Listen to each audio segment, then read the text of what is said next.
확실한 납치가 되지 않았습니다. 그리고 두 번째 용. 아무래도 렐 6렙 그리고 50 렙 강한 타이밍이다 보니까 시야 작업 좀 잘 해뒀고요.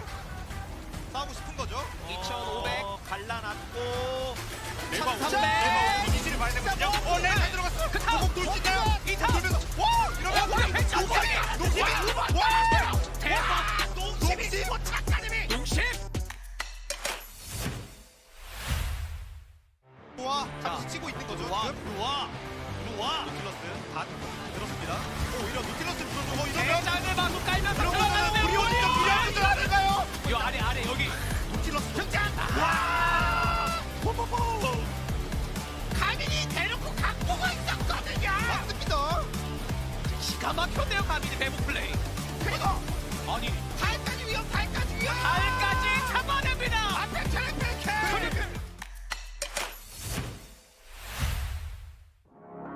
위에 전장은 우리가 정하겠다. 그러니까 이미 체급에서는 좀 많이 벌어져 있어서 이거 젠지가 젠지 글로벌 아카데미가 좀 괜찮을지 모르겠니까 한번 겨. 출동 원판. 자, 옆구리에서 배구하는 줄. 리시브. 네. 도스. 스파이크. 빡. 이거 진짜 퍼펙트 라이브. 와. 그 하나 죽었지만 웃으면서 죽었어요. 이 구도가 네. 세 번째. 몇 번 나오는 거예요, 이 예술적인 한타가. 그라가스가 순간적으로? 네. 그라가스가 사이드에서 달라지기 때문에 계속 말씀드리고요. 포킹도 당연히 맞추면 좋고 뭐 제스가 요즘 해먹을 보여주는 오히려 열어요. 자 라이저 일단 펜타면서 들어옵니다. 미는 쪽에서 한번 붙거든요. 우리가 붙거든요, 마파이. 대련의 마수. 붙어주면서 자, 앞라인 싸우면 포지션이 모르겠어요? 브리온이 유리한 싸움 아닌가요? 이타운. 브리온 유리한 싸움 아닌가요? 브리온이 유리한 싸움 아닌가요? 근데 살렸으면 브리온 자, 오셔서 한번 그래도 이게 제이스가 다 쓰나만요. 제이스가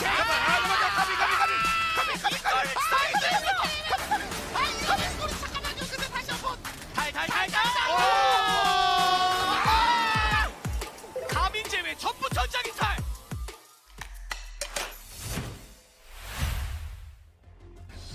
아직까지 한참 부족한 것 같다. 갈 길이 멀구나라는 생각이 들었었는데 꾸역꾸역 3포 갖추긴 갖췄거든요. 그렇죠.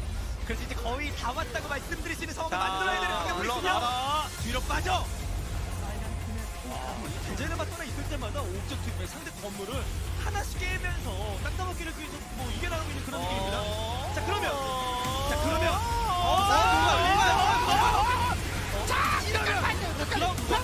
이러면 사연 소전대. 근데 그 외에 잡혔어. 그 외에 잡혔어. 이게 그 외에 죽였어요. 이러면 게임이 끝날 수 있는 건가요? 앞에 묶였죠. 앞에 묶였어요. 그게 뭐예요? 잠깐만. 잠시만 이게 뭔 말이에요? DRX 플랫합니다. 이번에 만딜로 왔어요. 만딜.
Hello and good afternoon from Seoul, South Korea. We are here at WDG Esports Studio for LCK Challenger League. I am Valdez.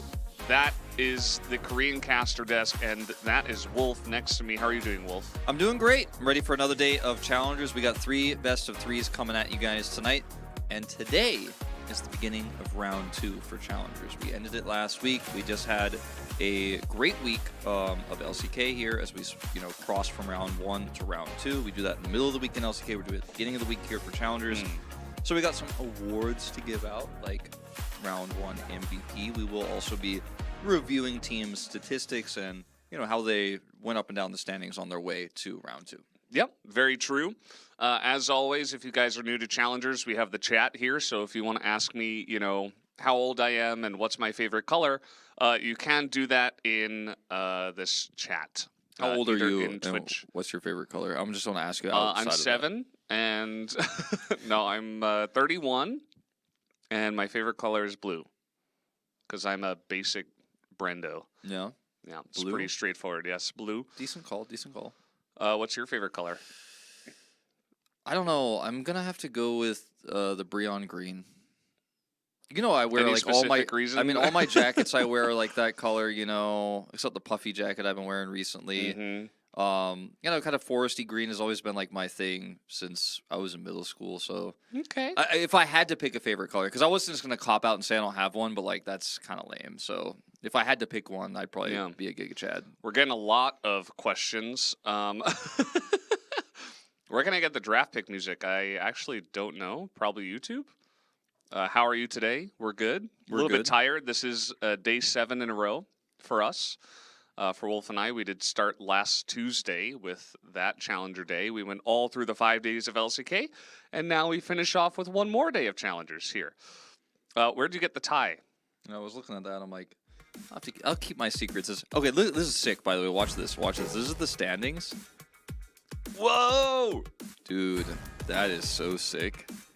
I like that. Now, not a lot of movement for D plus Kia, of course, as they pretty much have been on top all season long. Same, unfortunately, would be true of the Giga Chads on the other side. But notice the movement here for T1, actually kind of all over the place, really falling quite significantly at the end of the round. Whereas KT, kind of on the opposite side, dipped early in week 2 and then kind of pushed up to 2nd place. Yeah, it's pretty interesting to see some consistency, some not so consistent inconsistency. Gen.G has kind of been hanging around the same level, although they did go from 9th to 8th. And we will be seeing them today. It'll actually be you and I's first time casting them Yeah. here in round 2. A little bit of upward movement for DRX as well, from 8th to 6th, and even jumping into 5th briefly there in the middle of week 3. But very cool standings graphic we have for how round 1 ended up. I hope we get some of this for LCK one day. It'd be super cool, especially We with do this season. occasionally, but sometimes it's like only 2 teams. But you didn't. You did you see how it was animated? It like started and moved. Yeah. Like We get never it, got we get something it, like that. We get it like with like little dots and stuff. There were As 58 kills in the Breon versus T1 that game map. was insane. I remember that, yeah. Somehow not the longest game at 49 minutes and 49 seconds for Liv Sandbox versus DRX. And the least kills was actually in T1 versus D+, actually only 7 kills. Very dominant performance there. And then Hanwha versus Gen.G Global Academy, 21 minutes 45. It's actually a pretty long, fastest game. That is a pretty long, fastest game. We've had like under 20 in some other metas, but I guess nowadays the teams are just too good to lose that fast. Yeah. So just a bit different. And you also mentioned a round 1 MVP. Curious to see when that one is going to come up. Any expectations, Wolf? I mean, I think there's a pretty clear favorite. But I don't want to talk about it just yet. I want to keep it a surprise. All right. But let's talk about the picks here. As most picked champion was Cassante at 59 times, 53% picked. And the most banned champion was Ashe at 95 times and 85%. Should have been 100%. Sion's win rate, actually kind of unsurprising based on the games of Sion you and I have commentated here in Challengers. True. Elise is 14-3. That is pretty nutty. How many games were Hambach? Just curious. He's checking. I'm gonna take a look. I'm checking my papers. I'd say probably like at least 6. Yeah, any guesses? 6? 4. Oh, only 4. Wow. He's 4 and 0. So he's contributing to the win column at least, only. Here are our highest KDAs. Is Hype actually really up there? I think there's been a lot of discussion about Lure versus Hype in terms of who's the best AD carry. Rahel is very good, but I think the conversation has been more about the jungle for D plus Kia than it has been the AD carries. Yeah. We also got Reble there from KT Rollster, so a couple of KT players coming in. He is peaking just over 6 at 6.1 KDA. And Bout from T1. Bout's legit, man. I like Bout a lot. Glad he made top 5. It's about time he made top 5. And round 1 MVP will be Lucid. Actually garnering only 46.2% of the votes. So normally when we vote for MVP in LCK, you do it in a tiered list where you go, my first choice is, my second choice is, my third choice is, fourth, fifth. And obviously the first choice gets the most points, and then like you can scale it that way. Mm-hmm. We did it where you only got to choose one. So the fact that he only hits 46.2 is pretty shockingly low to me. I will be transparent. I did not vote for him. I voted for Feisty, actually. I thought he had a more consistent season in the first round. Yeah, you and I are just known D+ antis, so we didn't vote for any D+ players. I know of some people who did vote for Lucid. As you mentioned, he was kind of the favorite. I voted for Hambach just because I thought he was very dominant in the games that he was winning, especially on Elise. Someone asked about channel points and doing predictions and stuff like that. That definitely is something we have planned for the future. So it'll happen eventually. Stay tuned. Stay tuned for the next episode of CL. So this is what happened in the games we did not broadcast in English. DRX and Hanwha taking close victories over T1 and Yongshim. The rest of the results pretty self-explanatory here. I guess you could maybe have expected Brion could have taken a game off Gen.G. Sadly, they did not. KT 2-0ing Live Sandbox after Live Sandbox took a game off D+ just the week before. Kind of impressive from KT. I think part of that was D+ playing Saint and some kind of awkward drafts we saw from them. They get that rematch today, so it should be pretty fun to watch it. Yeah, I think they'll probably get a nice little stomperino, would be my assumption.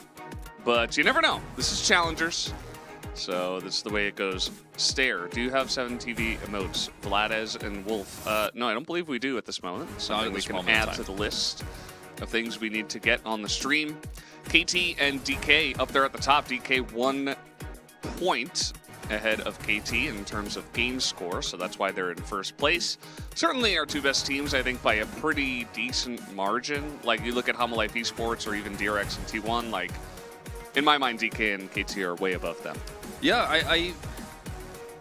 I think that I want to say, like, no, it's closer, but no, I think you're right. Like, I want it to be closer, and I think Hanwha Life has improved a lot as a roster, but yeah, I would say it's kind of like the LCK, and it seems like there's two teams that are significantly ahead. And here are today's matches. KT versus Brion. We do expect this one. Giga Chad. Yeah, Giga Chad. Always have to add that. Mm-hmm. Do expect this one to be probably one-sided, but the next two matches a little bit tougher to call. Gen.G versus Kwangdong. I mean, 7th versus 9th. Gen.G versus Kwangdong, that one is going to be close. If that goes to 3 games, I wouldn't be surprised. The last match, though, especially if they are playing their main roster with Pool Bay, I think DK should. But remember last time, Valdez, we thought that last time ended up being a 3-gamer, some close games. I think that DK have kind of got their heads back on straight. I mean, they just dispatched of Kwangdong 2-0 recently, so I'm just a little bit worried about the state of D+ Kia and their main roster and what's going on within the team and how that's affecting practice. Maybe not at all, but I also would predict a 2-0 here. But again, because of what happened last time, just have to put it out there. You never know. You never know. It is Challengers. This is match 51, the first one of round 2. As we are going to take a look at this roster here from Brion. Raptor continuing to play. But Enosh and Gyosu coming in, so that's a little bit unexpected here. It will be still Ivory and Raptor, but the bot lane completely replaced Well, here. why don't you educate the chat and tell them what Gyosu means? It means professor. There you go. How about Enosh? Does that have a meaning? I don't know what that means. Yeah, I don't think that has a meaning. So I'm guessing that's why he chose the name Gyosu and spelled it like that. He could have just called himself Professor, but that wouldn't have been as, cool, I guess. I Yeah, don't know. Gyosu is cool. It like sounds Korean because it's a Korean word, right? Yeah. It's just romanized, and I think it's cool if you're trying to keep that spirit. As it's her birthday, she says, Yeah, I'm not going to translate that. yeah, I'm not going to translate that, but she lowered it in wants some shame wins. after we said we were going to translate it. No. She's hoping. Maybe Yundo can translate in the chat if he wants to. Everybody's like, translate! All right, so oh my god! Translate it! I get why. All right, hold on. Like, let's hear me out. I get why it's like top, mid, bot, support, jungle. If you go like, in a U shape, like you were drawing a U. Okay. But it seems like, I don't know. It seems like it should be top on the left side, and then jungle where Feisty is, like top side of the map, and then 80 carry and support on the right side, and the mid in the middle. Or am I crazy? That would am make I weird? sense. Am That I would weird? make No, hold on. I sense. mean, I get why they do it this way, but like in my headspace, it should be different. Yes, Wolf, you are weird, but I do agree with you on this one. All right, thanks, Valdez. This one says, who is the best? KT's hype. Can translate this one. Yeah, he's close to the best, if not the best. So KDA was very impressive earlier. But our key position for today's game will be Ivory versus Feisty. Oh, it's Wolf's MVP pick from round 1. That's right. Look at those win rates, 6-1 on the Syndra. Even though when he was playing off Nez, we're like, I don't know if this makes sense in this draft, but he still won. Azir, 5-1, very meta. Rise, fringe meta, 5-1. But on the other side, Ivory did have that really impressive game of Cassidy, and also took that game off T1. So, Besides those 3 champs, he's only played 1 game on everything else. So 1 game of Akali, Sylas, Zoe, LeBlanc, Orianna. So he really just loves Syndra, Azir, Rise. yep. Control mage player. It's what he wants to do. Will Bro target him at all? I think it's pretty difficult to target mid in this meta, just because there's so much you need to ban in the bot lane and the jungle, and even the top lane. With some of the bans there, the Annie gets banned occasionally, so... Yeah, so if you guys only watch Challenger, which would be strange, but is Hey, definitely man. a possibility. That's fine. Because this broadcast is very fun. We didn't see Annie last week. We were like, oh, it's not going to happen. Aurelion Sol wasn't going to happen.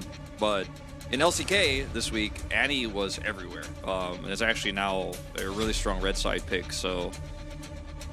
I expect we will see it today, actually, as these teams kind of try to emulate the LCK teams. So, Caitlyn's still available.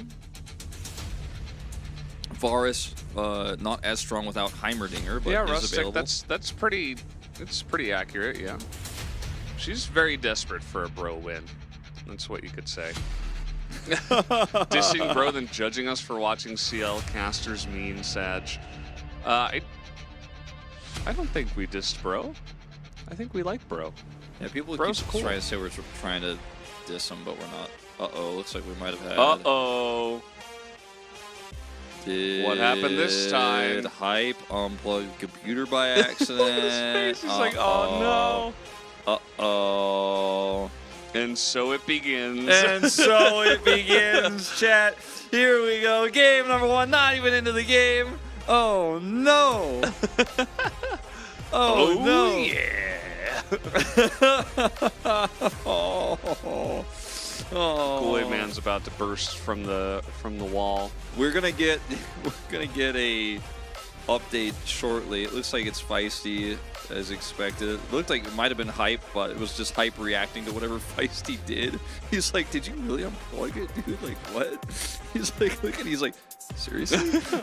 I know they banned Dash, but like I think they're gonna do that anyway. Like even if you unplug it, it doesn't do anything. well, we're just gonna have to wait for this to restart. We ate Subway for lunch. We're back-to-back Subway here at Challengers. Yeah.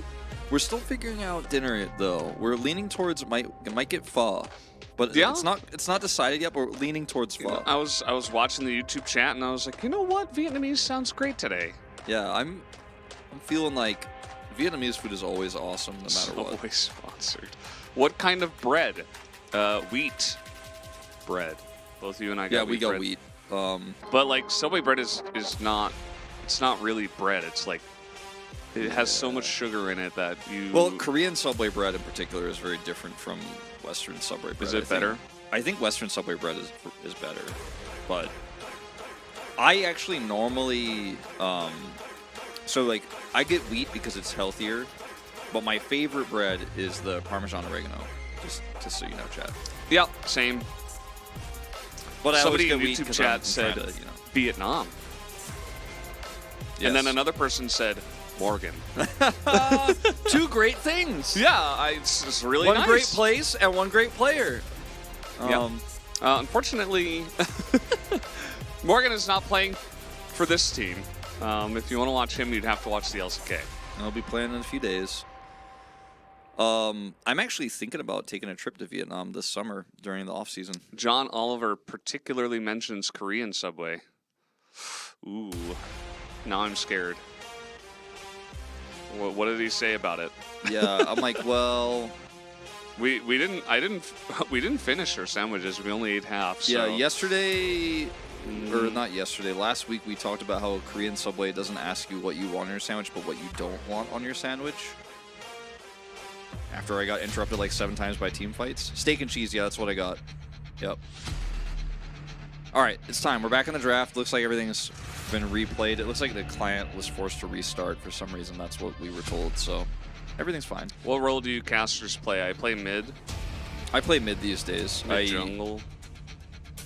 I have played everything.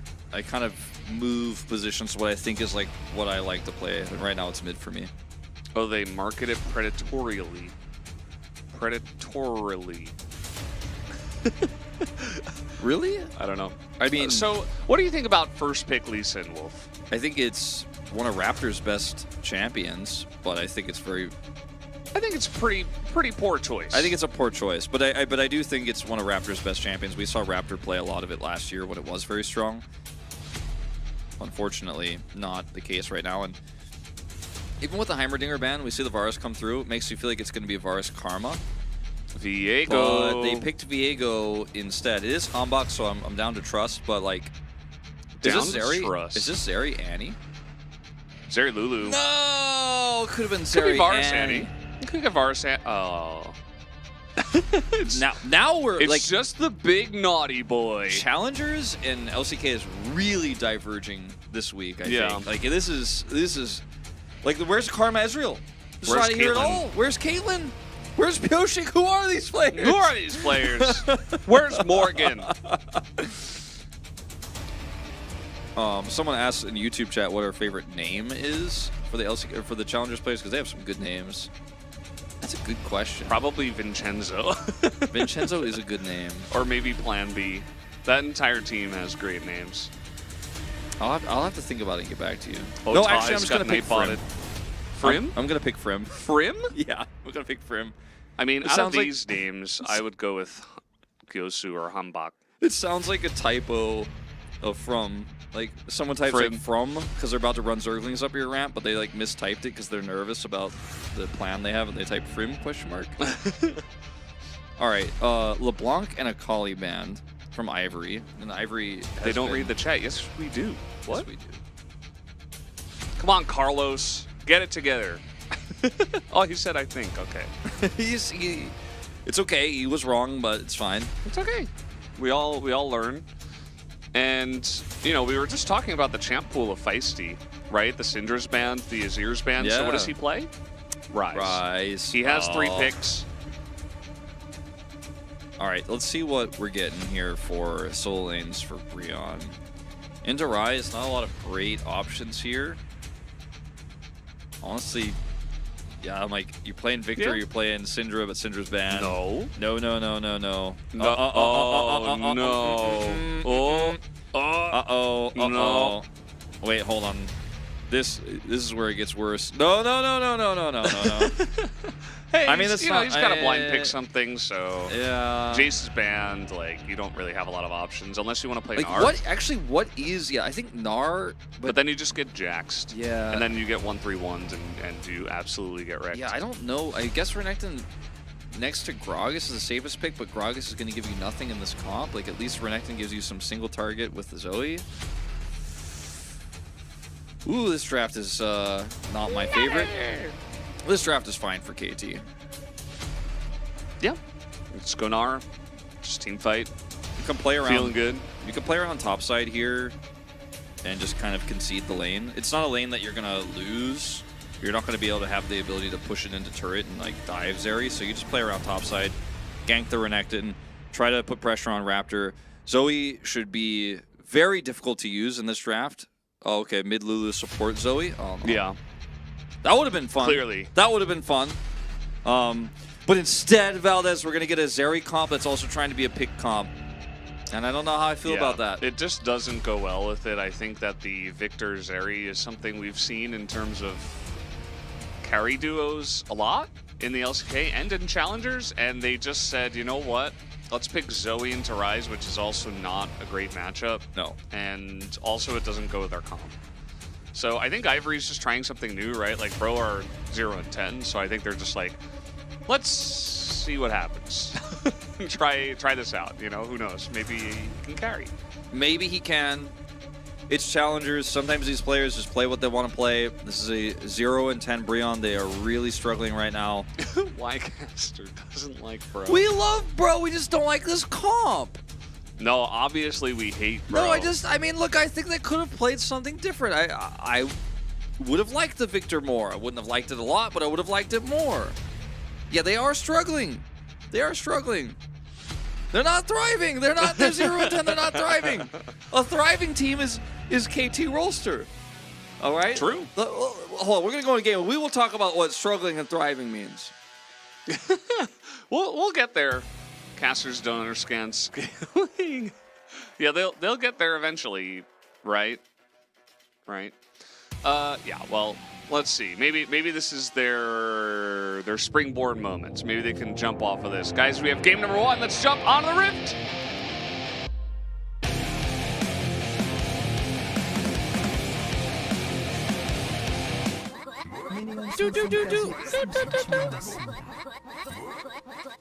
Let's just let it happen. Okay. Wait, go back. Go back. Wait, I want to hear that more.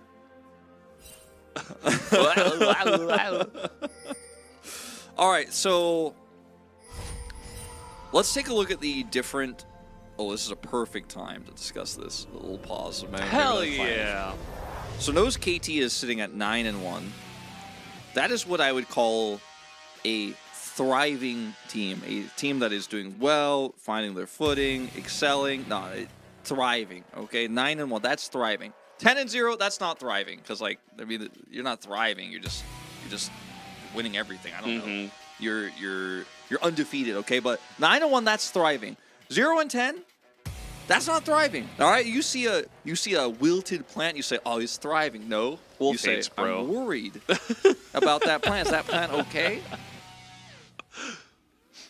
Now, 0-10 is what is struggling. Okay, like 0 to 10 PP in your Pokemon Blue game, you have to use struggle because you ran out of power points to use your ability. That's 0 out of 10 PP. That's struggling. Bro, you struggle. It wasn't very effective.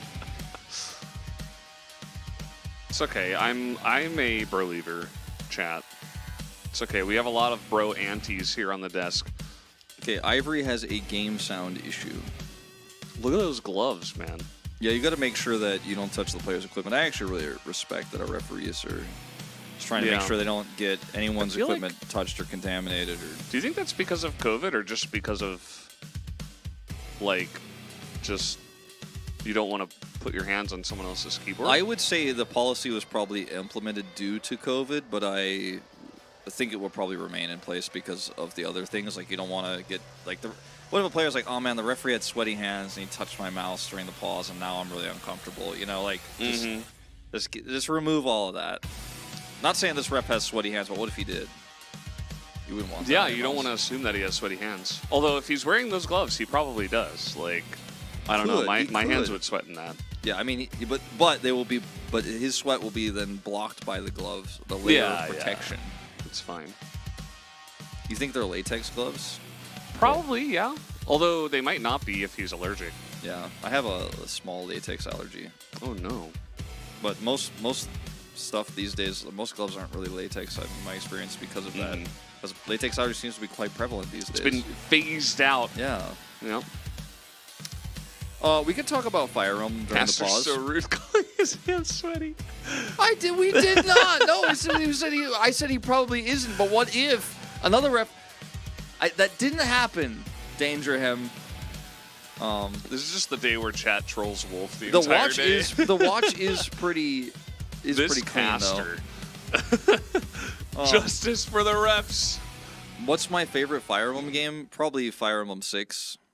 Sealed Sword, Sealed Blade, whatever translation you want to use for it. Is that for Game Boy Advance? Yeah, it's the first Game Boy Advance one.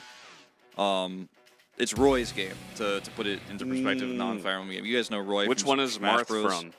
He's from Fire Emblem 1, the original one. The very first one. What system was that for? Famicom. That's too old. Yeah, I mean, that was the NES in Japan. When the Famicom was ported to America, it was called Lynn and Hector. Let's go. I mean, Fire Emblem 7 was my first, and it's what got me into the series. How about, I like how also he knows that Eliwood is like completely a non-factor, even though he's supposed to be the main character. Lynn and Hector only. Like, no Eliwood. No mention of the main character. I think that's the one that you had me play that one time. Yes, that is the one. I actually, no, I think I made you play 8 first because I was like, 8's easier. Although, in retrospect, I think 8 is probably harder. I kind of remember Eliwood, though. I'm not sure. Ike is from the GameCube one. I see. That's true. I'm a 245 fan myself. I don't know what that means. Yeah, 5 is my second favorite. Although I will be honest with you guys, I've never beaten it. I see. I don't even know why Gamin isn't the ADC for Bro. I think they're just trying new players because they're not winning. Yeah, that's why Inish and Gosu are in. We think.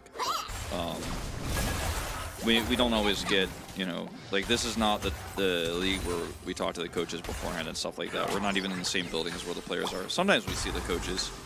Like I actually met the KT Rollster coach on opening day. He was very polite to talk to me. There you go. Yeah. Wolf is just so well connected.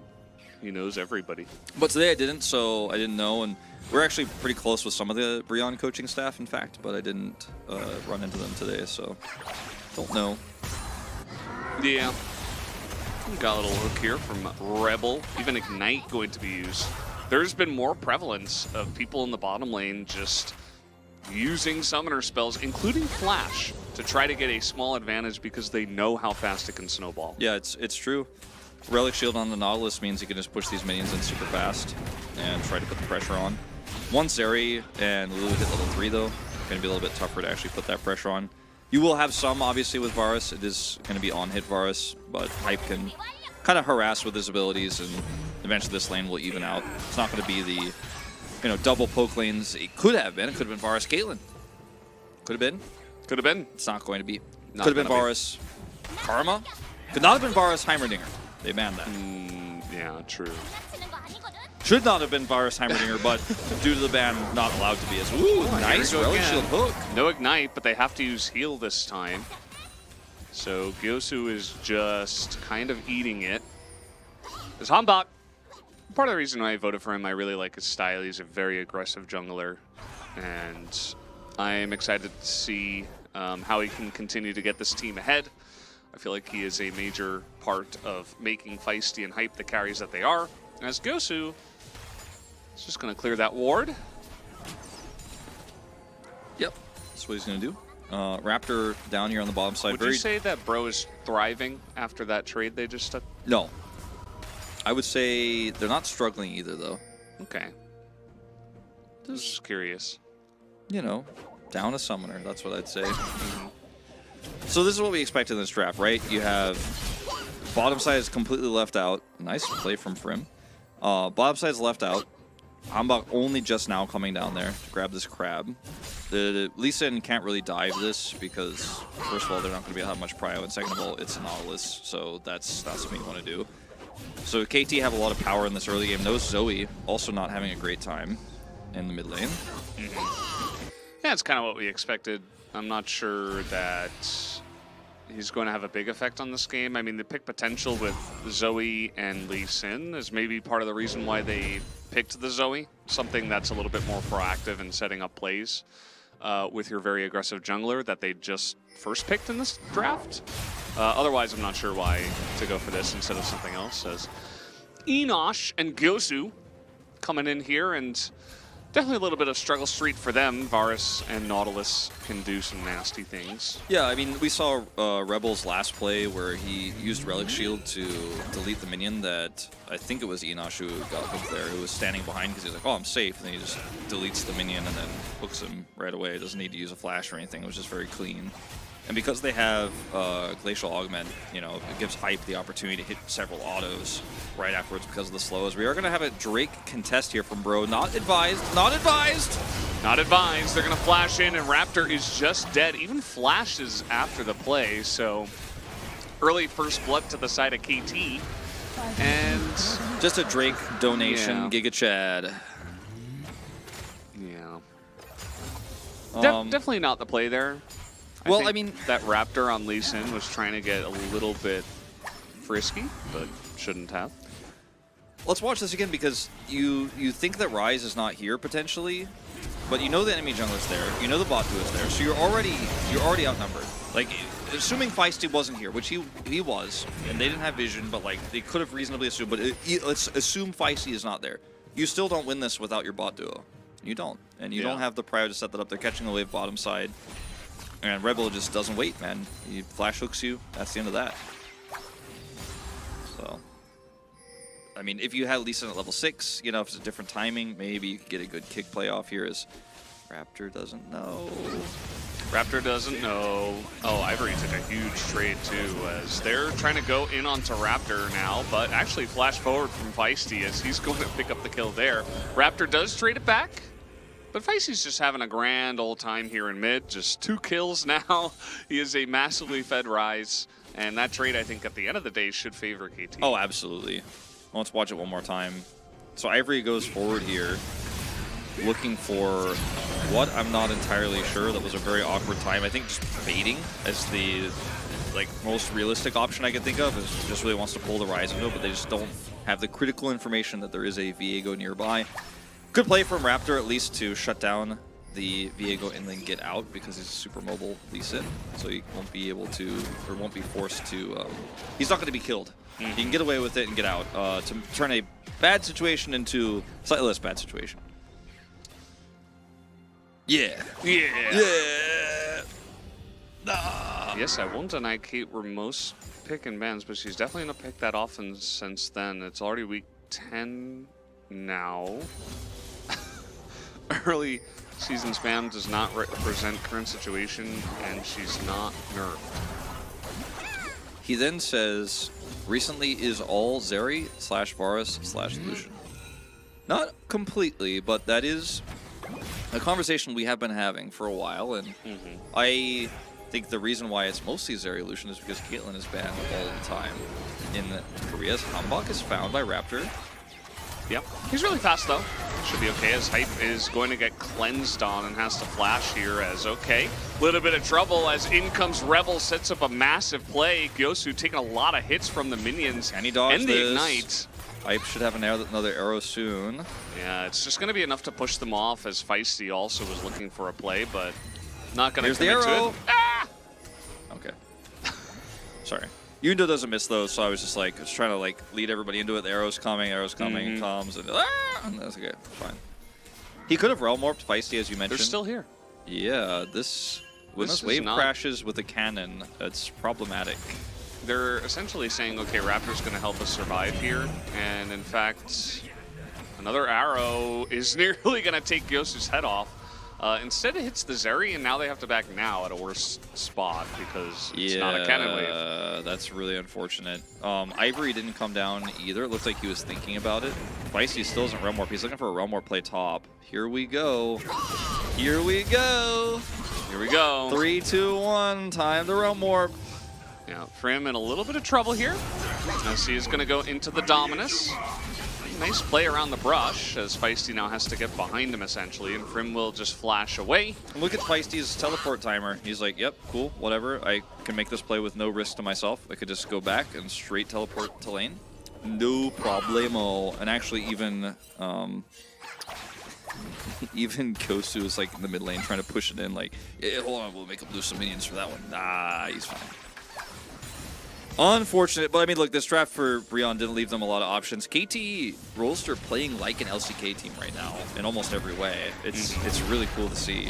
I mean, Bro? maybe minus the Viego pick. Yeah, Viego, I think someone was mentioning some buffs. I'm not sure if it was this patch or if it's the next one. But, I don't know, maybe preparing or maybe deciding it's a good pick. Perhaps wanting to play it into Lee Sin. Bro are going to get this Rift Herald, so they actually did get a pretty nice early objective for themselves. They don't really have a lane that's winning. Maybe they could drop it in top, as it's going pretty even. Their mid and bot is losing at the moment, so I would assume that that would be the one place where you could get some certain value. Yeah. As we are setting up a dive. The buffs are next patch. So yeah, that makes sense. I was like, I don't remember hearing about that, but yeah. That's yep. Here we go. Really nice hook from Reble. He's going to set it up, and he's just going to flash away from that one. Very easy couple of kills, as in comes Ivory and Raptor. Trying to get on top of this, but it's 2v4 now. All right, Yundo, I'm going to have, if Yundo's still in the chat, I'm going to have you settle this once and for all, because Reble, as Valdez likes to call him, was originally called Rebel, right? And he changed the spelling of his name this season. He's still Rebel though, right? Even in Korean, because I just need an official reason to get Valdez to stop saying Reble. I don't think I'll stop. He just does it to annoy me, and yeah, he gets me every time. So even if it's not, look at this hook. Name. Oh, like actually the hook missed, but he walked into it. But what are you going to do? I mean, you're going to die. There's pressure coming on the other side of the turret. Like, you can't dodge everything. You just don't have enough resources there because you picked Zoe in mid. And even if she had teleport, which she doesn't right now, and she's unsealing it as we speak, but even if she did have it there, like, she also just dies if she teleports there. Walk into hook, Giga Chad. Yeah, I mean, if you know you're dead, maybe just take the quick way out. try to get back to lane as soon as possible. You're like, okay, take me now. Reble is fancy like Chipotle. See? Yundo didn't answer, man. I think he's checking, dude. Both Reble and Chipotle end with E. Oh, I get it. Mm-hmm. I always thought it was Chipotle. No, I didn't. A little sleep here in mid as they're trying to get in. Raptor looking for the flash play. That was really weird. Yeah. Who did he kick? I didn't actually see who he kicked. It was a little bit strange. Yeah, I guess we probably won't get a replay of it because nobody died, but I actually didn't see who he kicked. He like went for a flash kick, but then did he accidentally kick somebody behind the turret? It's the kids. Maybe he kicked him against that small wall. Yeah, there, that might. Yeah, maybe that's. And so it looks like he didn't move. Yeah, that was really weird because I saw that play because he's obviously going for a flash kick, and then I instantly my eyes go to his ult to see if it's on cooldown because I'm like, did he just not ult? But he did, but I don't know who he hit. It was very bizarre. He kicked Viego into the corner of the wall. Yeah, went back and checked on YouTube. Okay, thank you, Myra Tech. Appreciate you. Yeah. And KT can pretty much just consistently dive bot, especially with the rise. Like Feisty's getting close to level 11 as well, which you kind of just push in mid. They don't have any pressure in mid, so this is what mid prio gives you. You just roam down to the bottom side, and even if they don't kill Bro, they're gonna get this first turret for free. So yeah, it's on hit mega value, by the way. Uh-oh. People not a big fan of that, but I think it makes sense in this game. This turret, he almost takes it out, but It's just going to allow the turret to deny CS. At least that's what his hope is. And he'll kill it with the next wave if he wants to. Good CSing under turret, though, by Enish. Doesn't mess it up. See what happens Enish? next here. Yeah, Enosh. Enish. No? Enosh. Enosh. Enosh. Enosh. Enorsh. Look, just because... Hold on. Ivory might die. Okay. Rebel holds the Hex Flash. Pulls it back. Just because, like, mail that started being used by computers is email, and that sports that were then played by cyber athletes became esports, doesn't mean that, like, Nosh has to be Enosh, okay? Well, now that he's online, now that he's on Challengers. So he's Enish. Enish? Enosh. Like Nush. But like not Nish. Like not Enish, like E-N-I-C-H. Or sorry, S-H. Uh-oh. Enosh. But you said it's not like email and esports, but you're pronouncing the E as well. Yeah, but... Valdez. Enosh. Could be Enish. Enish? That sounds like a real name. Like, I feel like you would know somebody named Enish. Hold on, let's see what Google's pronunciation guide has to say about this. This is what so sound like in my head. Oh no. Oh no. We are just hanging out. I hope you guys are all having a great day watching some challengers on how this to pronounce chill Monday. How to pronounce Enosh?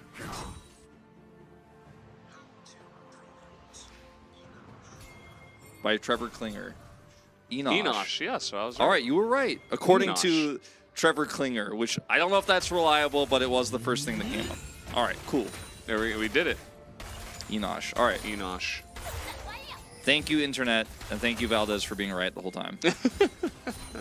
Easy, another. It's a common Valdez W. Common Valdez W. I'm currently procrastinating writing an essay. Is it 200 words long? Hey, what kind of essay? We might have some ideas for you. Is your laptop getting hot because too many people are chatting? Always happens to me. Yeah. Well, we're setting up for this Cloud Drake, and it feels like Bro are very aggressively trying to set up position on this. Ever hook a Zoe when she's about to portal jump out? Yeah.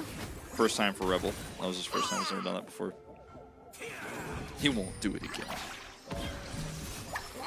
He might do it again. Nah, I'm gonna say I don't think he's gonna do it again. This Fnatic play 2024. Yeah. Hey, well, nah. This spring season's coming up. Coming up. That was the angle. Look at this. You know, it's like he's gonna hook here, but he didn't. I told you he wasn't gonna do it. Oh, the play, Raptor! What a god! Except it was the rise. It looked really cool though. Like that was a very nice one. He saw the angle, Valdez. He saw the angle. Very cool angle. Zeri got about 7,000 billion damage there as everybody gets knocked up in the play. And Bro actually have a decent chance in this fight. As Hype now is trying to frontline. And he does an okay job, but he eventually gets slept and dies. So Bro are actually winning this fight.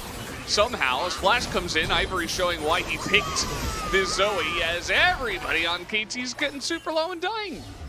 Bro actually won a fight. Bro won a fight, and they won it decisively, and it was a lot on the back of Ivory, who, by the way, also built Leandries in this game, which we'll talk about more later. But the angle there for the kick was really nice if he hits anybody else besides the Rise.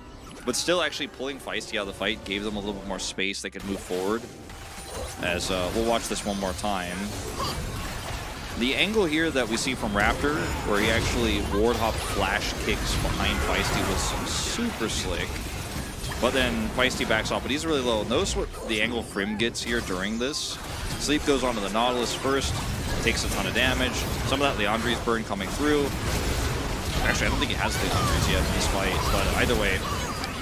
Wild Growth, 4-man knockout. That was the main one. And then also tons of damage from Enosh with his poke too at the beginning of this fight. And they just eventually kind of win out the war of attrition.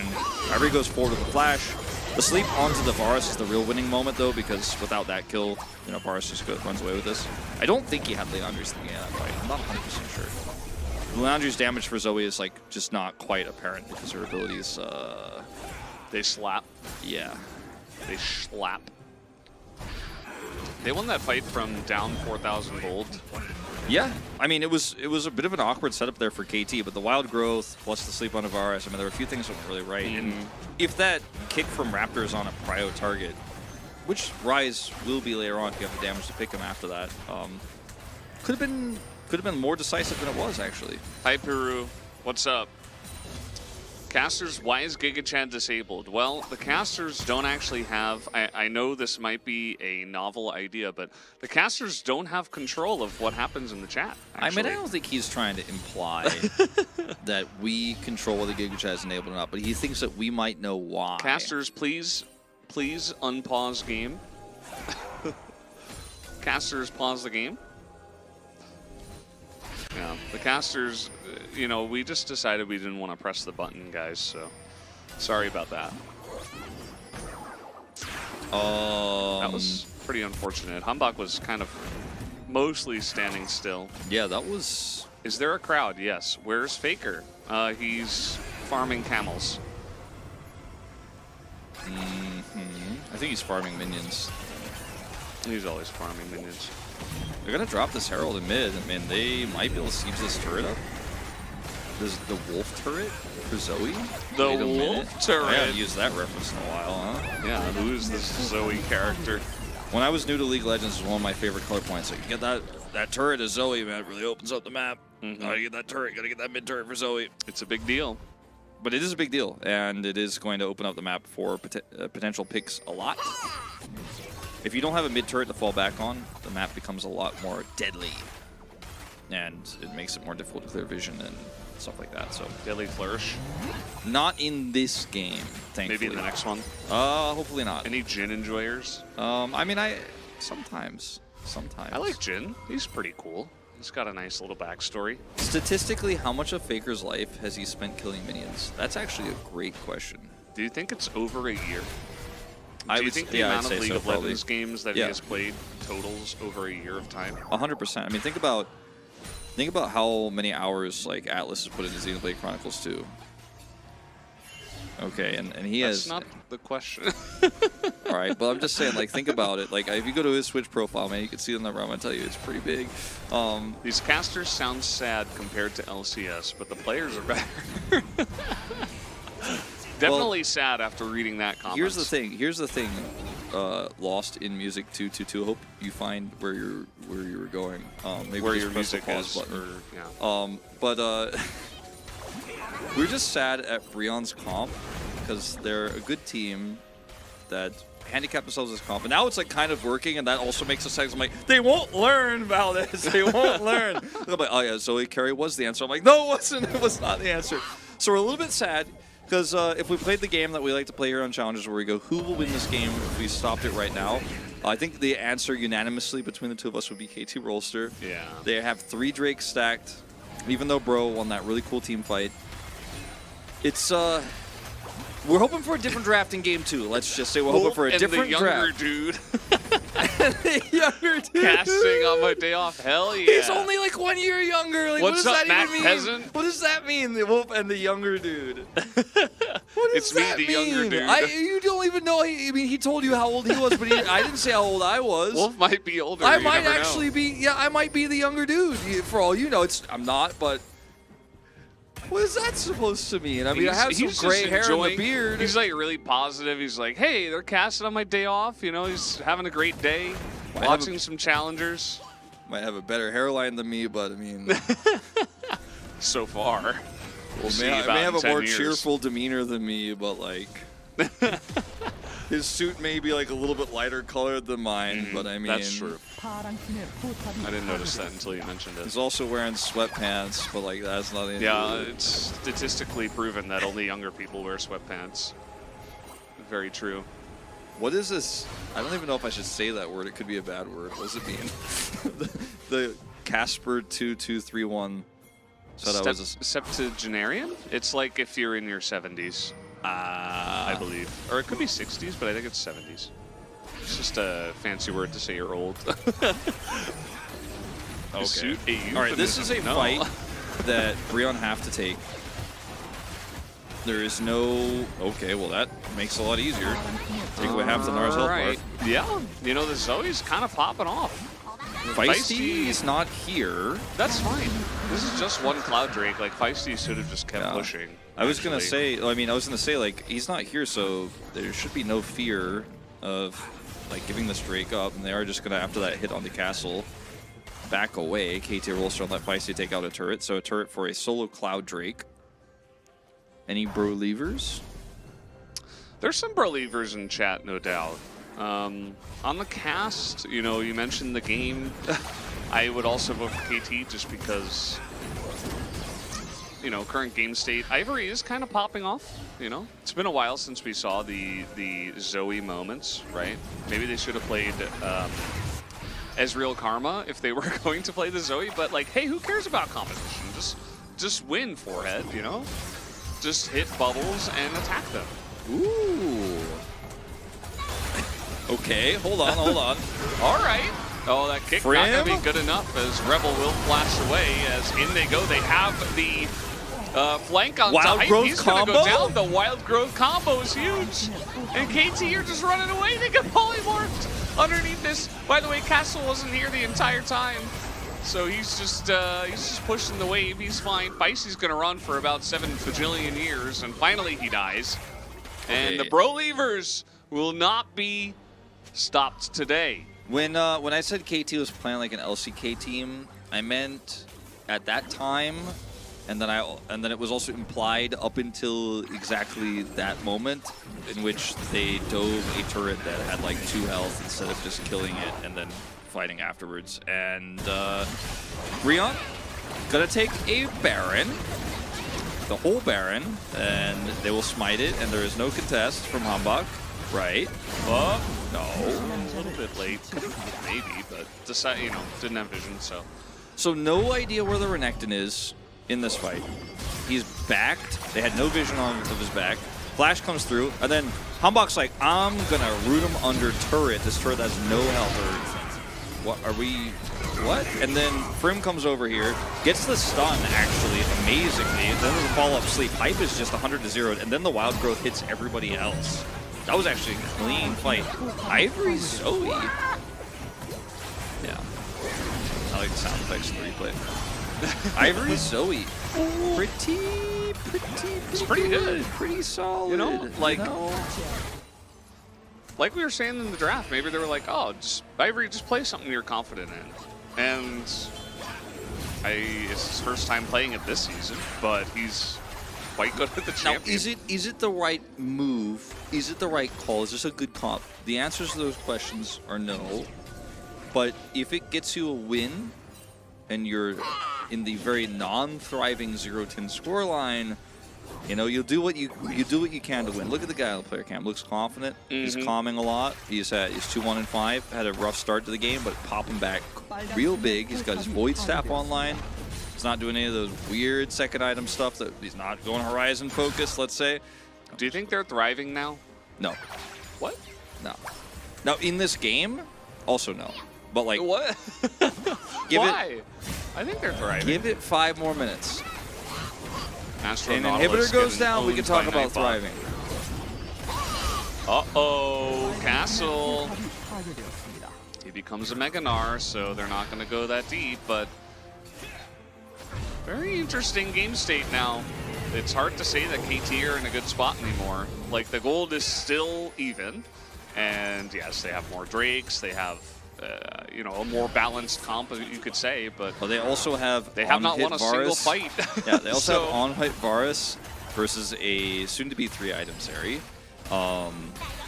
They are side laning aggressively, but it has cost them a lot of map control. They can set up for this Drake fight. No flash on their carries. It's kind of a problem.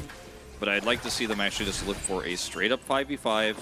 They're not all stacking for a Wild Growth combo. They know where Renekton is. They don't get slept. Looking at you, Hype.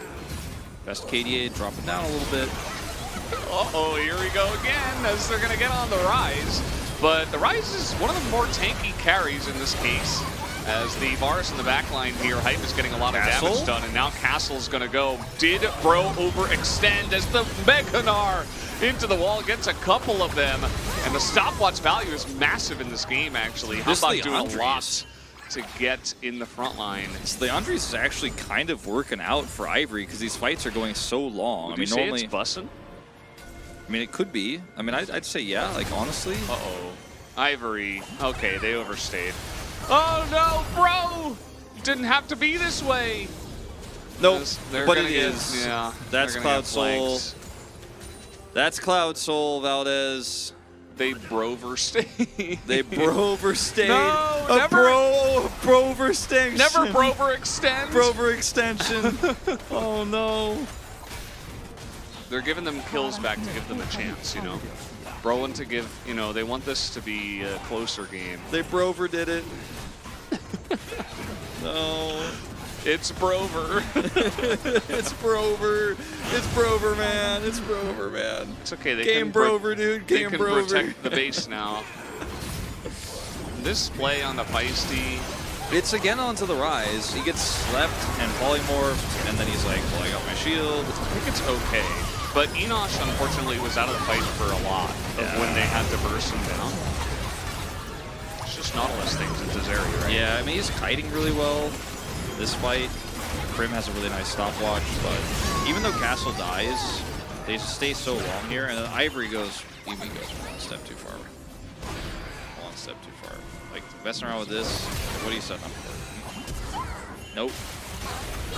And then teleport catch from Feisty. And that is probably a close team fight that could have been Breon getting a little bit more map control. Now, probably what costs them, ultimately, the game. Well, the game is not Brover yet. We're going to have to wait until... It's not Brover till it's Brover. Yeah, you know, that's what they say. It's not Brover until it's Brover, and... You know, we're professional casters. We are here, professionals. So we're gonna say that Bro definitely have a chance. They still have a chance in this game. We have Elder Flips. This is the Bro Memento that we're used to. Yeah. From LCK, they're just doing it here in Challengers. Say when Ivory pilot Zeri, she looks Bro P, dude. What about the Brobjective? The Brobjective is spawning in 30, and can't think of any other Bro puns to make right now, but KT are going to group up, and I mean, look, this time flashes are up for the carries, so it's going to be harder to actually set up that sleep, you know, polymorph, etc., chain of CCs onto Feisty if you can catch him. And he is very tanky and difficult to kill. He has a stopwatch. Hambak has a stopwatch. Lots of money in that last fight going over to KT, so they can afford this luxury. Now they have vision control in this choke point. Castle with TP on the other side of the map, so threatening that inhibitor turret and could come in for a flank. This is going to be pretty unbelievable if they actually get in here and make this play happen. As, oh man, Raptor is making it happen again. As Feisty cannot avoid the Lee Sin. And the split pushing has been good. Like, this is something we rarely see in Challengers, but KT is actually showing that they have the ability to use their side lane. Very nice. Down goes the Brodom inhibitor turret. What? All right, sorry. Brodom definitely sounded like something else. Well, that's not what I said, though. So it's safe. It's still a safe, family-friendly stream. Bot is definitely a little bit broken at the moment. And, yep, they're going to be in the back of the Baron. That's not where you want to be. Nice engage onto Hype, though. But he is going to flash away from the Croc, and Prim can't quite get onto him. And now the Gnar comes in and misses everything. But it doesn't seem to matter because Feisty is a tank, and he's a carry. And he is scaled out of control. Prim. Is he? Oh, look at Ivory, though. Ivory's coming in finally into this fight as Hype is trying to kite him out. And yeah, he ran straight into the on-hit Varus. 7,500 damage to Hype and KT. They're going to break open the brace, and they're going to get in there It's and win the already game. open. It's already open, Valdez. They're going to finish it off. But it's a pretty brutal ending. All right. I'm thinking Feisty MVP, to be honest. He tanked all the damage. Yeah, that's a pretty easy one. It's either that or Rebel. Like, Yeah. Rebel actually had a really good game. I think I'm going to go Feisty. You go Feisty, I'll go Rebel. All right. Yeah. I'm not biased just because I voted for Feisty for MVP, but I think he had a good game. You were supposed to say mid in the chat, not Feisty. Oh, sorry. Well, it's too late Unbelievable. now. Too late now. Too late now. Well, Bro gave us some hope. That was actually a pretty fun back and forth game. Like, a lot of the times when you're watching Bro, it feels like a stomp, but this time it was not. Like, Ivory pulled out the Zoe. Wasn't the most balanced comp, as we mentioned many times. Still not biased. And they did a good job. Like, this is one of their better looks. I think KT were really taken aback by some of the plays that Bro were making. Someone asked a good question in a rude way, but it's okay. Is Bro the worst Challengers team in Challengers history? They might be, and in fact, I'm probably going to look into that because if these losses continue, they might actually be statistically the worst performing Challengers team in Challengers history. It's relatively short history. Once we had the new system in place with academy teams, because obviously there have been worse performing Challengers teams in the old format, but it's definitely worth looking into. And again, closer game than we thought. Yeah, the gold graph is... There's a bit of a hole having- there, a bit of yeah. a crater in that team fight. A little bit of having some trouble.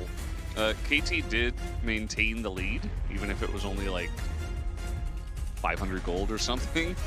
Yeah, you know, their early lead is really what pushed them over the edge. And Feisty is going to get it. I just, I thought he was going to get it. I just wanted to make sure that I gave Rebel a little bit of credit. Well, I think you're probably not the only one who voted for Rebel. He had a great game. He had some really good plays in the early game, and also in some of those team fights. Feisty, 30% of his team's damage with an on-hit Varus. You're sharing the load a little bit as the mid laner in this particular game. Absolutely. Every time- 302 CS as well. Every time Wolf says Bro is going to lose, they lose Monka S. The CL is rigged Monka S. Oh, went for Rebel too. Fair enough. Yeah, I told you weren't going to be the only one. Yeah, there's like something like 13 votes out there from a bunch of people. So, yeah, I'm sure Rebel got some.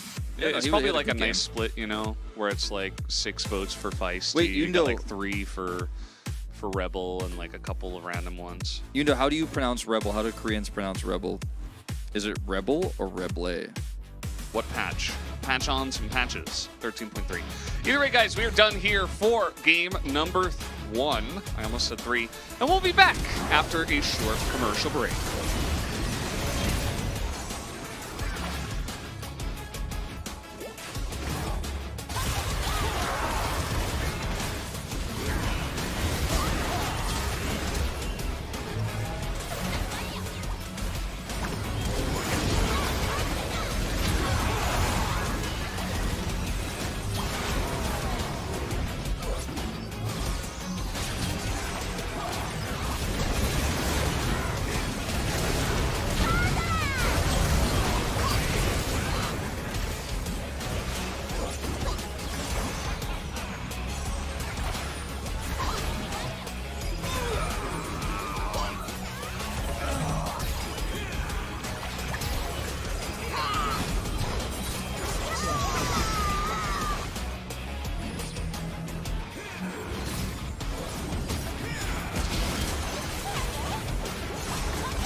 한 팀의 포탑이 파괴되었습니다.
Hello and welcome back as LCK CL is here for you guys. Here for you guys specifically. Yep.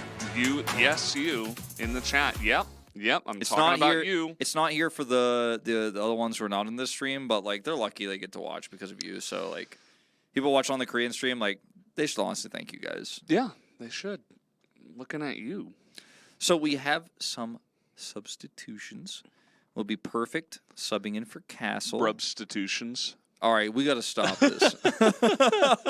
Doesn't even begin with O. It's just Stop it. Stop it, Valdez. sorry. And Rebel, which we did get confirmation that it's pronounced Rebel, will be subbed out for Wei. Both of these players have played in Challengers before, and Perfect was so good at times last year that he was actually being considered to being called up as a substitute for Rascal. He's perfect. I mean, and Perfect in every way. Who's the player who's subbing in for Rebel, who I don't know that much about. Wolf and Valdez are back for me. Yes, you. Yes. Just for you specifically. Yeah. Is the Korean cast of LCK Challengers also chill like the stream? No. No, not really. They're very professional. Mm-hmm. Not that we're not. They're just they take it to the next level. I would need you to pledge the souls of your potential real firstborn children to Bro so they can win this series. You know, I'm not sure if that's going to help, to be honest. I also don't... Isn't Wei on RNG? That's really weird. No. Yeah, that was kind of a weird thing to say, but, you know, I just wanted to throw it out there, you know, just acknowledge it. They do not have mic stands on the Korean broadcast either. We don't use those. This is the hype Wei bot lane? Yes. Yes. All right, so here's the first substitution. Perfect is in. Very hyped player for a really long time here in Korea. Rebel no longer has a cause. Nope. He's a rebel without a cause. He doesn't have one. No. He's going to be sitting on the bench because Wei is subbing in. I actually don't We even don't know make them sit on benches, by the way. They can sit in chairs. if Sure, they want. sure. Yeah, he's probably sitting back. It's a very comfortable room, actually, that you stay on. It's one floor below. You have this couch. huge, giant room. Yeah, big couch, lots of snacks. This is my first time actually seeing Wei, I believe. Unless he used a different nickname before. There's no way this guy doesn't pop off in this game, right? I'd say pretty perfect chance of that. The guy said it was pronounced Reb Blay in the Korean. That's not right. That's not true. Stop trolling me, guys. Can we talk about 13.4 after this game? You can talk about 13.4 whenever you want. Ooh, Wei is a two-name. He's a two-name namer. His name is Hangil. He doesn't have any there other. you go. He only has two syllables to his name, two-part namer. Yep. No, not a three-namer, which is the normal. It's the standard. It's Yeah. okay if you're not three-namer. Yeah, it's just it's standard, more common. It's more common. What do you think about that face? It's a pretty happy It's a ivory. pretty good drawing. The sign on the left says, "Break the loss streak and start a winning streak." We imported Wei? Yes. Same player. Yeah. Not actually. Not actually. Not factually. Similar name, but not the same name. All right, another Jace ban. Let's see if this draft changes at all. Maybe Breon willing to put Caitlyn in the bottom lane? Perhaps. Mayhap. Wolf, do you have any chance. Monwan or Webtoon suggestions? Not really. Okay. Not really. Definitely at Chronicler on Twitter. He Is probably has Chronicler one. here, by the way? No, Chronicler's not here. He hasn't said anything. We have some questions for him. Atlas I was do here. have some questions for him. I have something I need to ask him. See if he shows up. Let me know if you guys spot Chronicler in the chat. We're gonna have another first pick Lee Sin. Are we running it back?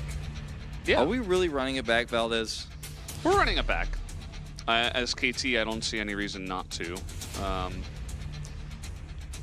So, I mean, maybe you could like switch up the bottom lane. I wouldn't mind an Annie. Yeah, I mean, I think it's fine. We also I mean, Wei, we don't know how his Nautilus is. I mean, we don't. Some people might know, but I'm not as familiar with it. You know who probably knows is Kevin Kim. Yeah, where's Kevin he at? Kim would know. He would know. He's late. He's late for the stream. He's Where's gonna show up Denunciator? late because he's actually lost his passion. He's not even a top 3 challenger. He's lost his passion for chatting. Hey, Plink. there he is.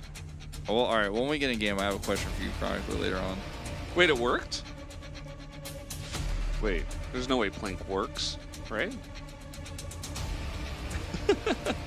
We can't see it either This way. draft is It doesn't.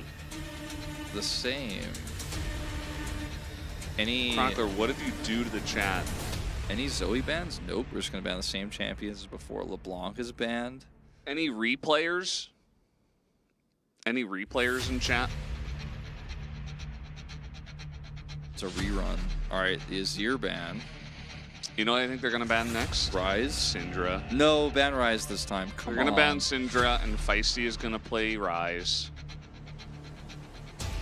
No, Valdez, no. They're going to change it up. No, yeah, it works. Valdez are going to change it up. No, Valdez are going to change it up. Oh, Renekton ban. All right, they changed it okay. up. All right, KT. Perfect. So I'm not dealing with that. I'm not doing that. I'm not Ayaya playing works, that game. apparently. They have Ayaya. Does it work? I guess so. We can't see it, so. But they can. That's because you haven't watched any anime from the last 3 seasons. That makes That's why you sense. can't yeah. see it.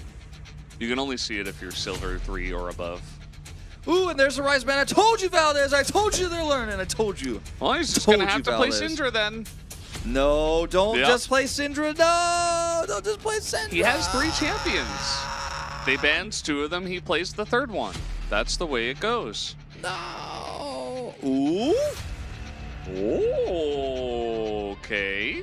Blind with the Renekton ban. I mean, Renekton's banned, so you feel pretty okay about this one. All right, now, what do you play into the Syndra here, though? No, less fun, but very safe. Okay, it's fine. It's pretty KT's safe. going to play Jax. Perfect's going to come out here, and he's going to have a perfect game of Jax. All right, well, the Silas pick is pretty good into this comp. You have a lot of good ults to steal. But Bronicler is in the chat, and he's not a believer. He's definitely not. He's actually a bro anti, known bro anti. Known, yes, it is known. It's known. By a It's lot like of people. if you go to his Liquipedia page and his like Leaguepedia, it's there. So it's like Mhm. there's like a bombs like trivia known bro anti. You know. Mhm. There's the Jax, to the surprise of probably that one guy in YouTube chat, but we don't talk about him. Oh, that one guy's called out, man. He just didn't see it coming. He was Yeah. like, I think we're gonna pick Kennen. No, too chatter. I really like Warwick in this spot. No, it's not him. No, that's It's not gonna be just him. going to be Jax. Well, this draft looks a lot more normal. It looks a little bit more LCK, minus the Syndra. More YouTube shaming. Poor YouTube chat. No, man. I never shame YouTube. They've done that They themselves. said, really? Both jungler, one trick? Humbach is a great Elise player. He's also played like over 10 champions. Raptors just decided that today is the day of Lee Sin. Yeah, and like his positioning was pretty good, and he made some big plays last game, but it was onto a Rise. The Syndra, a little bit tougher for her to get out of those spots. Maybe he does it again. Maybe they're just a little bit better, and they end up taking the win. Kevin Kim is here. Oh, he's here. What's up? Tell us about Wei. Yeah, We'd like to know we about want to Wei. know more about Wei. Please tell us. This is the strongest iteration of KT roster. Are you guys ready to get on the highway? On the hype way? The hype way? But if you just take out the P, you get highway. True, true. But I like say hype way sounds cool. We casted him, he's great. Wow, Chronicler, I can't believe you would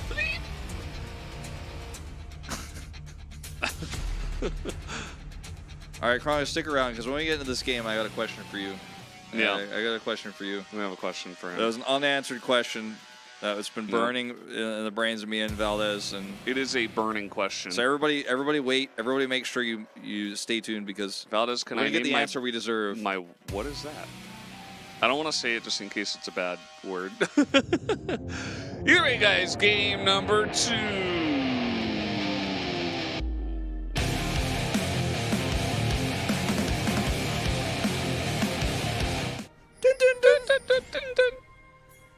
감탄사의 협곡에 Alright, thanks, 오신 chat. 것을 환영합니다. All right, so Chronicler, there was a fan sign at the LCK this past week that you might remember. You might not remember, but it's okay. I'll jog your memory. And it had a reference to Gen.G, the very popular Korean idol group. Hype Boy. He's here in the game actually. Hype. Yeah.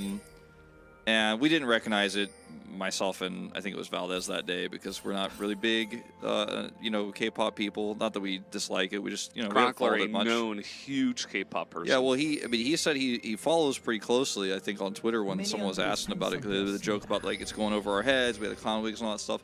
But then they asked him who's his bias, and he never told us. He just left it out there. Like, he didn't tell us who his favorite New Jeans member is. Never told us Just his never bias. responded on Twitter, Strange. never told us in real life the next day. And so we are wondering, and I could bring up the tweet. I might post it in the chat later, where the question came through, and you will see that clearly Chronicle didn't answer. And I'm wondering if he's trying to keep it a secret from us.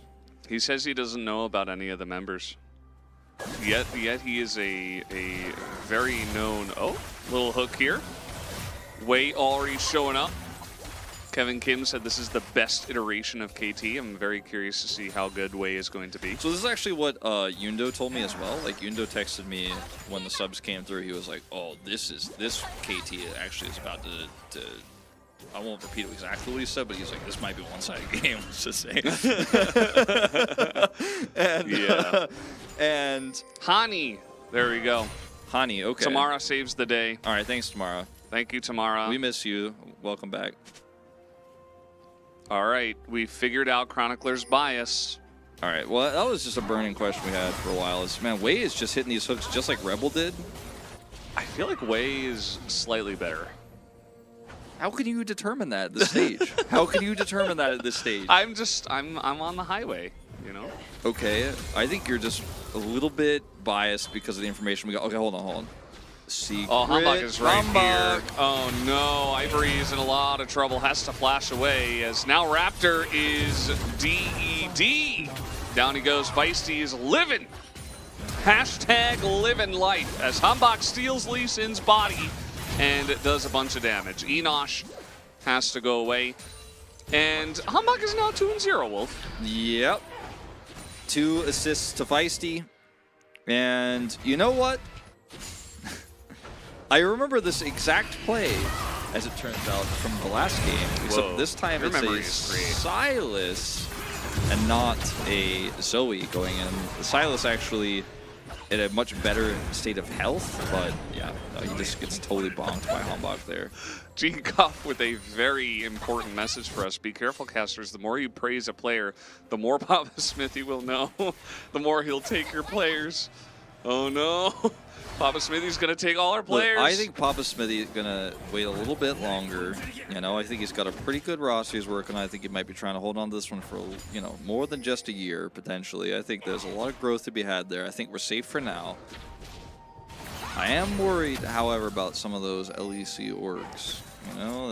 They're bringing players from all over the place these days. You just never know. They might be lurking. LJL, some talent scouting. Some of these ERLs. Papa Smithy's always lurking. Oh no, Ivory. That's not it. Poor guy. Like in the early game He versus already has an Oblivion Orb. yeah, Anyway. in the early game versus the Syndra, it's not the time to try to be aggressive. It's the time to just accept your situation. Like, I am a Silas. Like, look at yourself in the mirror and say, I am a Silas. I am a melee champion. And just accept who you are. It's okay, I will yeah. one day have Just be you. a Rod of Ages, and then I will perhaps be able to challenge a Syndra in a side lane. But that's not who I am right now. As Raptor, We're trying to dive at Jax, which is notoriously not easy. notoriously not easy. Yeah. Notoriously not easy as Counter-Strike is used, and he jumps on the Lee Sin. Out of range of the turret, though. Perfect, a little bit far away, but he should be okay as the Boomerang going to chip away, and he flashes in and he's just going to kill Raptor. Loses that massive wave up in the top side, though. He has so. teleport, and he'll be back in a second, but yeah, he's going to lose a lot. Hambach on the bottom side getting Drake during this, knowing that the enemy jungler was top side and now is in the Death Realm. a death chamber, whatever. Mordekaiser The was death hanging out with space. him like for a little bit, but yeah, he's back and teleports back in. Is significantly behind in CS, 드래곤을 처치했습니다. but a lot of that going to be shored up right now. So about 10 CS behind. Oh, come on, gotta hit those. Izay handles this pretty well. As you mentioned, the counter-strike, unfortunately, while good, not under turret. As he dodges this. And doesn't flash, actually. He gets the counter-strike onto Raptor outside of turret range, and he's like, alright, he does have to flash for this. Raptor gets just a little bit too close. Flash leaps on him, and Grim will get the kill. He bopped him on the head with his hockey stick, He man. did. It's the best Jack skin, objectively, because it's the only hockey skin in the game. Is that a fact? It's the only one. I guess it is, yeah. Yeah, nobody else has a hockey skin, which makes sense. I mean, why would there be hockey in League of Legends? You know, like, it doesn't... How many baseball skins are there? 0? Yeah, a little bit worrying. Trundle, right, Trundle. I was Trundle like, I has- think there's one. Trundle has a baseball skin, and there's a Maokai, like, a soccer skin. That's true. And a TF one as well. As, okay, we're throwing in the Unleashed Power, but unfortunately the Syndra one is better in this case. As now Raptor in a lot of trouble as flash in from Feisty. What a cue! As the mechanics are on point today, as Gyosu is like, I wish I could do something. He was like Void Lulu there for a second. Yeah, it was very weird. Well, Lulu picking up the kill here, not feeling great about that, not feeling amazing, not a moment to celebrate, but at least they get one back. Feisty does go down in the end. As we'll watch this one more time, putting the pressure on and once again baiting Raptor in where they don't have vision of Nambok. The ultimate comes through onto Ivory. He's escaped for just a moment. Gets caught by the This Q. is why Feisty is a 3-trick. This is why Feisty is a 3-trick. He's just so good at these champs. Like, why play anything else? Well, I mean, you do have a point there. And look, I'm not here to criticize Feisty, my MVP for round 1 vote. Hashtag not biased. I would like to see a little bit more champion diversity, a little bit more meta-specific picks, but Challenger's meta is its own beast, you know? It's its own specific thing. And he's living in it. He's living in that bubble. And he's 2-1-2. And KT Rolster are almost 2,000 gold ahead. Do they have pauses in normal sports? Yes. In soccer, all the players just freeze in place. Yeah, they just stop time. So, of course, everybody can't move. Like, that's pretty obvious. Thanks, Chronicler. Both Atlas and Chronicler showing up today. Bunch of Giga Chads. Yeah, I mean, to be honest, on my day off, I usually show up for a little bit. You guys probably see me in the chat, but I just come in to troll the casters. yeah, I come in for like a second, but I feel like they stay longer. You know, they're real passionate. I'm trying to get some sleep and stuff, but not these guys. Yeah. What are you gonna do tomorrow on your day off, Wolf? Work, actually. I have a shoot tomorrow for unrelated to esports. But Imagine not esportsing all the time. I can rest at the end of the following LCK week.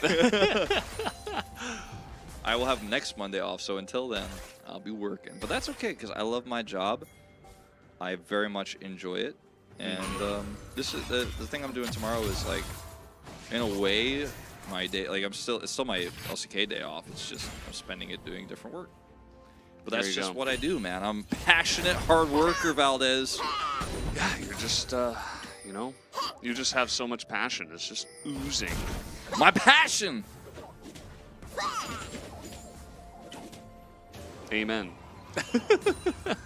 I didn't know what else to say after that. I'm like, Sorry. All right. All So let's take stock of where we are in this game. Where I just want to correlate. Like we could draw. Stop fighting up here. This top lane. I'm trying to make color point. And Raptor's Just like, I'm booping coming the up here. I don't have over and flash, over. but I have ult. I'm gonna try to make something happen. I was gonna say perfect. You're getting baited. Good flash. good Although flash. Raptor Quality. Excellent flash. didn't have flash, Perfect. so perfect. Yeah. Don't know if he 100% had to flash there, but just to be safe. They're just bullying the Jacks. It's not really that nice, actually. Well, Wei's up here now. He's going to help out his friend. Two subs. Subs stick together, man. Subs stick together. Second string Hype. Oh, wait, no. Hype's first string. Oh, that's true. Subs looking out for each other, Second though. string Excitement. It works because it's KT. Yeah. Thanks, moistened lips. So, I've been trying to avoid saying that name every time. You said Sorry, I it out just had loud. to get it out of my system, you know? Okay. Like, you can only read it so many times without saying it. It's So, just the caster the rule. Lee Sin was first picked. Okay. Now, is there a correlation of success to the amount of priority this pick was given? I would have to say no. I would have to say no, unfortunately, at this moment in time. Is this a spectator bug where, like, the Syndra enemy turns purple, or is that, like, a new thing? I think it's part of the skin. Okay. Uh-oh, Perfect. Actually in a little bit of trouble here, just getting run down the lane. The boomerang comes in, and the counter-strike is perfectly timed. I swear I didn't do that on purpose. But he is going to survive. Very He nicely did, done. though. He certainly did. Look at his mana, man. He saved just enough mana. Press E. Walk out. Okay, this is going to be the cross-map play, and the Zeri, who is 30 CS behind, will be denied another wave. Another plate goes over the Hype. They opted into this, you know? They wanted to play Zeri Lulu. They didn't play Annie. They just decided, you know, just going to play around top side with our Lee Sin and lose bottom really hard. And that's a choice you can make. Uh-oh. He did not flash, but he is going to have to back. He has no teleport. And now the Syndra can also come bot. Yes, we can always see you. Do ... Somebody asked if there are, like, big up-and-coming players. Kanga Mooster. Kanga Mooster, definitely a big upcoming player. Yeah, he's a playa. Yeah, there are. I mean, you're looking at a champ, but also you're looking at KT Rolster, who is one of our best teams here, and a lot of the players on this roster are really, really strong. Like, pretty much everybody. Perfect was, yeah, like It's I a mentioned, really well-rounded team. Perfect was considered so good that, like, there was a time where it seemed like KT was actually considering subbing him in. And this was when Rascal was KT's top laner and was arguably the best top laner in the LCK next to Zeus. So, in terms of solo kills, he was the best LCK top laner. All of Bro are upcoming players. Easy. Please take note, Papa Smithy. Yeah, Papa Smithy's bringing Enosh to the LCS next year, I heard. Yep. Bring enough Enoshes to Thanks LCS, to you could have Enunciator. a Enosh pit. All right, Chronicler, have a good day. All right, see ya. Don't watch anymore. Please rest on your day off. I mean, he could do whatever he wants. Like, maybe this might be therapeutic for him. It is for a lot of people. That's why they tune in. You know, it's just Kind of messed up. know, You would imply it's that just like my you can't advice. rest while watching LCK Challengers. It's pretty You messed can. up. I mean, yeah, Valdez. you can if you want. I personally rest while watching LCK Challengers once a week. True. Yeah, on our day off.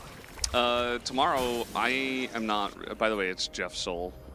Just had to throw that out there. Yeah, I don't like to talk about it, but Not cool, Valdez. Messed up, man. Yeah, it's okay. Feisty is doing so much this game. you know, well, I want to change my round 1 MVP vote to Feisty. Too late, Valdez. Too late. What if I had voted for him and he won? Could have happened actually. Could have been the tiebreaker. It happens a lot in our POG votes. Gosu means professor in Korean. He's basically Korean Hillesang. Yeah, we were talking about that before. You guys cute my depression. Glad to hear it. Nice, nice. Although I bet your depression was pretty attractive before us. Okay. True. This is a risky situation for Perfect. Use his counter strike. They could turn on him, but no, they're chasing the They're right side. just kind of sitting here eating orbs. Massive Gnar, but he was alone, so... I mean, oh, they had the big blast plant. Like, the second that Perfect used counter strike, maybe you play her on the top They side should of have that all fight. blast planted into the fight, I think. I mean, you could have just... What's it even there for if they're not going to use it? I mean, you could have tried to collapse on a Perfect at least. So KT destroyed this fight. They're really having trouble Bro, that is, with dealing with Feisty. I would say they're not thriving. There is a more pressing issue. It Yes. is Girl Scout cookie season. What am I buying? Okay, so let's watch this fight one more time really quick. Yeah. This choke point is completely controlled. Really nice hold there from Wei to make sure nobody else can come through. They're just kind of like sitting.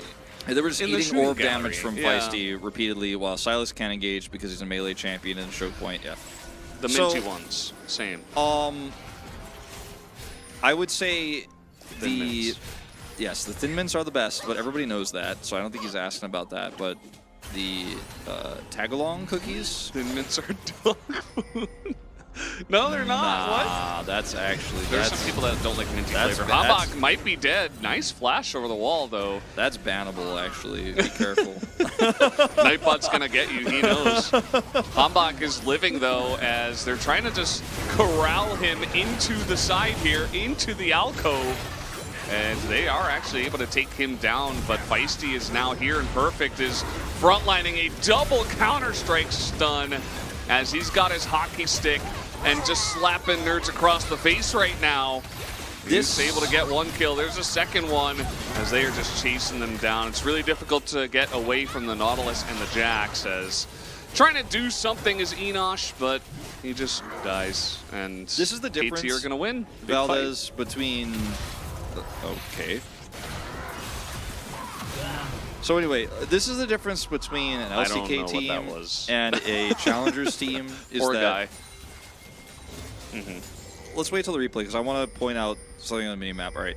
Wolf has a real Notice- point to me. Notice that the vision here for KT is terrible. They have no idea where anybody is. They know where Zeri is, and they still know where Zeri is. They still know where Zeri is. And so KT are like, literally fight this. Like, he is a million miles away. And then Breon, without their AD carry, continue to chase here. Nara is expiring. He takes a ton of damage from Syndra. And now you're stuck here. And Zeri's like, I'm coming!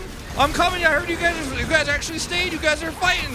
Look at him. Enosh is like, yo, I'm here! Yo, hold on. Like, let me hold this. I'm here. I'm trying to help. KT's like, thanks for coming, man. +1 kill. Bro. Wei is so good. Wei is actually insane. Look at that final stun there from Feisty. And then Ivory. Oh, thank you, production, for not. Because he just decided he was going to give up +1. We are fighting again. Yes. We are just fighting nonstop. Perfect is about to stun 8 people.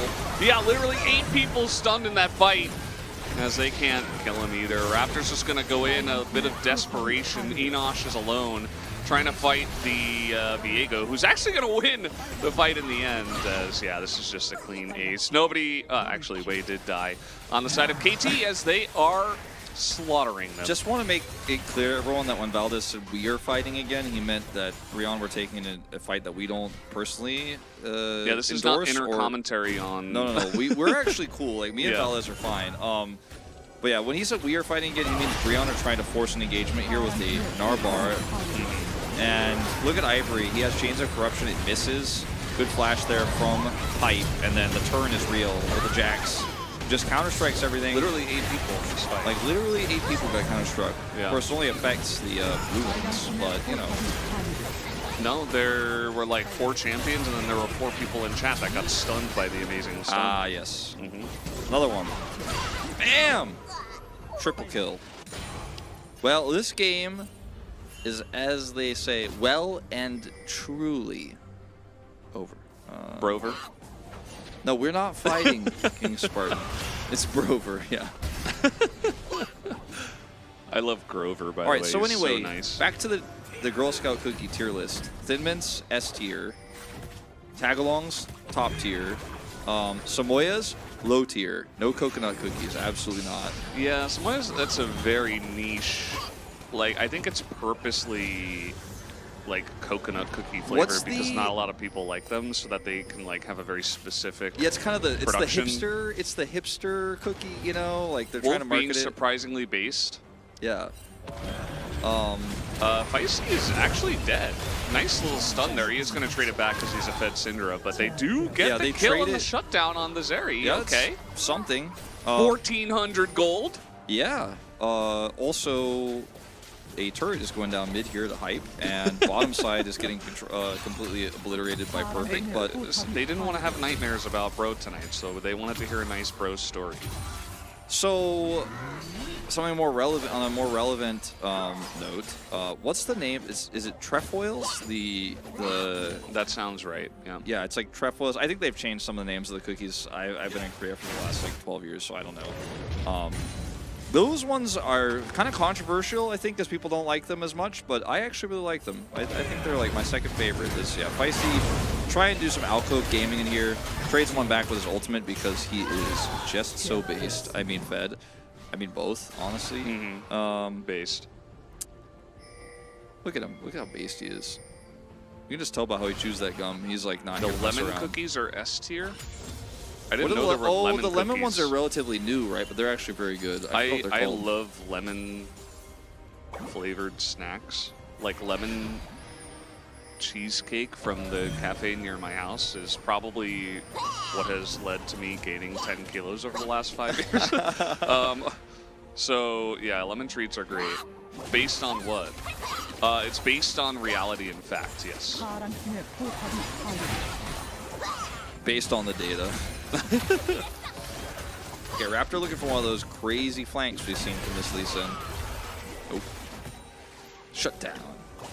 Denied. No, actually, he didn't get a shutdown there. No. Just he was. Yeah, No just mean shutdown. his flank was shut down. All it is. Lemon flavored things are delicious. All lemon flavored things are good, but lemons themselves are not good. I mean, they're good if you like sprinkle it on. You know. Oh, sure. You don't want to eat a lemon straight up. Okay, a little Gnar action. Not bad, not bad. Unfortunately, he did it and only hit Wei. Look at Wei, man. Look, he's so good. He is such a thick Nautilus. Why is that anchor so huge? He got wild growth, I guess. I'm not even sure how that's possible. Wait, Maybe, what? maybe not. No, he didn't get wild No. growth. Like what? Oh, nice little kick. Feisty's in the pit. He is going to kill the Lulu, but that's not just really high big. value. Yeah, he's just really big. His anchor's bigger than everyone else's. It's fine. Look at It's his not that anchor. weird. It's Look at how totally- big it is. What? It's totally natural, Valdez. That's unnatural. No, I Check think him, PC. It's natural. Oh boy, really nice frontlining here too. Just a little 2v2. Hype doesn't need any mana. Even a Oh, teleport's coming in. Double Perfect kill is now. like, I for- just wanted to be in the area when the fight is over. Yes. This is gonna be Chemtech Soul. Little Jeff Soul action. Hype is about to go legendary. He's not quite there. He's on the cusp of legendary. 빨간팀이 드래곤을 처치했습니다. Is Lemonade okay? Yes, I think Lemonade is okay. Yeah, I think Lemonade is okay. Yeah, Wei is big. Look how big he is. He's really big. Watch this. Like I was joking, like he's so good, but it was just really easy. And he's just like he Yeah. looked at Prim, like he like whispered to Meganar is like in animation of trying to use his ult. And he's like, "Whoa," and he just whispers in his ear like, really? He's like, really?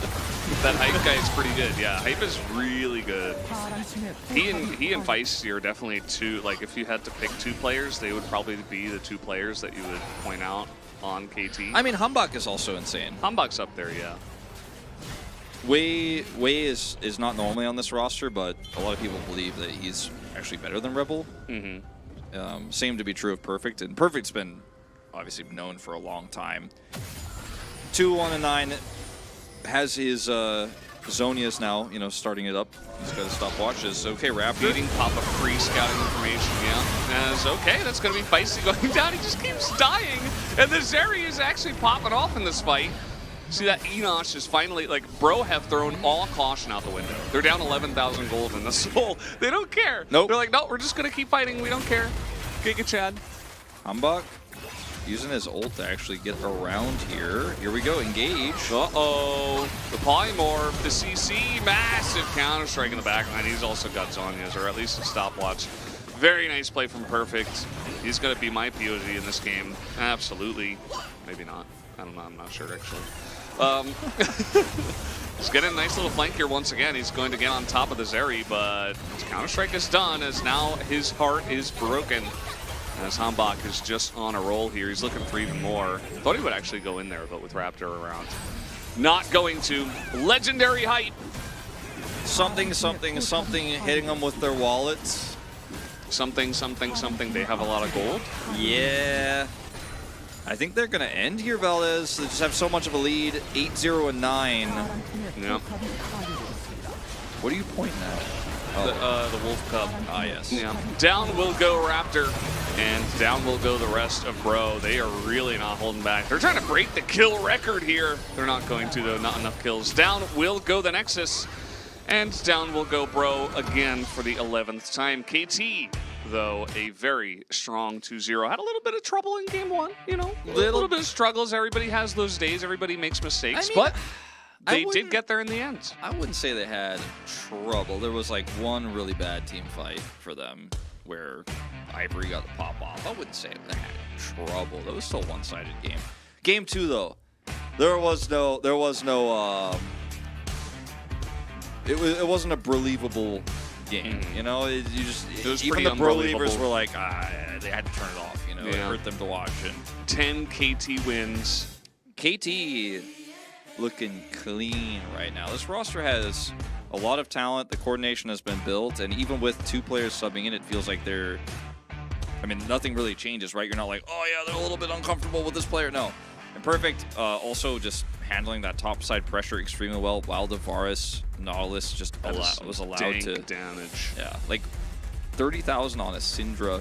And Varus Nautilus just allowed to push the whole game for free and denies Zeri from being in the game or being relevant. We have to give our pogs. Who you pogging? I'm hype. You know what? I think he went legendary. I think you know what? All right, fine. I wanted to give it to Wei, but you could have. I could have, but like, I didn't give it to Rebel last time, and I think Rebel's performance was a little bit better last game. And to not give it to Rebel, then give it to Wei here feels like, it's like, what are you doing, Wolf? Like, what is the kill record for CL? I think it was 49. 49 kills, yeah, I believe so. That's just for this season though, so I don't know about like overall, like for infinity time. Wow, my brain is very much working, very good working. Let's see who's going to get the POG. It's going to be a little bit delayed because of us. Yeah, sorry about that. Full disclosure. Sorry about that. And it's feisty. Okay. A double POG. 69.0% kill participation. He only had 1,171 DPM. CC score pretty low for Challenger standards. Only 343? Yeah, only 343. Like, we have seen, like, 2,000 before, so, yeah, that's pretty low. I'm not impressed. He had a great game, though. Actually, the early game was defined by him. And, yeah, he got picked a lot at the end, but it doesn't matter. He was embracing it, you know? He was just trying to be a Giga Chad. He's like, I'll give him a chance, Giga Chad. Yeah. Giga Chad. Yeah, we have seen 2K CC score, yes. Picked a lot, died 4 times. Yeah, I mean, he was picked a lot in the mid to late game, though. Even he was, like, compared to all of the total kills that Bro got, he was a large percentage. Wolf, do you take offense to your face being captured for usage in humorous graphic imagery on the World Wide Web? No. Not really. As long as it's humorous. Yeah. I mean, obviously there are like some lines I wouldn't want to cross, but like, I think that's implied that those lines are not being crossed. Then yeah, I'm cool with that. I'm down. Well, that was Series 1. We're done with the first series. They're gonna do an interview on the Korean stage. We don't have a translation for that, so nope. So we just do a little chat. So we talked about Outbreak aware. Thin Mints. So what are your thoughts on tagalongs? Are you okay with them? Are those the peanut butter ones? The peanut butter ones, yeah, with the chocolate coating on the outside. Those are good. And then trefoils is like the kind of drier ones, but like the standard old school one. That one's like top 3 for me. There was one for a while, and we hate Samoyas. We're not about that. Not great. There was this one that I think was limited, which was like the lemon one they were talking about. Might be back now. And it was like a lemon sandwich type cookie where like yeah, it was like the filling. It was like an Oreo, except the filling was like lemon, and it was kind of rectangular. I liked those, but I haven't been able to find them, or I didn't find them after I first ate them. I haven't been able to find Girl Scout cookies in a decade because I don't live in America. But thanks, Jason, the short man. He said these streams are great. Thanks, guys. Love that you interact with the chat. Yeah. Lemon drops. That's the name. Ah, yes. Okay. You guys should translate. Wolf, why aren't you translating? Hamish wants Because you I to don't have a translate. feed of it, unfortunately. But maybe some other time. Yeah. How do you tell between your two cats that look more similar than any of the other two cats? So Bori and Maru are my brown cats, as I like to call them, and they look very different. Talking about Gondol and Hong. Could be talking about Gandor and Hong. So Gandor and Hong are the black and white cats, and the black and white cats are both siblings, and the brown cats are both siblings. Mm-hmm. So they're from the brother and sister. Do both they of ever them. have like sibling wars, like 2v2? Never a 2v2. Sometimes there's some 1v1? 1v1 action. Yeah. Between the sibling duos? Any matchup you could think of. Any matchup? Any matchup you could think of. There's a 1v1 every now and then. Do you ever 1v1 your cats? No, I wouldn't say that, but we have had on occasion a dispute about who gets to sit in the recliner chair. Oh, that makes sense. I sit in the recliner chair. I'm playing Yakuza 7. I'm chilling, and then I'm drinking coffee. I go to the bathroom. I get up in the bathroom, wash my hands, come back. I'm gone for what 45 seconds. I come back. Gondor's in the seat. I mean, I had the seat first. He can't just come You and take it. warmed it up for him. I clearly had the seat. My coffee's still there. PlayStation 5 controller's still sitting on the table. Clearly, I was coming back to the seat. He's like, "No, you gave up the seat. It's my seat now. You can't have it. You're gonna have to sit on the couch." No, that's my seat. That's my recliner. Is he a lap cat? He can be, like, if he wants to. Like, it depends on. If it's winter, he's all about that. It's kind of cold, but if it's summer, it's a little bit hot, so he's like trying to be on the floor and stuff. Yeah, that makes sense. But I mean, I think I'm in the right there though. Like, if I was just going to the bathroom real quick and coming back, like if I took your seat, that'd be pretty offensive, wouldn't it? Like, Yeah. Although, I mean, I grew up with two older brothers, so I'm used to it. Leave the computer for 1 second, and all of a sudden, my brother's playing World of Warcraft. Like, what am I gonna do? yeah. You think I'm gonna be able to get him off the seat? No, not as the younger brother. Unlucky. Well, I mean, I could physically remove Gondor from the seat when he Mhm. takes my seat like that, but just feel like it's a little bit. It's a little. You think it's BM? I mean, it's BM that he took my seat, but it's like a little Yeah. bit forceful. It's a little bit forceful. Okay, that makes sense. Hey Wolf, I'm on my way to fight your cats. No, please don't fight my cats. What are y'all's favorite cuts of meat at a Korean barbecue? All Are we talking pork here? There's different types of barbecue, so. right. So, I mean, I guess you could just say, like, what's your favorite KBBQ? Like, for me, that's a tough one, actually. Probably some cut of beef. I'm not as much of a pork guy myself. I mean, it's good. For me, it was always samgyeopsal in the old days, but I've been kind of into. How do you feel about hanjeongsai? These. I'm not a big fan. It's too much fat for me. I actually don't know because, like, recently I don't have time to go out and eat, so like I don't have like a real recent opinion. Like the last time I was regularly eating Korean barbecue was Chador, big win. I like the Chador, thin beef. Yeah, that's my jam. Chador is usually like one of my go-tos, but it's like harder to find. I find in Korea, like not like it's impossible to find, but like if you were walking on the street with a bunch of KBBQ restaurants, you're like, okay, this one's samgyeopsal, that one's samgyeopsal, that one's samgyeopsal, that one's samgyeopsal. Then I'm you see the lasagna Chador kind place. of guy. Like talking about Shut up, KBBQ. Garfield. Oh man, got him. No, I mean it's cool. Got Like, dunked so fast. lasagna's great. I'm actually into lasagna. Lasagna's good. Yeah, Yeah. it's fine.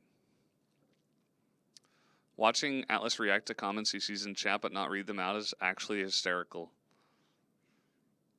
I find that most Atlas is a pretty funny guy in he is. general. Yeah. Someone KCC bulgogi is amazing. I also don't have much options here in the U.S.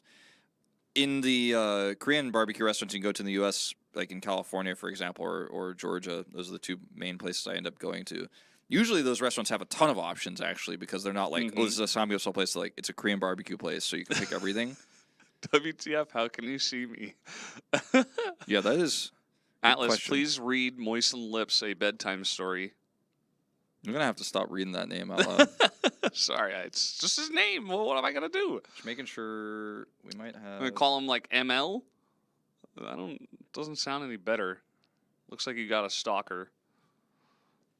I thought we got a message from WDG, but we did not. No. Sorry. Tried to check. They're like, please stop talking about KBBQ. Sorry. Like, I don't know. No, it was actually a shipping notification on the crackers that Valdez recommended to me a few days ago. They were supposed to come yesterday. They were a little bit late, but I think they just arrived. How long have you been in Korea? 11 years this April.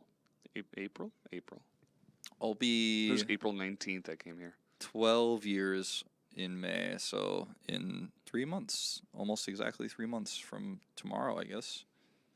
Wow. What's the 12 best years. thing at BBQ? I had the regular fried chicken. Okay. Oh, he means BBQ chicken. Oh, okay. I was getting a little worried. I'm like, you went to like some kind of fake KBBQ place. I like honestly a lot of the BBQ chicken menus.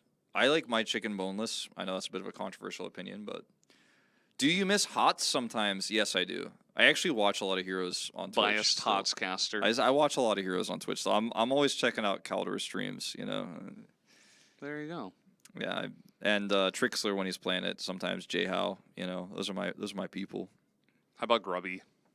Grubby, I haven't seen him stream it that much recently, but he might be streaming while I'm asleep. Maybe. Sit down with your boys and eat, or your, whatevers. Doesn't just have to be the boys. Boneless chicken is just chicken nuggets for cowards. What does that even mean? What does that even called mean? out by Menu Sniffer. Wow. I don't even know what that means. Like, I'm too scared to eat chicken nuggets, so I eat boneless chicken? Yeah, exactly. Chronicler should dye his hair old man white. Should dye it Walter White color. Okay, guys, we got the the notice from WG. We have to stop our comments now, but you can catch us in about a half hour for the next series. Should be a fun one. So yes, we'll see you then.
되면서 확실한 납치가 되지 않았습니다. 그리고 두 번째 용. 팀이 아무래도 레 6렙 그리고 50, 6렙 강한 타임이다 보니까 시야 작업도 잘 해뒀고요.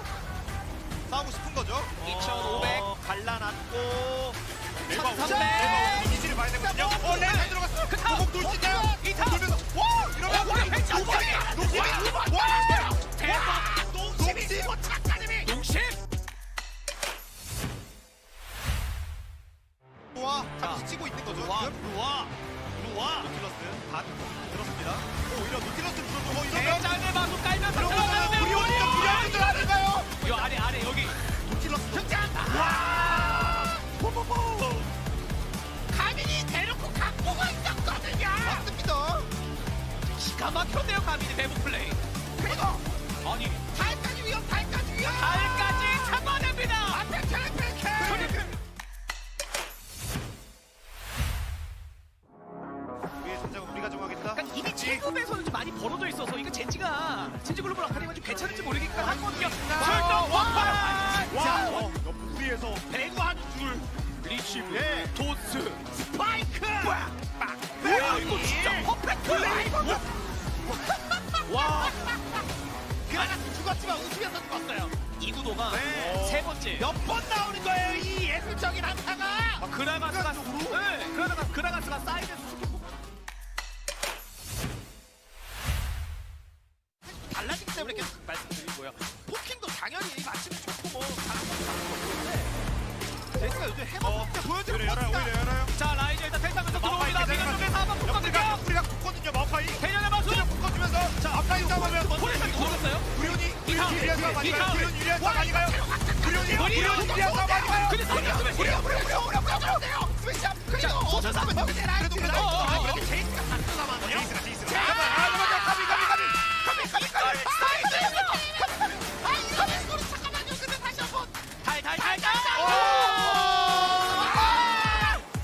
가민 제외 전부 전장이 탈.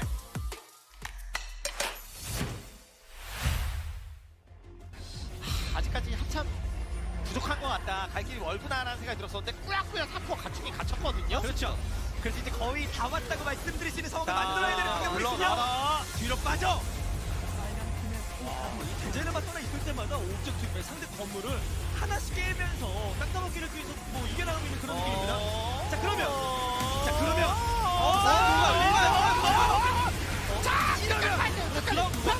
이러면 사이언 소전대 근데 그웨이 잡았어. 이게 그웨이를 죽였어요. 이러면 게임이 끝날 수 있는 건가요? 앞에 묶였죠. 그게 뭐예요? 잠깐만. 잠시만 이게 뭔가요? DRX 플렉스입니다. 이번에 만딜로 옷을 만딜.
Hello and welcome back. I hope you enjoyed your break and you ate some nice mayo nuggets. But we are here for the second match of the day. It is going to be, of course, Gen.G up against Kwangdong Freaks. What do you think about this one, Wolf? I think it's going to be much more enjoyable than Mayo Nuggets, first of all. This series, I mean, look, it is Gen.G versus Kwangdong, so like debatable whether it could be better than Mayo Nuggets, depending on your taste in Mayo Nuggets. But like, I think Mayo Nuggets are so abhorrent that even if this series is really messy, bad drafting, and some weak early games, it's still gonna be better than Mayo Nuggets for me. Absolutely. But I think we are in for a 3-gamer. I think it's gonna be back and forth. I also favor Kwangdong Freaks going into this matchup. Same. Interestingly enough, they've really struggled, and I think that Gen.G have kind of been on the up and up, so there are some people that think that Gen.G could win. But Some Quid Levers. Quid Lever, yeah, I mean, he's pretty good at the game, so... Yeah. It depends on how you spell it, though. You want to spell it the way that It's the Kips is spelling it, otherwise it sounds like you want him to leave. Yeah. No, yeah, exactly. Atlas is also trying to get banned by Nightbot. I can't wait for Gen.G to play. I've been waiting all week for this party, Parrot. I took my one day off of the year at McDonald's for this. Feels strong, man. I ate cans of sardines all week so I could order chicken wings today. Easy. I got my Chovy jersey on. Can't wait to see him pop off today. Peepo happy. Thanks for the message in the chat, Atlas. Yes, it's a very nice message. You don't have any Mayo Nuggets? What are you even doing? Being a legit person. No. So let's take a look at the standings. After that KT win, they have taken back first place. We'll see if D+ later with a 2-0 can pass them, because if it's a 2-1, they'll be tied at 10-1 and 14. So there's this thing about Kwangdong as well. This thing, yes. Yeah, there's a thing that Bull, he only plays on hit Varus. Yeah, he literally only plays on hit Varus. And I mean, he's a good player, but like either they don't build comps around it or it just like falls flat on its face almost every time. So I think that we need to see a little bit of a change potentially. I'm not sure if Bull is going to want to do that, but that would be my my advice. I want to see. He's 2-7 on Varus. He's 0-5 on Draven, his second played. I want to see Bull play like some Ezreal, you know, maybe a little bit of Xayah potentially. Valdez and Wolf sound like they've been working for 7 days straight. Oh wait, It doesn't say that. I know you've been working a lot recently, but it says straight. Working for 7 days straight. But yeah, I mean, I agree with you about the on-hit Varus take. Well, looks like we might have. Whoa! Almost the Wolf Cup. Whoa, almost the cup, but the Wolf Cup is removed. I'm on. I see you coming at me, the camera, and I'm like, whoa, put that cup down. No cups. Didn't even spill it. It's totally clean. Wow, Totally clean. imagine drinking liquids during the cast. That's what Wouldn't I do. Be me.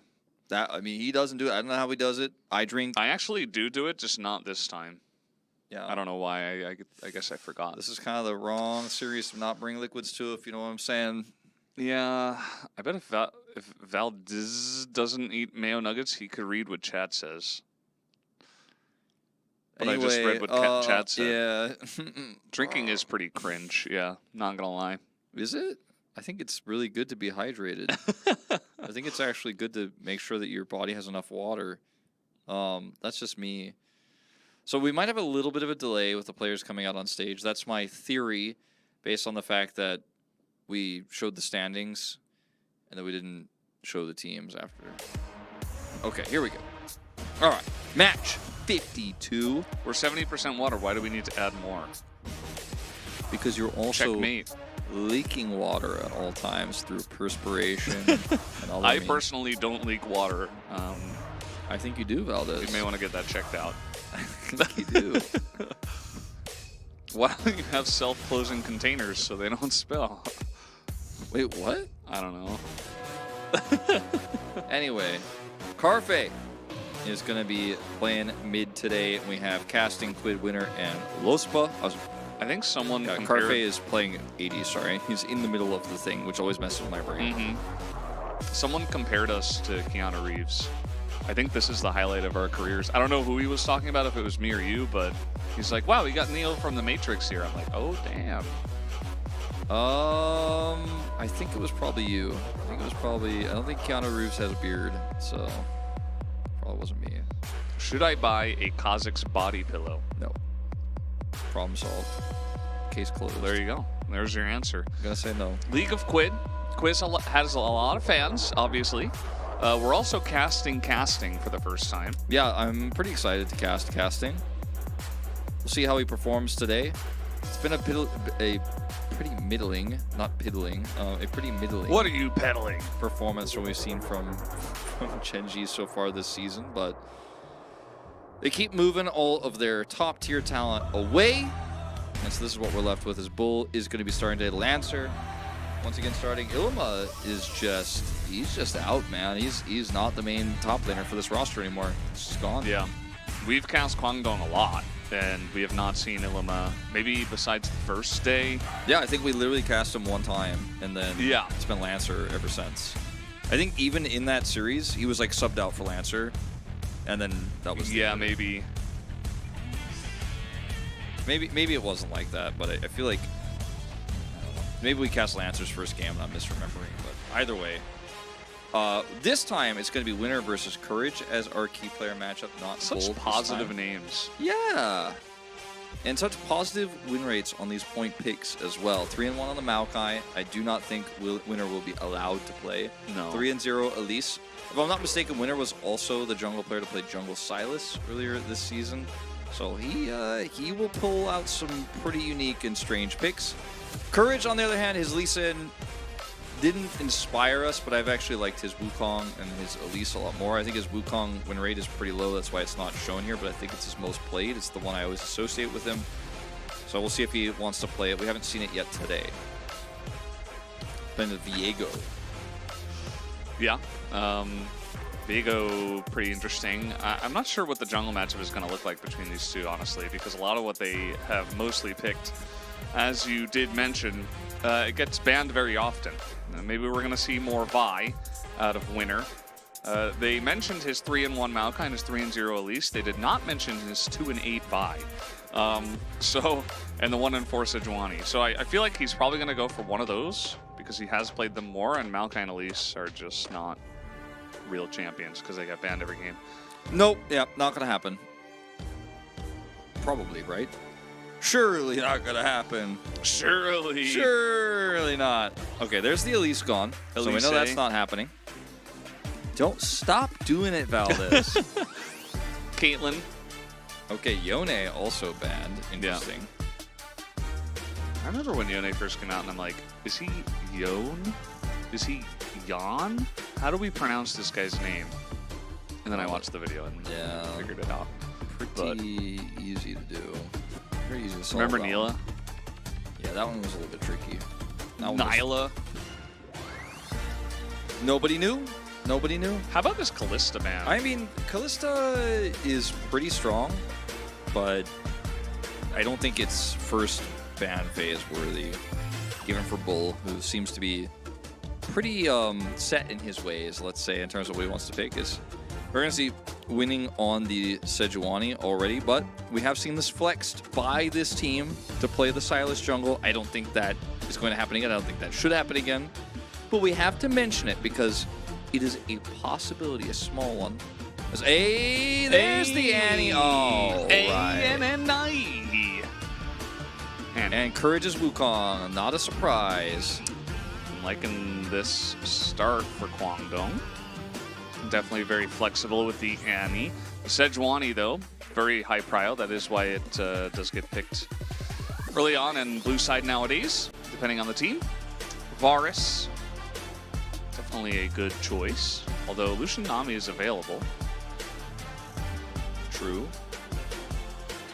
But what's interesting about this Varus set into the Annie is that, like, we'll see if they pick up Victor, which has been the common response because Victor does very well into Annie in the lane. So you're kind of like, all right, well, you got to pick this one up, otherwise the Annie could go mid and we have a big problem here in the early game. But if the Annie is support, it's very difficult to utilize the Varus lane well because you're trying to push into the Annie and set up for dives. And yeah, just going to do exactly what we saw yesterday. Was it Chovy on the Victor, the Gen.G mid laner, who also responded? So it might be some linked minds between the challengers and main rosters. That's my linking sound.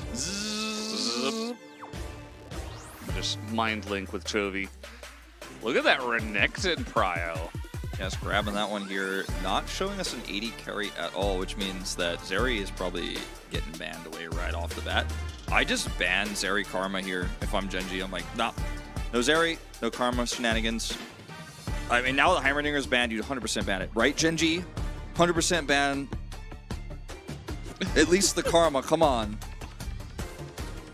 I mean, Zeri Annie has been pretty good, so... Yeah, Draven Annie also strong. Let's see, maybe it's going to be Annie 80 carry. I hope not, but it could be. Lucian Annie. Okay, I think there is literally no world in which they would have played Lucian there. They could have gone Lucian Nami and flexed the Annie mid. It is an option. Well, if the Rel is locked in here, we know exactly what it's going to be. Well, wow, surprise, surprise, Valdez. It's a Karma lock-in. Who could have seen that one coming? Not us. No. Certainly not Gen.G either. Yeah. A little bit surprised by that one. A little bit surprised by that one. It's okay, Kips. We'll get Rel next year. Well, if it was Rel, it was going to be Samira Rel, which they were probably thinking Sorry, about. Auburn.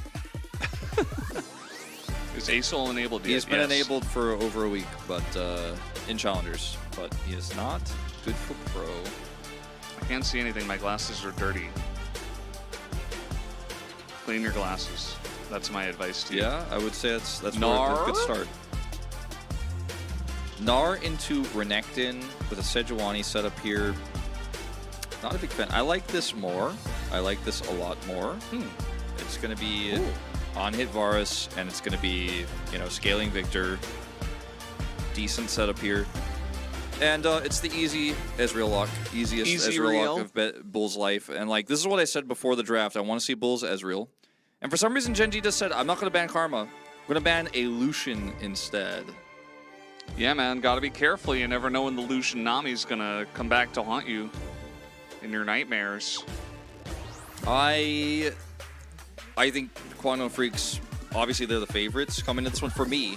Like, they're 2-8, Gen.G's 3-7, but they've seemed to be the stronger team in my eyes. They're drafting here, I think, way better too.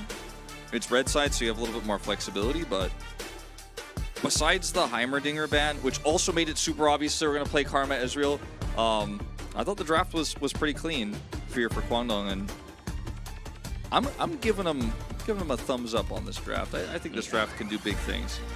Got to get through the early game with the Annie. Tanks are good against Annie mid. I mean, yeah, true. Yeah, true. Yeah. There's a lot of tanks on Gen.G's side. There's a lot of damage here for this Ezreal, and with a on-hit Varus and low-range Victor, even if it's Leandri's Victor, I don't know if objective setup is going to be easy. You're going to have to rely on casting his Orenhorn. And maybe even like a Sejuani ult if you could find a good target for that, but that's... You don't want to hit Renekton. Wukong just dodges. Annie's not going to be in a position where she should get caught by that. Ezreal's Ezreal, right? So hard to set that up, but I think the Orenhorns, that's going to be your big engage option here as Gen.G to close the gap so Varus and Victor can do damage.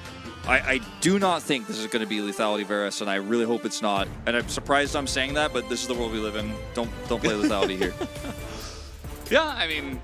It'll put him in range, and maybe Cleaver could get some angles there in that case, but I kind of do agree. I feel like this, especially with the comp you're building, you kind of do have to go on hit. But we'll have to wait and see, guys, what he does decide as we jump onto the Rift for game number uno.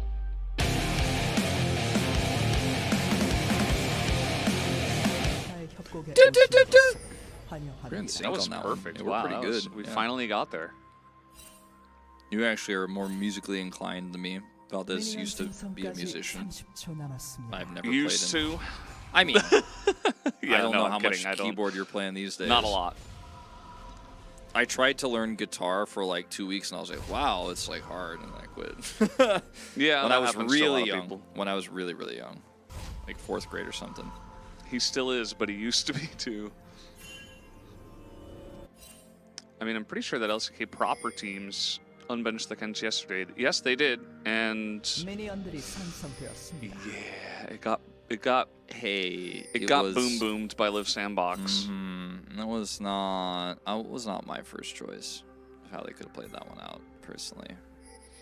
Omnivious, don't worry. Nightbot is very sensitive. Just So- gotta be careful. Courage is 1-5 on this Wukong, which is, again, like he's played 6 games of it. We don't put that on the point picks because it doesn't look good, but I think it's been his best champion that we've commentated of him, even in losses, so that's another thing to add to this draft. Like, it's Wukong into Sejuani when you have bot prio and you're playing comfort here for Courage. He's very comfortable with this Wukong pick, clearly. Might be his most played, I don't know for sure, but at least for us casting him, it has been. As, yeah, you opted into this as Gen.G. Yeah, I mean, Nautilus is not gonna have a lot of fun. Like, even if you hook the Karma, you can just Mantra W and hopefully not get blown up. The mid lane, I feel like, could be pretty nice for Quid because, you know, the Victor has a good matchup into the Annie, and he essentially gets a free lane. He's going to have some nice prio, and maybe he can get something done. You know, chat's pretty hype about Quid overall, so could be a nice little angle for Gen.G to try to play through. Definitely the most common response right now we're seeing to the Annie mid. The flex pick, that is Annie, but when she does end up going mid, you get a lot out of this Victor. As here comes Courage, stun, not ready. Here comes Courage, the cowardly dog, coming in and popping a bunch of damage into Quid, who is going to flash and get out of there. Stun gets prepped, he hits it. And that's Courage getting a flash, now coming over here. Unfortunately, a little bit too late to stop the Raptor. He has flash and red buff, but he's not going to commit. Valdez, yeah, what were you going to say? Courage is... Yeah. Is the You're like, go on, yes. Yeah, he's the type of jungler that I really like. Where it's like, okay, I hit level 3, now I just, I'm in your face the entire game. Oh, very annoying. It's kind of like Humbug style, and Courage plays it well as well. Cleaver, by the way, went teleport, which is pretty standard, but he went first strike and perfectly timed stopwatch and dematerializer. So I imagine this is going to be the Rod of Ages Annie again, and he's gonna look to get that ultimate upgrade, level 16 as soon as possible. Try to be a big annoying bear in every single late game team fight while setting up stuns. As here comes Courage again. Yep, this time not very cowardly. He's not going to be able to do much here, but you know, it allows them to step forward, get a really nice trade. Cleaver, stun not available, gonna get actually bopped into by Winner, who takes a nice turret shot, and that's the flash down now on Cleaver. Well, this ward is getting so much value as Courage is standing on it, but I mean, it's still going to zone them out of minions here. And you know that Winner was just in mid, so you're setting up for this dive. Karma Ezreal got to ban that. Yeah, there was someone in chat who said that Gen.G is going to win because they have a quote-unquote better and easier draft. I kind of agree with the easier, but definitely not feeling the better. Like, you know, this matchup on the top side is pretty good. The Renekton was blind picked, right? Just trying to go for some priority up on the top side. Not sure how that's going to work out, but I'm still kind of liking Kwangdong's draft a little bit better, Wolf. Oh yeah, I do too. I think that the Victor can be a problem. Like, the Victor Ornn can be a problem in the late game. Okay, we're just going to walk into this. We're just going to walk into this, and yes, they will. Carfe is pretty low, and Ondil is going to bait it out very nicely. First blood going over to Bull on the Ezreal is not what you want for this bottom lane that's already going to struggle. Yeah, and particularly the Varus dying. Like, if the Nautilus dies, you're like, oh, this is awful, but, you know, at least the Varus can still catch CS. He's running as quickly as he can back to the lane, but he's going to lose a lot of farm here, lose a lot of experience. This is pretty much worst case scenario. And plays like that are the highest risk and very unlikely to succeed. And when you're already in a losing lane, I can understand the temptation because you're like, oh man, if we get this, like if we actually win this 2v2, we actually just straight up can win the lane. Whereas they get the hook onto Ondil, and maybe they thought, okay, let's watch this again, because maybe they thought Ezreal completed the back. Yeah, I guess they must have. Let's see. Oh. Yeah, that okay. This makes this What a lot more sick okay. bait. Oh, But I my mean, God.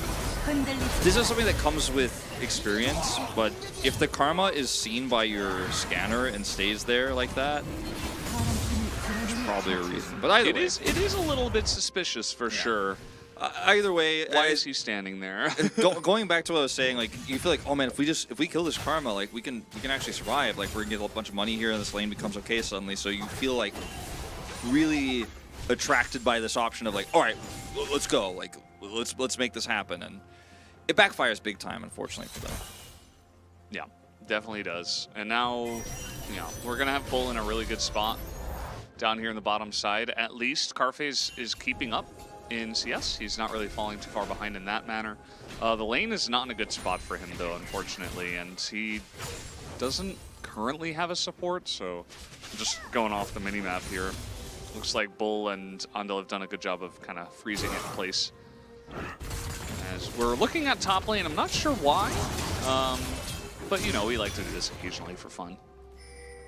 You knew the Brittle proc was coming through. It is challengers too, so you never know. We had some solo kills in last game. Some gaming going on up there. First strike value. If you have a stun prepped as Annie and you use your full combo, you can get a lot of first strike value in that moment. Farm up your rod. And he's very combo based, so Yeah. first strike feels pretty good. People were saying, don't really like it into Victor, but there's definitely ways to make it work for you. All you have to do is get into Q or W range and then press QW And then hit do an the auto. boom boom. Yeah. The Electrocute, which is much more common in solo queue, not as great for pros. Level 6 is up here for Courage. Quid has his flashback though.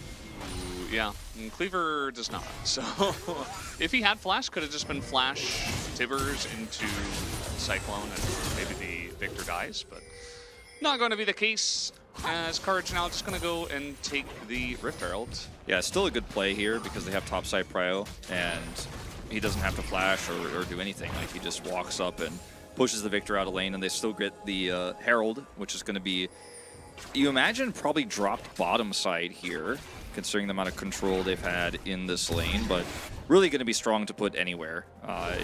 Also could accelerate the Annie is. Here's that Tibbers. No flash Say needed. hello to my little friend. He's pretty big though. Tibbers. Yeah, but he starts off small. True. Did you know that Tibbers is a demon? That's weirdly specific, but no. Like, He is. As we might be getting a couple of flashes down here. Andal is waiting. Oh, he doesn't have flash, actually. So what is a demon, Valdez? Like, hold on, like I don't really know how to explain yeah, this to you. define demon, because like to call him a summon or a reanimated object, because He's literally a demon in lore. okay, but what does that, like, what does being a demon mean? It just means like you have the tag demon next to you. Does it mean you're evil? Does it mean that like you are a dark Generally, spirit? Like, you are a dark spirit that kind of like haunts someone. I guess you don't necessarily have to haunt someone. That's a nice flash here from Good Bolt, flash. very last second. Just waiting to bait that one out, but it's a good gank from Winner as well. Good sidestep from Andal, yeah. No, this was actually really nicely timed, and this is going to relieve a lot of the pressure bottom, even with no kills. They're from Hell. It's just a creature type. It's like Aatrox, a Darkin. Yeah. No, if it's a creature type, that's fine. He's a demon of fire that worked for Mordekaiser before Annie's mom bound him to a teddy bear. I know Gatoran would have me. As Lancer's in a little bit of trouble getting orned right now. And yeah, he's going to do a little zip and zap. Who is Annie's mom in the lore? What is the name of Annie's mom? What does she do? Gatoran. This is the next level. Yeah. As the counter dive set up here with Courage still having flash ult is very good. Just going to further deny CS and get more plate gold, and they could drop the Herald and just end this turret, but they're like, nah, let's just deny some more CS. End this turret. Guys? Okay. Got a little bit scared there, a little bit worried. But they're going to get 3 plates already. And yeah. Annie, by the way, not building Rod. Is it Annie's parents Everfrost? were in a wizard cult. A wizard cult. What kind of wizard? What kind of Do you wizard think that in cult? the Wait. Riot MMO you'd be able to join a wizard cult? I mean, if it's a good MMO, like absolutely. Yeah. I like, you know, Is Vagar in the I'm wizard a pretty cult? simple man, but I do also want to join a wizard cult at some point in my life. Who's in the wizard cult? Is it like Vagar, Vex? I mean, can we just say that they are in a wizard cult? Like, we don't really know. I mean, I'm saying like the people who could be. Like, I'm suspicious of these people being in the wizard cult. I may have to go, Suspicious. I may have to go check on that. Annie's parents went to Hogwarts. I don't think so. Don't think so. But okay, Annie's mom is named Ameline Kiosar. Damn, you guys like went out there and looked it up and everything? Damn. All right, here comes the first big ultimate from Lost, Courage. but he does have flash, so he's just gonna get out of there. And Winner just threw his into the abyss, trying to help him out. And now Winner is gonna have to get over this wall. So fine, you know, Bristol is very mobile, so it's a good boar to get Sejuani to safety. True. Now they're gonna kill the turret. Now they will end the turret, so to speak. Malzahar definitely in the wizard cult. Oh yeah, absolutely. Yeah, I forgot that Malzahar was a champion. He gets hovered every now and then in the LCK for some reason. I don't know what it means. I don't think it means anything, but like it's getting eerily like too many times when it's like a mid pick. I'm like, could this be okay? Like, I don't think it's good right now, but maybe more CC in my League of Legends. I'm like, please keep that out. Please keep that out. I think we have enough. I think there's enough in the game at this moment. Yeah, I think we're good with the CC.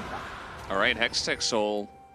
Okay. Any zippy zap Hextech Soul enjoyers?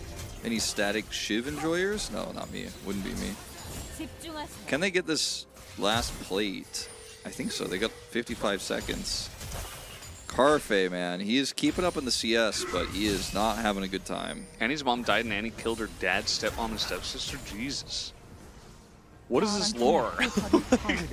Whoa, It's they getting pretty dark. Probably need to retcon that. That sounds pretty messed up. It's just a girl with a teddy bear, if you ask me. I don't know. This all started off with like Tibbers is a demon. Tibbers is a demon, and I'm like, He's all right, what does actually that a demon, mean? okay? Okay. You know Neela has a demon as well? Okay, so Joy. If you told me that Tibbers is actually a demon attached to a teddy bear, I'd be like, oh, okay, that makes sense. Okay, hold on. Lancer. Lancer is going to get CC to potentially death here as he is in the Dominus. It's taken them quite a while, but then Quid just comes over and zap him. So Winner's going to steal the kills. Yeah, well, Gore Drinker value was pretty real. That was extremely well played by Lancer, but still ultimately not enough. No additional plate to go down because they do fade here at 14. As this is actually really cool. Lospa comes over here with Hex Flash. And Lancer just has no idea. They have vision in the river, but not actually in the Drake pit or the Baron pit. In this case, Herald pit. It's still in the early game, but you know what I mean. Totally fine until the zap. Yeah. Zippity zappity. Tibbers is a demon that is inside the teddy bear. The teddy bear is Yeah, only a no. vessel. See, this makes sense, but like, someone's like, did you know Tibbers is really a demon? I'm like, okay, what does that really mean? But if you're like, okay, well, there's a demon inside of Tibbers, the bear, or maybe the demon is called Tibbers. It's a teddy bear, and then they put a demon in it. It's like the best Christmas toy you'd ever get. Annie is hecked. Okay, so the demon is actually taking the form of Tibbers. Tibbers' demon name is Ty Balk. What? Sounds like a baseball player. Does it? Yeah. Sounds like a typo. His name was like Tebow, but like we accidentally spelled it Tybalk. Like, so some Do extra- not do a balk. Yeah. So we haven't had a lot Did of you know action in this Varus game. is 3 guys in one bot? I'm like, all right, stop it. You're confusing him, guys. That's not true, right? That's not real, right? Are you in a werewolf? I don't believe you, chat. I don't believe you, chat. Stop it, chat. It is. It's true. Okay. I guess it is. Courage is here. Okay, they're gonna get a TP out. I guess there was potential to like really go all in and try to kill the turret, but It's Leandri's Annie, by the way. mm-hmm. Very interesting. There's There's a lot of tanks on the other side, but Yeah, but but how many procs of Leandri's are you gonna get in a team fight as Annie. I mean, Tibbers, I guess, could do a lot. Like, if he keeps autoing in the fight. They changed Varus to be 2 guys in a darkened bow trapped in the same body. Right. Yeah, no, Varus is wearing a tennis headband as well, like, 'cause he works out a lot. No, I don't know. He's an avid tennis enjoyer. That's what he's wearing, right? Like, he just came back from tennis practice. Yeah. So Annie is, you know, talking about how, you know, if you build the Leandries, you don't necessarily have to, like, wham shabam combo one tank. You can just you can just queue a guy and then back and then queue a guy. Queue a guy and back. That's what I do. Yeah. I just queue a guy and back. Queue a guy and then back and queue a guy and then back again. You know. You ever just queue a guy and then back? And if you've got Tibbers out there, I would assume that the Tibbers burn damage just. That's what, yeah. That's what I'm saying. Like, I think the Tibbers damage is probably the only way you're really gonna proc it multiple times in a team fight realistically. Otherwise, you're gonna get exploded. Yeah. As you try to queue multiple times in a team fight, so I think you kind of get one comp. Like, if you're gonna go Leandries here, you better hope that Tibbers lives for a while. Leandr also takes pretty big advantage of the Tibbers buff to HP. That's true. Yeah, that is. Yeah. Tibbers just hanging around. Yeah, that's a true. long time. Didn't really think about that. When are we gonna get Ivern back so we could have like Daisy versus Tibbers? I actually had this exact same thought yesterday. I was like literally thinking about this because somebody hovered Ivern at some point, and I was like, "Ooh, Tibbers versus Daisy." I actually thought about that. Do you think Daisy is also a demon? It's like Daisy is a demon and a blade of grass is blind. I'm like, guys, chat, stop. Like, no, but it's true. It's real. Oh, they're going in onto Quid. That's not going to work. He's got a stopwatch. Courage is in a lot of trouble here alongside of Ando, who are just going for a long, windy walk here. Not really sure where he's going, but he kind of lost his way. I think he actually gets out. Unless Carpe can get a little sniperino. Ooh! He's got the Nikes on. Oh, okay. Oh, he got smited. That's not fair. What? all right, wait. He's still alive? Are you kidding me? The slow? Are you kidding me? Okay, he's just going to zap his way out of here with a Hextech Rift. That's not fair. It'd be so hilarious if, like, Carfe just followed him and he died. He's just like, I'll just back here. I'm like, after all that? No, Carfe can't follow him. He doesn't know what's on the other side. All right, they're going to get a Drake out of this, so still a huge win here for Gen.G. Are they, though? I mean, that's a pretty big wombo combo from the Annie, the Ezreal, and the Renekton. Everybody is getting on in there, and they have essentially just zoned out all of Gen.G just like that. First Hextech Drake to Guangdong. Yeah, really nice Tibbers play there from Cleaver. Gets a multi-stun. Leandry's damage not quite enough to take Winner out there, but he does get pushed out, and that's going to be Drake plus turret. No one died. No one died. Nobody died, but they're going to get 2 turrets, so I think Guangdong Freak's very happy for this. Gen.G, I like the call to go for Drake, but you don't know where Tibbers is. Or actually, I guess they kind of did. Just didn't respect it. Flash, prep the stun, triple stun, Quid gets stunned in the back here. We'll have to flash out of hit with Winner. So lots of flashes down here for Gen.G, 2 turrets like this. Besides getting those kills, like this is about as good as it gets. That was a huge swing for Guangdong Freaks. Now up on Drake. All that money. Mm-hmm. Why does Annie not build like Proto Belt or Rocket Belt and Cosmic Drive? I did think about the Cosmic Drive part. It might be a bridge too far, but like the Proto Belt, I kind of see it. Like I could see like Lichbane Annie too. Like maybe, you know. I mean, not really, but like maybe. I thought when I saw the last chapter, I was like, oh, it's going to be Everfrost. Like she wants additional CC and some extra peel. But then it's Leandry's. Could have been Luden's for extra damage.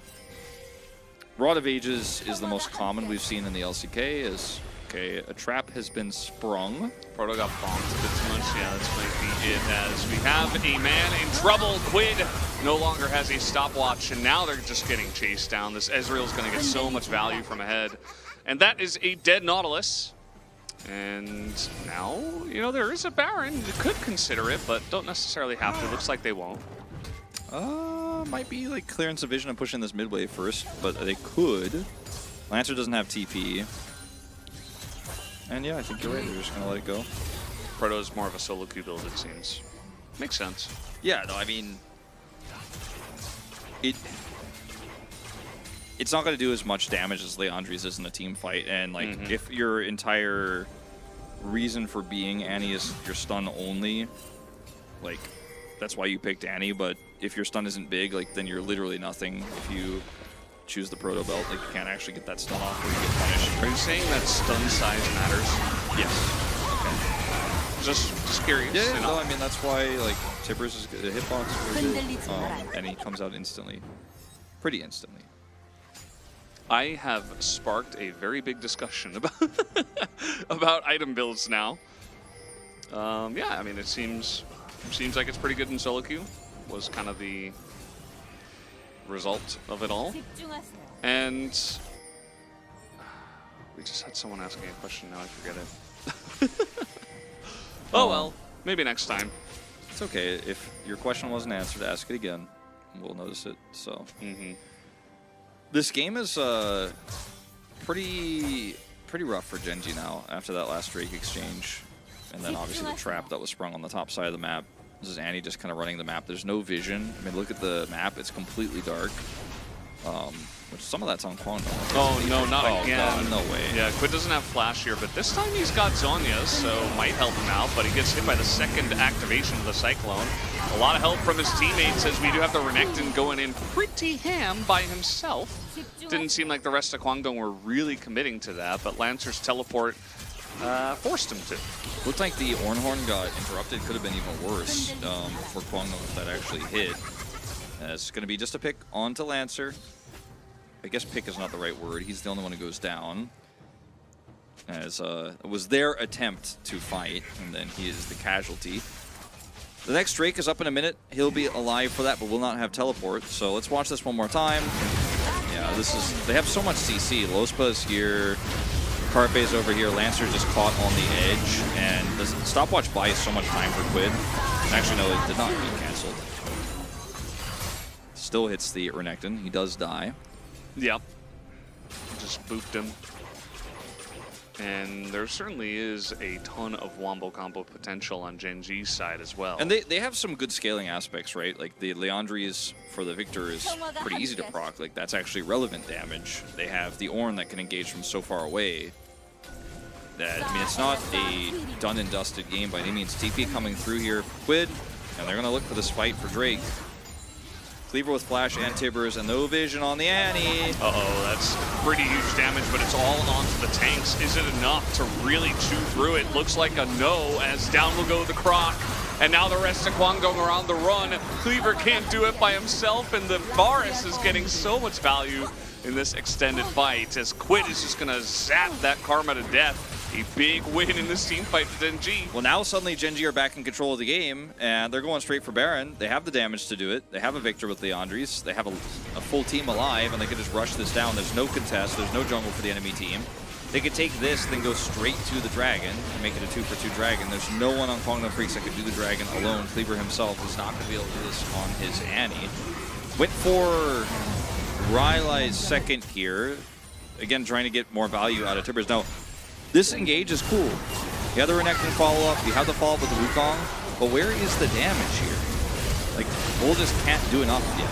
And the damage from the Victor is insane on the turn with the knock-up here from the Ornn. So you gotta put all your eggs in one basket in this engage, and Ornn's like, cool, if you're all just gonna face roll this team fight, I will knock all of you up with a Gravity Field and a Chaos Storm and a Death Ray.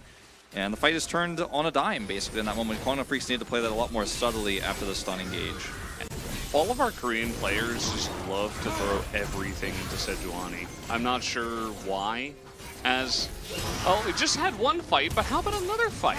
I'm certainly thinking about it here from Kwangdong.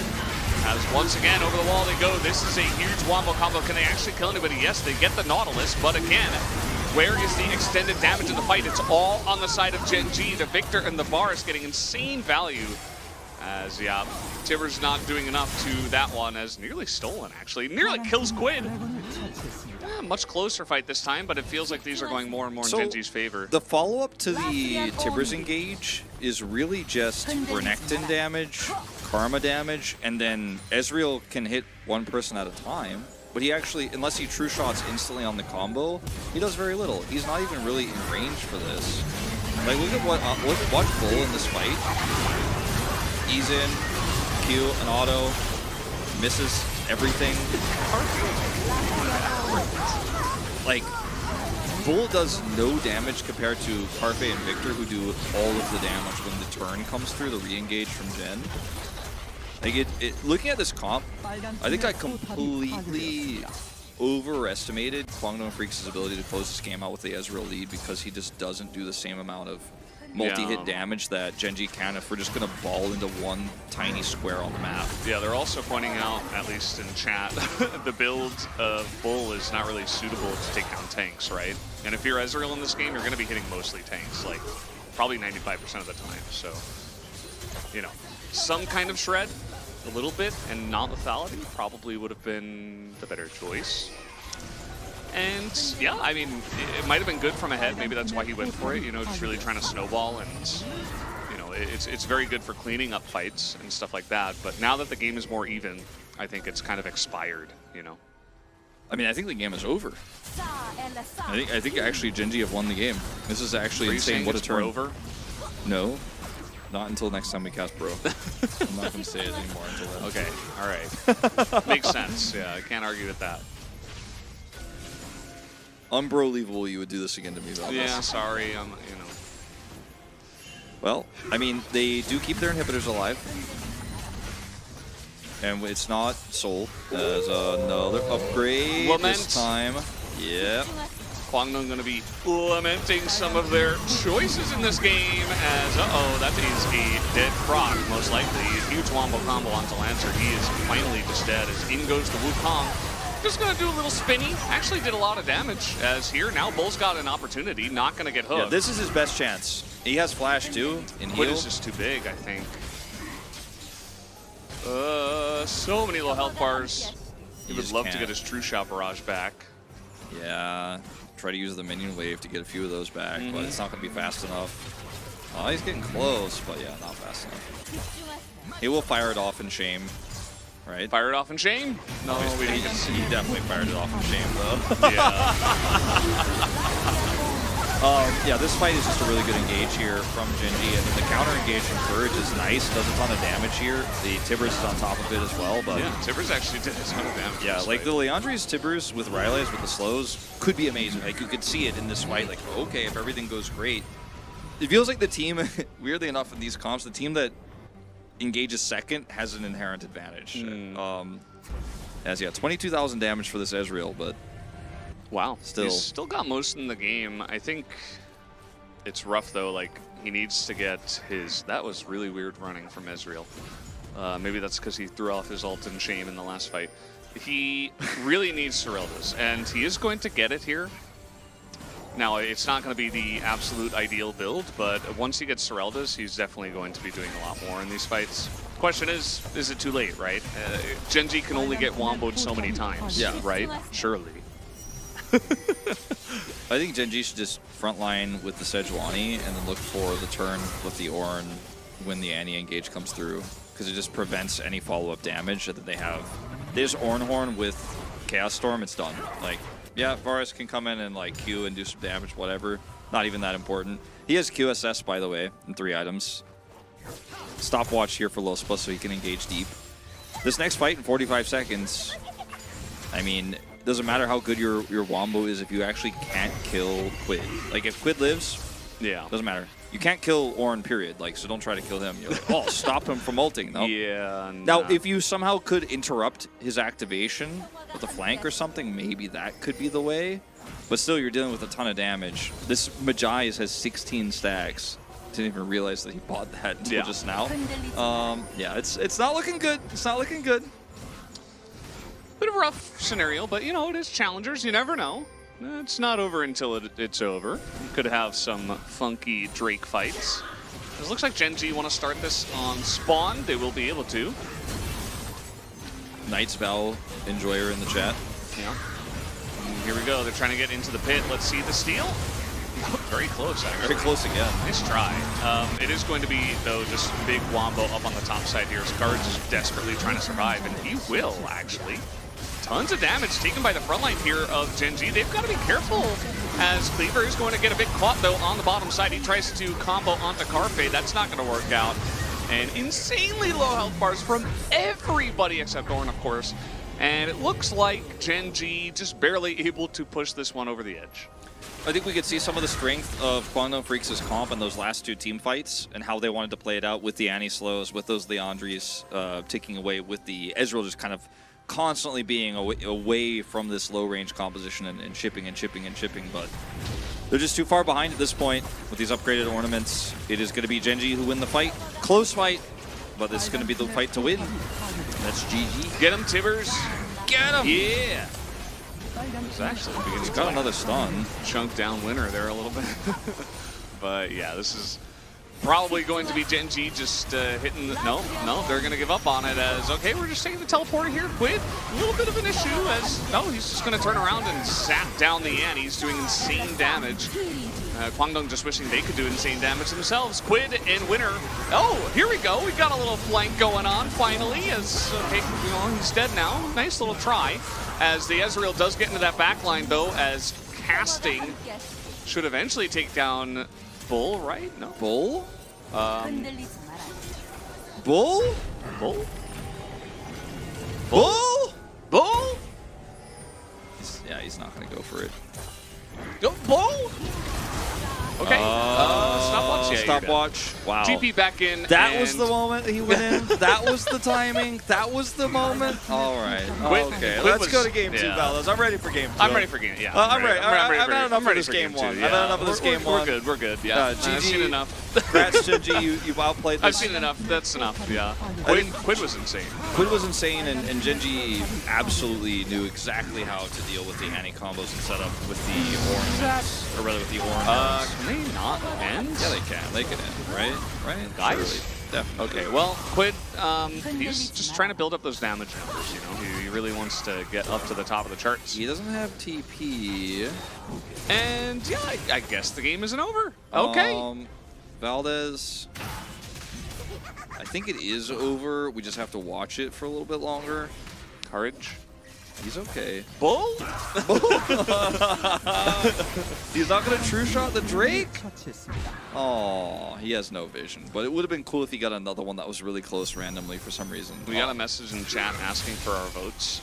Not in Twitch chat. Oh, yeah, I mean, it's Quid for sure, but like... But yeah, the game isn't over, but I'm just going to put it in anyway. Sure. I'm going to wait. I'm going to try to be a good professional. A good professional? A professional, in fact.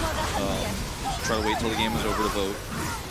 Because you never know. I mean, we have seen crazier throws than this. As yet, Lancer comes in on the flank, takes out the Sejuani, instantly is chain CC'd and dies. And then Bull was, if he was here like 1 second before, maybe they actually wipe. Oh my god.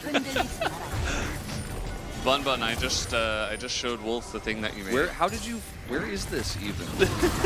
Like, where is this from? It's, you know, it's from Chronicler's Discord, of course. Okay. Ooh, that is a big shield. I did notice that Bun came into my Discord and then left promptly afterwards. I don't know what it means. She just had to get pictures of your cats. Yeah, well, I mean, okay. They see you. Okay, a little combo on the Quid. Now the Tibbers is on top of the Victor. He doesn't seem to care, though. Look at the knockups. Casting is getting my vote, dude. No way. Yeah, I'm voting for. Yeah, I'm actually voting for casting. Okay, the game is over, guys. I'm actually giving it to the Orange. We've seen enough.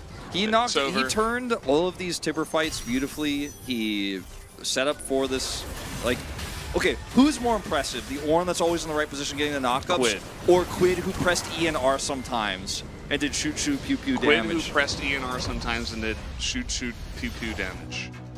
I mean, I don't know. What do you guys think, chat? Are you gonna let chat vote? I'm just trying to get their opinion. I've already voted. Wow. Warren MVP. Yeah, see, chat agrees with me. I voted top, guys. It's gonna be Quid. Yeah, it will be, but is that the right Valdez call? MVP. Yeah, I agree. Good call, Papa Smithy. I like that one. All right, look, he Yeah, did, only 43,000 damage. Okay. that's only twice the damage that tank top Orn did, while Yeah. also setting up for him to press R and E sometimes. Only 1,400 damage per minute. It's not even probably not twice the damage that 1400, Orn did. Not even twice. Oh no, Papa's here to steal more players. Papa. He's come to look and get Quid. You guys can have Quid, but you can't have casting. Can't have cast. You can't have casting. You can have Quid, but you can't have casting. It's about 1,200. I don't think he GPM. needs Quid. He's got Vikla Roughly. right now. He's got Vikla. I think he's okay. Not our CL players. Tank Mage, DPS, Warlock, yeah. Warren Arnold's- does everything. Arnold's watching. Arnold's like, someone interesting Quid. Arnold. Arnold's like, calling Papa Smithy right now. You want to make a deal? Papa's like, I just was in Twitch chat, man. I'm just chilling. Arnold's like, we're selling all our challengers players all the time. Any prospects? Any prospects? You see any prospects on our roster? Papa's like, I'm just hanging out on Twitch. I just like watching Wolf and Valdez. Yeah, okay. Quid. Well, I did half the Yeah. damage in the game because I'm Victor, and when Oren did the knockups, I Look at pressed his R CC and score, E. though. Huge CC score. I think he had a crowd phenomenal controlled game. 522 He people. had a phenomenal game. But I was not going to vote for the boom boom damage this time. I was. I was not going to do it. Me and all the Korean talents, we all voted for the boom boom damage. You took the easy vote. Yeah. You went to McDonald's on the way home. You did not come home and cook a steak dinner, you know? But that's okay. Sometimes it's easier to Yeah. vote for the boom boom. You know? Some people have to vote for the CC guy. Some people have to vote for the guy who No. built the ornaments You're who won just the a game. basic broccoli voter. You just gotta join me on the McDonald's hype train. Oh my god. Oh my god.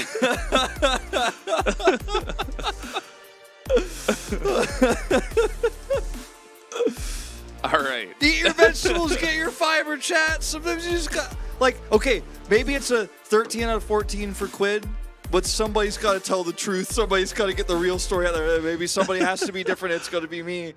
It's going to be me. I voted top, and I'm Casting proud of it. I so voted top, and I'm Quid could proud of run. it. Casting crawled so Quid could run. True, and Quid ran a lot.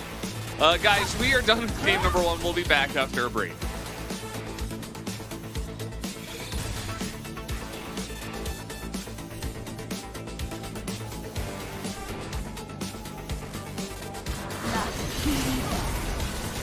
흔들리지 마라.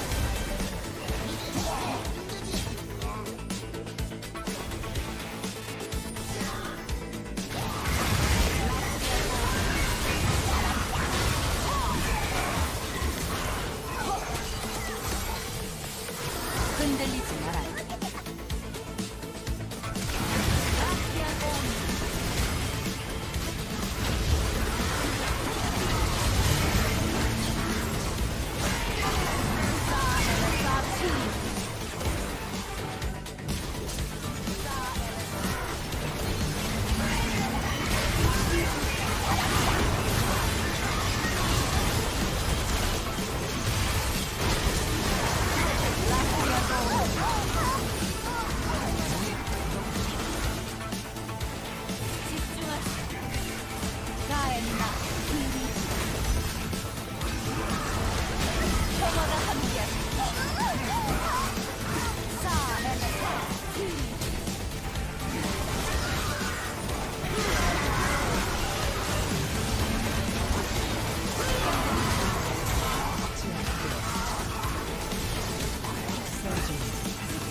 And welcome back to the WDG Esports Studio, where we are having some games, some LCK Challenger League action. We are gaming on this Monday afternoon. It's 5:20 here, so sun's going down pretty soon. You know, about let's see. I don't actually have it should be like around 6:40 or so tonight. Let me check. I don't have it up on my watch today. I changed the thing. Sometimes I have the sunset, sometimes I don't. Depends if it's relevant for me. When I'm working like this, not really relevant. I don't know if the sun is up or down because I'm in the casting place the whole time, in the studio the whole time. We're in the waves. But I just wanted to give you guys a picture of what it's like outside where we are not that gaming. My hand disappears. Whoa! What the hell? Oh! The fingers disappear for a second. Wait. Oh! Oh! Whoa, that's wild. Producer's like, please don't do that. No, he didn't say that. It's like Looper, man. Like, I'm surprised your hand doesn't come out of this direction after you do that. I'm sure we could have it. I'm sure we could arrange that. I'm sure that could happen. I'm very sure we can make that happen. Casters are AI confirmed. We're not real guys. Our hands disappear. Witchcraft. I'm a little bit scared now. Wait, what happens if I hold on? Just out of curiosity.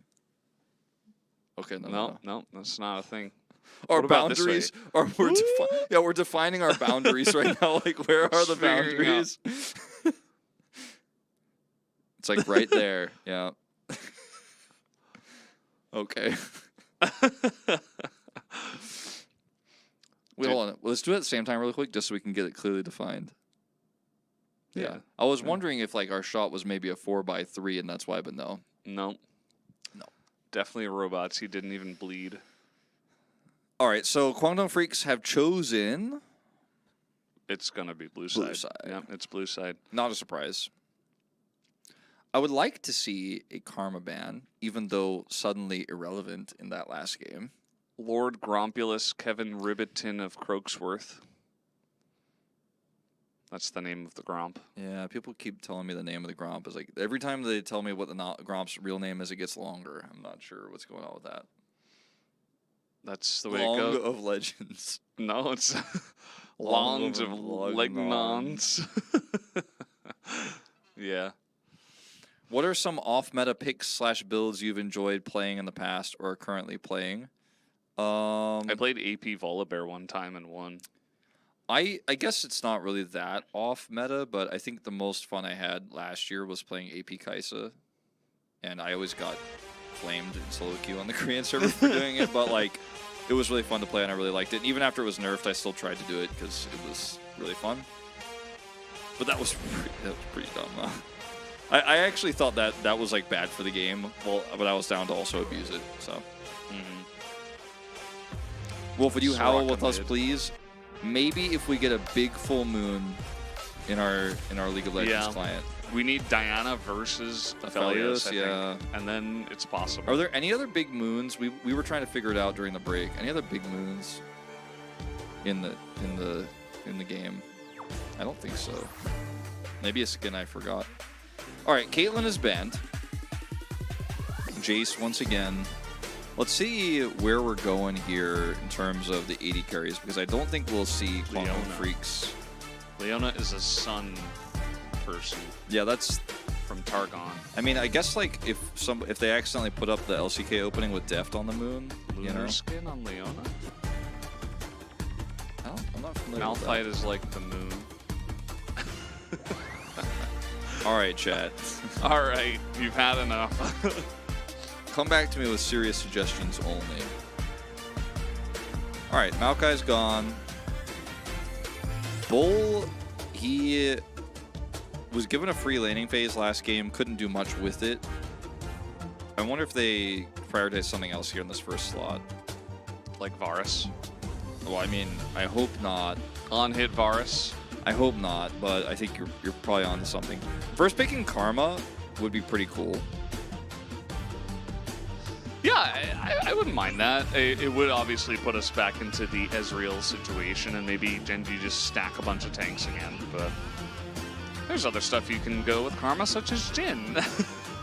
Oh, Elise was left up. Okay, that's going to be easy choice here for Courage. Makes your first pick much easier. Gen.G could grab the Karma now. Excuse me, grab the Karma. Could go for Annie also. Guys, what is the best drink of all time? No funny business. No funny business. Damn, that's hard. I think I'm gonna have to go with water. No funny business. No funny business? Yeah. Water's like the no funny business answer, and I would agree with that. But if we're talking funny business, I'd say chocolate milk or there was a drink. It's coffee for me if it's not past. water. So I mean, Coffee. yeah. I mean, Easily. coffee's great, but I don't know.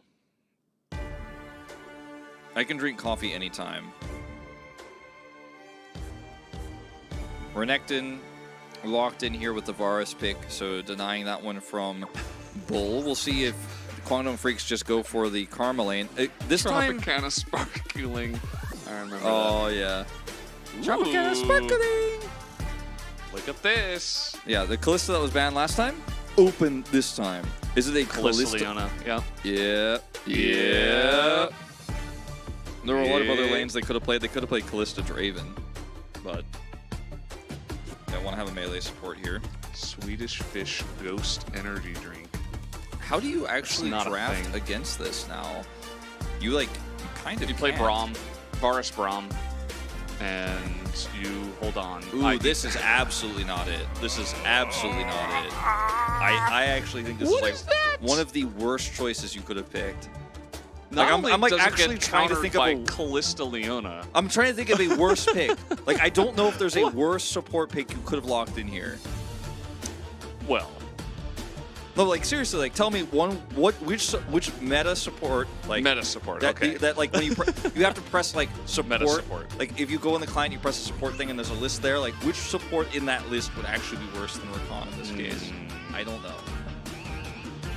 Yumi, I don't think so, guys. I think actually Yumi would have been better here. Sona is pretty decent, actually. Yeah, Sona and Seraphine would have been better here. Yeah. There's definitely a lot of better choices. That is what I'll say. I'm not sure if there are any worse ones. You could have seen the Braum, Varus Braum, a very strong lane, very respectable. You know, those upstanding gentlemen just fighting together. Like you could have done, I mean, there's so many champions you could have picked that at least stop dives from happening. You're playing against Elise. You could have played Nautilus. You could have played Annie. You could have, the list goes on and on. All right, we'll see how this pans out. Khan. Yeah. Yeah, they'll just like Varus flex the top. Varus mid. Yeah. No. They're like, oh, you jungle. picked Azir. We'll play Varus mid. This is our plan all along. Yeah. So you, they ban. That's a Renekton and a Gragas. Yeah, it is. Wait, I like to. Gragas jungle? Gragas mid? I think it's Gragas top, Renekton mid. Could be. And like, what's the jungle pick gonna be here? Okay, it's Jax now, which is gonna be fine into the Gragas, if that's what's happening, right? I assume that's what's happening. And then the final pick here is gonna be for mid. Ryze, he's like, yeah, Ryze will beat Renekton, Ryze will beat Gragas. I don't care, like it's fine. Yeah, it's a good pick. Wait. Are we? Okay, so it's just jungle Gragas. Okay, so that was the choice for Gen.G. They won one game and they were like, you know what? Varus Rakan. And then we're just going to get a bunch of knockups and draft into Callista Leona with Elise.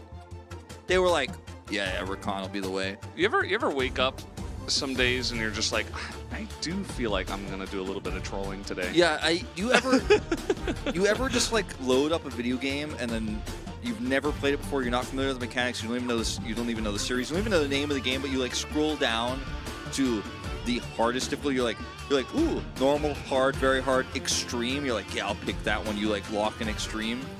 And so for context, guys, Winner has already played Sylas jungle. They flexed a Sejuani mid to make that work.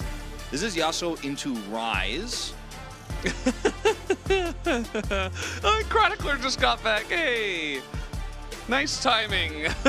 The Rakan gets a lot more value with the Yasuo in the comp. Right? Yes, it totally makes it okay, right, Valdez? It's totally okay. I think we got a 3-gamer on our hands, and that's what we predicted going into this series. This draft is emotional damage. This draft is emotional damage. Quantum Freaks are about to have a lot of fun, I think. Quantum Freaks are about to be, ooh. Well, it's challengers, so maybe they just boom them in lane and they just win. Could happen. If this were the LCK, I would just go on the record and say that Kwangling are just going to win. Like, I mean, if this is LCK, we might actually do an investigation on this draft. This is a Kesper run league. You got to be careful, Gen.G, with these drafts. All right, jokes aside, and to be clear, I am joking. I think this draft is ambitious at best, and I'm worried. I'm worried for Valdez. We're worried, but it could be a lot of fun. Game 2, Guangdong, Gen.G. Let's do it.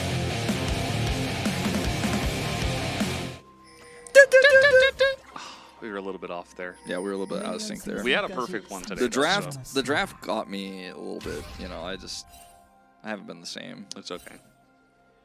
It's better than nothing, you know. So I'm scrolling through my mini papers of statistics. That's not scrolling. I'm flipping. Okay, I'm flipping through my mini. You don't scroll with your hand. There have been no other weird jungle picks besides the Sylas, and you and I did look at this earlier together. But Dark Harvest. Yeah, he's harvesting. You know, I just right after I said that, I'm like, I really want to play Stardew Valley. Cool, yeah. I mean, just all of a sudden, I'm like, yeah, I just really want to play. I mean, I'd be down to play with you. My wife's doing a playthrough right now. Nice. She just got the game maybe 2 weeks ago. She's been super into it.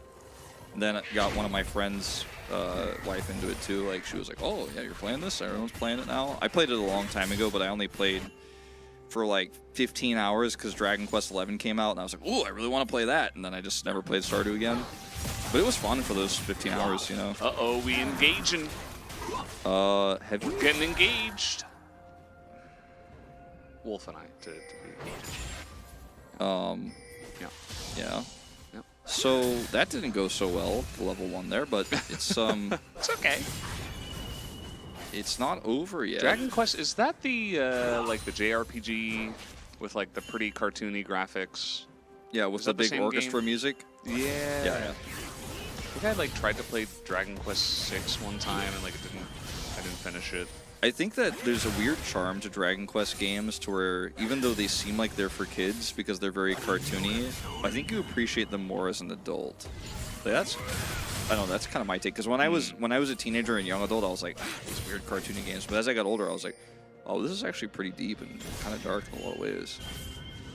Unlike Pokemon, which is like written for 8-year-olds every time, no matter what. But you know, I'm still waiting for like we got Hogwarts, that new game that came out. That seems to be a little bit more adult focused, right? Why can't Pokemon do that? Why can't Pokemon age with its fans? Impossible. All right, this is a Gragas challenging an Elise, and in this matchup, you can do a lot of damage as Gragas with your combo early, but you still don't beat Elise.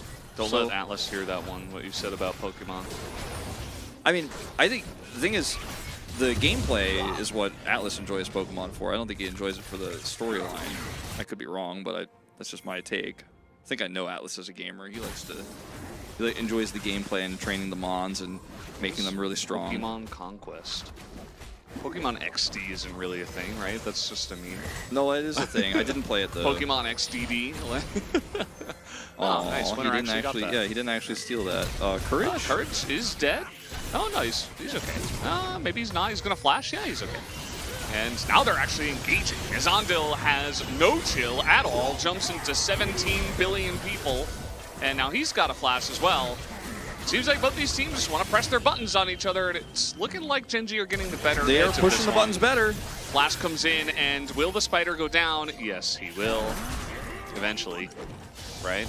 Okay, there he goes. First blood goes to winner. Some Dark Harvest stacking going on here in this team fight, you know. Maybe we misjudged Gen.G. No, look at this. Let's bring that replay up. Bring that replay up.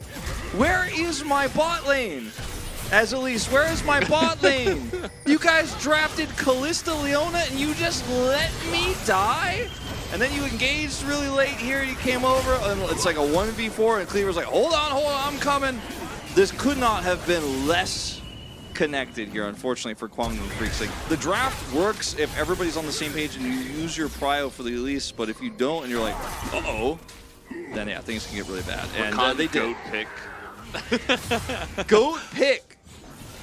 Yeah, I think if a goat was playing League of Legends, they probably... That's too mean. No, that's also not realistic. I mean, with hooves, yeah, I just don't how think... can you even... Yeah, it doesn't make too much sense. All right, Cronny Cookler, go cook something. I hope it's a nice cook thing that you cook. Yeah. Uh-oh. Little Gankarino brewing here. Any Dark Harvest stack enjoyers? Maybe get a flash, maybe get a stack. Maybe. Maybe, maybe not. Yeah, I think Kwangdong, they're like, okay, our draft is really, really, really good early, so let's just press our buttons on them. And they're like, okay, there's no finesse, there's no nuance. We're just going to look at enemy champion and attack them. And that's kind of how they got themselves into that situation. Uh-oh, Lancer. Flash on him, now down. Winner is just outplaying Courage so hard this game. He's everywhere Courage isn't. And whenever Courage is where he is, his team is not there. That was like the most elaborate observing for a level 6 hit I've ever seen. You know, it's just great like I that. know, You know? I know. He's just a professional. He made it interesting, you know? He certainly did. He was like, oh, I got 6 and I'm out of here. Like, he made it interesting. He certainly did. So we still have a little bit of prio here bottom side after the disaster that occurred earlier. But it's only an 8 CS lead. And if you consider that Rakan stole 3 extra farm than Leona, you know? Syjax, what did you say? You're getting owned by Nightbot again. Wait, what did Nightbot do to him? He deleted his message. Cleaver, big dodge. Does not dodge the barrel, but still a big one to dodge the tornado. This comp for Kwangdong has to get first Drake. Has to. Absolutely must. Okay, that, I mean, no, he said something sucks. Nightbot's not going to be happy with you. Oh my god. I also don't think it's the optimal rune choice in this particular case. Try saying it a different way. I personally do not like Dark Harvest on Gragas Jungle, or Dark Harvest on Gragas Jungle might not be very strong against this composition. Yeah. Or Dark Harvest Gragas might be a little bit of showboating in this case, potentially from Winner. I think Winner potentially is overdoing it here in this game. Yeah. Yeah. Or use a V. Yeah, that also works. Yeah, Yeah, that's the other way. Yeah. You figured the other way out, yeah. Suboptimal. There were better choices I think to make. he probably has like 3 or 4 stacks already, though. Yeah, I mean, if you're going to continuously fight and... He's going Night Harvester. And he got the early Hextech Alternator for extra damage. I mean, when you're going for this kind of wombo combo composition, and you're the only AP source, you best be building some AP, right? We're not going to be relying on Brother Rakan to do AP damage, okay? I don't know if we're relying on Brother Rakan for anything but setting up Yasuo. That's basically what he does, yeah. And like being there when the Elise was trying to put pressure on, unlike the Quantum Freaks bottom duo, but it's okay, it's okay. It's gonna be okay. It's gonna be alright. Yeah. Wow, they're really going in on to Winner here, Realmorph. as Realmorph even committed to, and Winner, huge respect. He's like, absolutely not. I am flashing. I am casking. Do not talk to me anymore. Don't talk to me or my cask ever again. That would be a great moment. Like if you said that in the chat and then you just followed it up with Plink, that would be a good moment. Plink. Yeah. I have been introduced to the ways of Plink. Yeah. I think we need talked to get about Plink enabled in chat. Yeah, Plink is just kind of a basic thing, I think, for every chat. Like, if you don't have Plink in your chat, what are you doing? Yeah, I'm gonna actually have to go home and fix that for my stream. Even though I don't stream hardly ever these days, need to make sure the next time I do, Plink is ready. Just in case somebody comes in my Twitch, because you can go in any Twitch stream's chat, even though the stream is offline and chat in there. Did you guys know that? You could like hang out in a chat, and the stream doesn't have to be live. So I want people to be able to Plink if they want to hang out in my Twitch chat while I'm offline. They won't. No one will be there ever. But in case they were. Feel better, Lucky Creativity. He's got the worst cold. Oh, really? Oh, I'm so sorry. That's awful. Yeah, colds are really annoying. Then about like colds going around. Make sure you have very soft tissues. Yeah, actually invest in that because it's really good. You don't want to scratch your skin. This back not going to be interrupted. I would love to see how many Dark Harvest stacks Winner has, just for my own personal knowledge. I don't know if it's going to be relevant this game at all, but it might be relevant at some point. It's for your nose. Because you have a cold, that's what the tissues are for, okay? I mean, you can, for anything you want to use a tissue for, soft tissues are usually better. Unless you're trying to like Use clean a Chipotle table. napkins to blow your nose? That sounds really awful. I mean, I've seen worse. I've seen somebody blow the nose in newspaper. Oh, God. Yeah, I've seen that. How about like an actual leaf? Okay, we do have a spider in trouble, but actually, is like, is he in trouble, or is he the one baiting the rest of the team? Big knockup, big combo, but guess what? Where's your damage? You don't have it yet. You're not ready. You went so deep into the enemy jungle with 3, and Kwangdong Freaks were like, okay, cool story, bro. Andil was right there on time, and so was Lancer. You are reckless. Okay, so this was a really interesting choice. Like, casting his back gets interrupted here, and then Quid's like, no, we can turn this. Gragas is coming over. Windwall gets used to stop Cocoon, so they don't have that anymore. Casting dies. And then we're like, no, hold on. We got the body boop into the big old... Nah. The damage is just not there yet. Like, Counter-Strike is good from Lancer. You just, like, this composition is not supposed to... Like, you drafted into a Callista comp. Jax is here early. It's early game Elise. Like, you don't have to force this. Don't have to force it. It's a noon quiver on the Yasuo. yeah, both teams essentially were just like, okay, we are going to throw down. Yasuo doesn't spike on boots. Yeah, even if there's, like... Yasuo needs a buff. There, I said it. You know, I already have enough Yasuos in my Korean Soloku games, so I would not prefer a buff, personally. Guys, we're going all in onto the Rakan. Might work out, but again, it's Rakan, as we are going pretty deep here. And nice little quickness comes in from Losco. He might be able to survive, but unfortunately, he gets his Yasuo caught. So, look, ultimately, at the beginning of the game, there were some problems. There was some lack of communication, some coordination issues, but the draft problems starting to show a little bit. You look behind the Night Harvester, and you're not gonna like what you see. You like pull that Night Harvester back. Up by Night Harvester, I mean curtain. Or Dark Harvest. Sorry, Night Harvester is another thing entirely. But there's a lot of harvesting going on. But it's not the right season, let's just say, for harvesting here. Yeah, exactly. You gotta wait until fall. Oof, that was a clean fight, though. Good punish there from Kwangdong Freaks. Nice engage from Andil to start it all off. Yeah.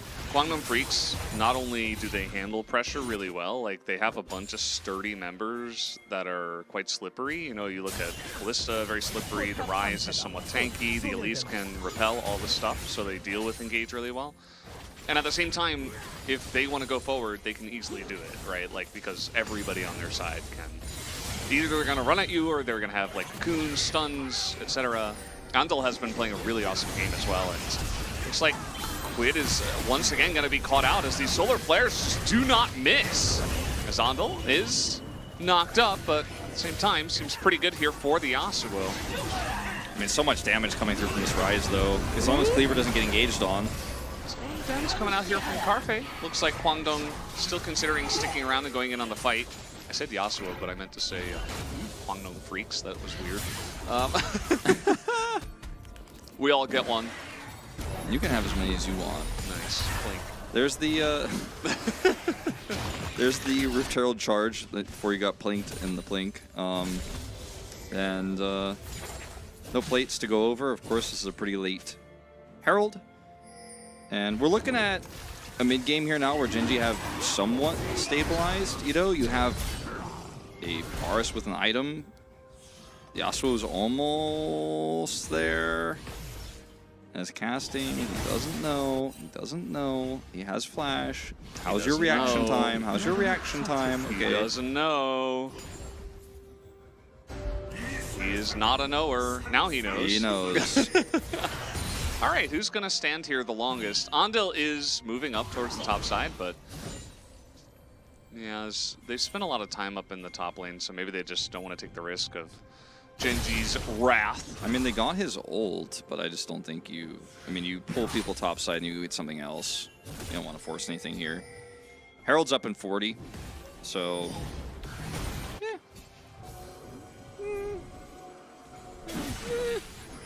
Gen.G, like, they could do with, they could do without it, you know? Uh-oh. Okay. Apil's going in. He's got a pretty nice angle. Big solar flare again. Good flare. Yeah. He keeps hitting those like directly on. This time he got 2 people. Usually he was just spot on hitting 1, but man, Cleaver should be playing Ezreal for this team. That's how he's hitting these Qs. yeah, Ezreal mid. Let's do it. I mean, this is just another wave crashing into mid. Quid is lost 20 CS worth of farm against his laner and is just not able to successfully farm or pick up experience here. He's 2 levels down. That's a whole turret. Top side here, that Rift Herald is still up, and Kwangdong Freaks are like, you guys grouped up mid to defend, failed that, and now we can take another objective if we'd like to. Realm Warp and Teleport available for Cleaver. So Teleport? Teleport. I don't tell lies, I teleport. He tells abort. Teleport available. Yeah. Teleportal. 1-1. First time chatter.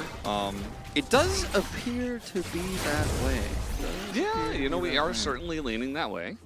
Yundo, can you check Dark Harvest stacks? I don't mean to address Yundo like he's a Alexa in the house, but like he's the only one who could do this for me, and like I have to make sure I ask him what I want to know. Quiz believers. I'd rather than him being like a quiz believers. Rather than Yundo being like Alexa, he's like my supercomputer from like X-Men. I'm like, computer, Dark Harvest stacks. He's like, I'm on it. I don't know if he might not be listening right now. Yeah. 2 stacks. Oh my god. Oh boy. Well, you know, there it is. There it is. You he can could see have it. had something useful like Phase Rush, but yeah, no, but we went Dark Harvest instead. Here we go. Could be 3 stacks. oh. Any hopium in the chat? 3 stacks winner. There he goes. There he went. That's a turret. Okay. Little counter engage action. Solar flare again. This time onto a stun target. And it is the Gragas as well. Lost was not going to hit that, but the front line here is getting ripped to shreds. Cleaver 100-0'd in some CC. Man, I love this meta. All Down right. he goes, and that is 2 kills to Gen.G. So, do you ever go, all right, look, guys, I'm a little bit concerned. Like, this is the comps for Quantum Freaks right now. Okay, guys, the siege in our turret. This is a problem. Gragas might be able to set up a... Oh. Okay. Man, casting is just on the run. He's had enough of this Jax. I think he might be able to turn this one around. Lancer's like, nope, nope, nope, nope, nope, get me out. He's got flash. Yeah. 4 stacks. So 2 kills, 4 stacks, a flash down. Gen.G. Only 500 gold down. So let's go back to that mid fight where the comps were Kwangdong were like, you just pull up the replay yourself. yeah, I do. So like, turret's down. We couldn't defend the turret. Now's the time to awkwardly 1v4. Like if you actually fight this before the turret goes down, it makes sense. But if you actually fight it as it goes down, you can't fall back to the turret.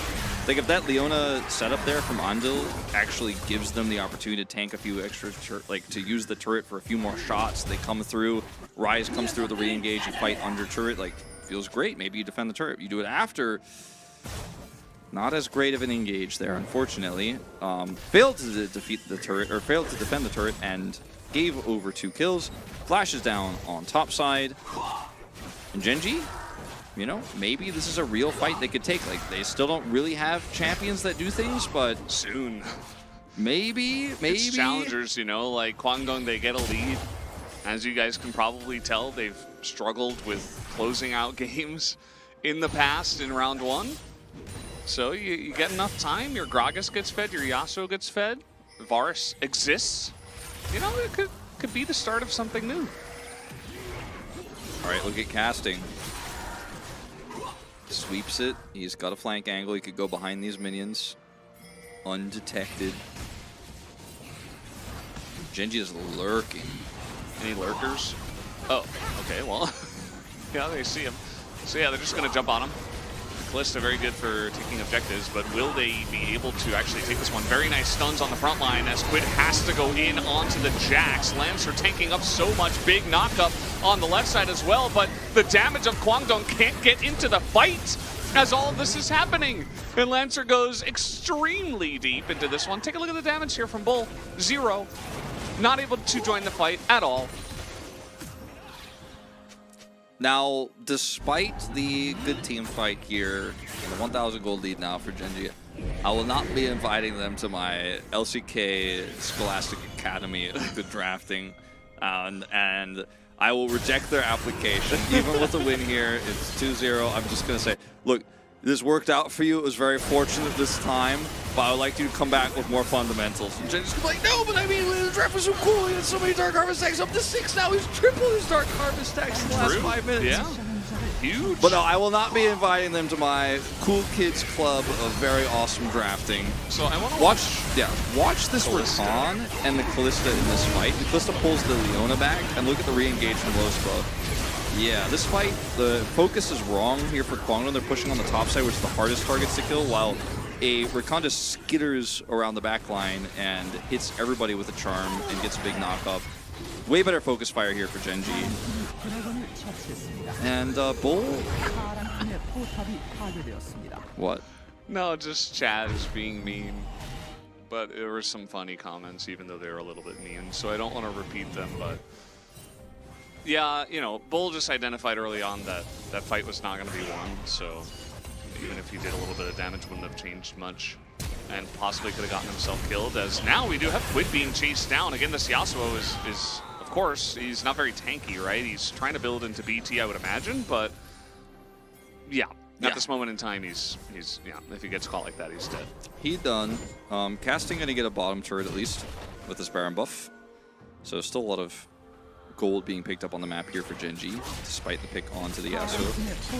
It's not about like when is it which comp scales better, like what's gonna happen here. It's gonna be about, can Kwangdong actually team fight 5v5 and use their composition's win conditions, right? Like that's what this game has not been about for them. I was gonna say that's what this game's been about. It's been like Gen.G are playing well around these team fights. They're just playing better mechanically, and it feels like a tier diff in terms of hands and like shot calling here rather than the draft mattering at all. Because we kind of poo-pooed on the draft for a while, right? We did. We spoke ill of it. We did what? We poo-pooed it.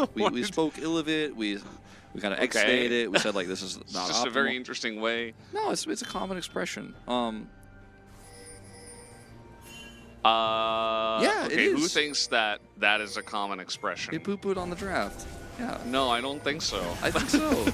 No, in fact, I don't think I've ever heard anyone say that before. As in they go, that's a dead Gragas. Remember, he's AP, so he even has Sork boots, right? So this is just full AP, zero. I mean, tankiness. Andil, if he catches any single targets, the follow-up is insane damage-wise here with this draft. Whether it's a Rise or an Elise, I mean, they can. It's a common expression.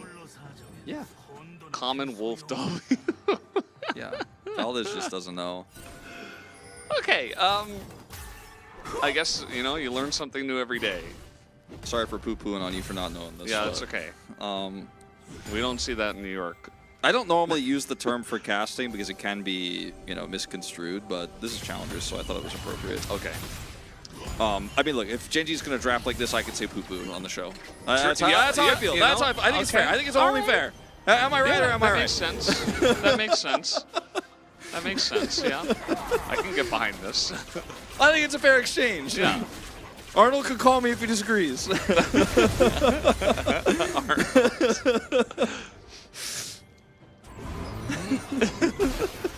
Nightbot's gonna get you, be careful. I miss Pro League. We all do. We did talk about struggling and PP earlier, actually. Yes, that's true. We did. That's a Pokemon you missed, turn. Yeah, you missed the PowerPoint's discussion about whether Bro was flourish. Was it flourishing? No, it was. What was it? Thriving. Thriving. Yeah, whether they're thriving or not. They're not thriving. Not thriving. Unfortunately. And it's hard to say who's going to win this game, we'll be honest with you, Valdez. Here we go, another Leona engage. Some more wobble combo and another double solar flare. As okay, the knockup though is going to stop the Jax engage, but look at Cleaver's positioning in this fight. He's doing a ton, but the Varus may be doing a bit more. As Carpe now frontlining, and he's got some tanks as well. Ingo's Cleaver against 5 million people. He's got a stopwatch and a dream, but it's mostly just dreams now. Quadra kill for Carpe, who out of nowhere is just going to kill everybody. I mean, with the amount of damage that Quid did with his ultimate there, and obviously the long hold of his ultimate, it just allowed Karfa to have so much space in the fight. Also, Lospa is having a great day on this Rakan, despite, I think, what was a very odd and arguably incorrect choice in terms of what it does in this composition. If he's given so much space like he has in all of these teams, like this is Gen.G just walking up into this Andil engage, double solar flare, and then the disaster starts. Lockout of the Jax here, Quid holds everybody in the air, and then look at the Carpe damage. Yeah, and Bull couldn't do anything because first there was a wind wall and then there was a cask, and he had to run around the wind wall. He's like, okay, I guess I just won't DPS for 6 seconds. Yeah. And he's low range as well, so if he gets too close to the So sun, yeah. he'll get flashed on like he did. Bull and Cleaver both having that problem in this game.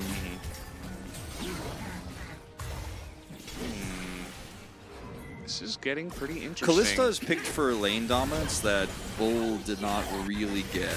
You know, like he had a little bit of his Realm Warp. Uh-oh! Quid! Wait, there's a Jax behind them too! How did that happen? It's okay, he's finally gonna go down. The cask is massive damage. Man, this Gragas is huge. As this time the solar flare is not gonna hit. Do they have the damage this time? Bull is actually able to hit some buttons. As in he goes, he gets charmed though, and Lancer dies mid-jump. As now Cleaver, he desperately wants to kill this Varus, but he just can't. Bull's Will he still this alive. time? No, he won't. Oh man, Carfe is just a genius. Just a genius. He's just a genius. Oh, and the Rakan's gonna get in as well. Get How harvested. about the Quadra ends the triple for Carfe in this game? Well, I have been wrong before, but I feel like Gen.G have just taken a massive lead, and that would be very difficult to relinquish, as they will be able to take this Drake and then head over to Baron. Carfe will be able to do a ton of damage to this Baron, and respawn's coming through here for Kwangdong Freaks very late. Don't think we'll see much of a contest. Courage has no flash. He's up in 10. Wolf, about your POG vote, are you not going to vote for Carfe because it's boom boom damage? You're going to vote for like winner or something? I'm actually leaning towards Lospa right now Yeah, at I this think moment that's in fair. time. But I will only submit my vote after Gen.G have crossed the finish line, killed the Nexus, because at this moment in time, you know, anything can happen. These fights are super messy. Realm Warp comes through. All of these fights feel like, even in the previous game, are Kwangdong Freaks just all-inning on somebody who's difficult to kill, and then the turn has been amazing for Gen.G. Look at Lospa in this fight. Cask is great. And look at Bull, he gets zoned out. And he's just not able to do a ton of damage until the very end. Carfe's fair. Yeah. Stopwatch was interesting, but it worked. Yeah, look at Bull. He's Titan back. Knockups are good on the Cleaver. He just cannot do the damage he needs to. Oh! And then Bull is like, wait, I have more health than you, but this is DPS Gragas. He got smoked. Wow. Pretty gross. 3 kills for the Varus. Oh, the stopwatch stopped the EQ. Okay. Yeah, that's very nice then. Very nice. It's okay, Cleaver still has a gold lead. Yeah, he basically did everything perfectly.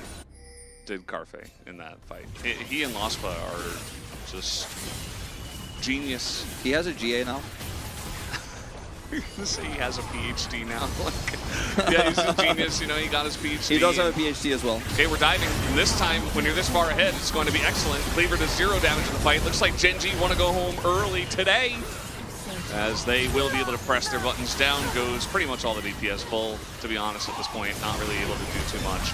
As they do get the knock-up, Lospa once again gets on top of the Callista, who gets smoked to death again. That's twice now. And that's going to be the end of this game, guys. They have Baron. They're going to push in, and they will be taking the 2-0 tonight. This was a professional game of League of Legends that was played in the LCK Challenger Series, Spring Season 2023, Round 2, Match 2, Game 2. Match 52. It's a recorded game. It did happen. It did occur. They picked this for Khan and Yasuo in this draft, and absolutely dunked on Kwangdong Freaks, winning every single skirmish they wanted to take. Dark Harvest, we didn't like it. We didn't like the Gragas jungle that much. We didn't like the. We didn't like. Honestly, frankly, we didn't like anything. We didn't like anything about it. That's the beauty and of you Challengers. may not like it. Yeah, you may not like how it looks, but this is Challengers. This is what peak Challengers gaming This is what peak Challengers gaming looks like. They picked the more Challengers comp, and you know what? It worked. Oh, we gotta vote. We gotta vote. Oh, I actually think I will vote for Carfe.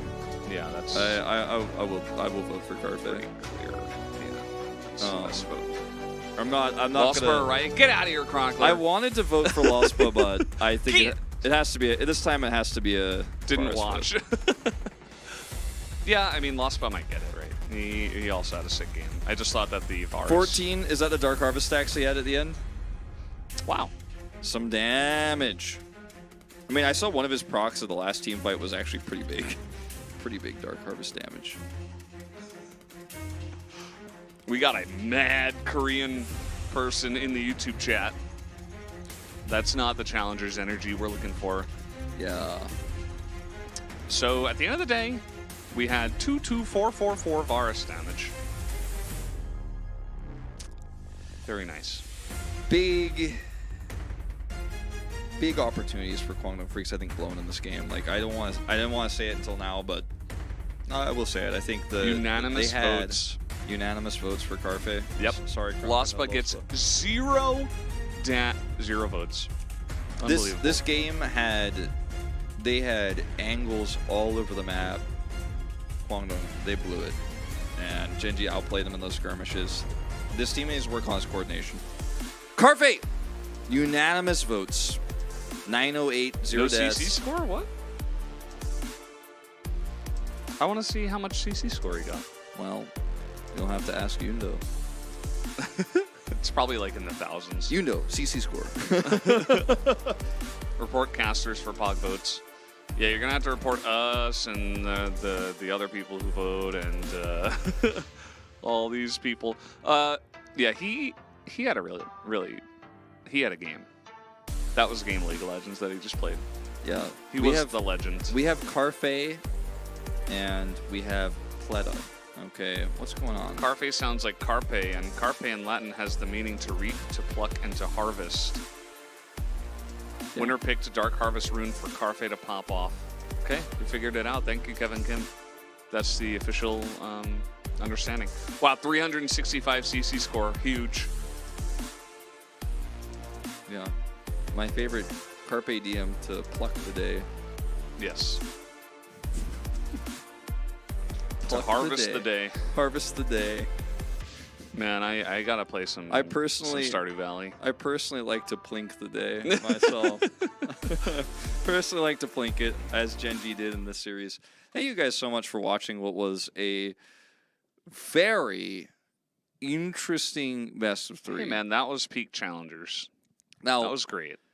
I'm still waiting for our 9 gamer on Monday. We haven't had it. We might get a 6 gamer today. But I was going to say, we might be the first to 6 game. I don't think The it's happened. first. I don't think we've ever 6 gamed on a Monday. Has it? I don't think it has. Somebody don't in think chat it's was saying happened. it was 7. I think we had a 7. Well, now Yundo is saying no because we probably cursed it. Yeah, that hasn't happened in 2023. We might 6 game it. At least on a Monday, like it happened on Thursday, I think. Like the Sure. Yeah. Yeah, but we didn't cast that one, so. Wait, you guys have to hold the microphone the entire time. Do you not have a mic stand? You want to take this one, Wolf? Yeah, we hold it the whole time. Yeah, they're hand mics. Now, I could hold it with my feet, but I think that would be inappropriate. I think it's okay. Nah, I'm not doing it. Did you see the movie Nope? Nope. Well, that solves that. Wolf and Valdez have been doing this since the Pro League days, man. We They're did. used to it. We Yeah, had, Cyjax knows. We had wireless mics back then, but to be totally honest with you guys, like this week, I don't even feel this. This is Like nothing. If someone like came over and cut this, it would stop working, and that'd be really sad. But I wouldn't notice, to be honest, the difference between this being attached and not. There are invisible rubber bands attached to their wrists and ears. Why are they on our ears? I don't get it. Yeah, I don't think there's any rubber band there. The casters are so strong. We're building up our endurance. Yeah, I think Lunel asked a good question. Nope is a great movie, but what does it have to do with feet? ... Would you like to take that one? Yeah, I would like you to take that one. Yes. So if you have seen Nope, there is a chimpanzee that goes wild.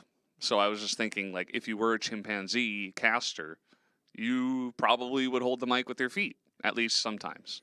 Yeah, no, I Right. mean, that's actually the thought that crossed my mind because chimpanzees are primates like us, and they have good dexterity. Did you just call me an ape? A primate. And they have good dexterity.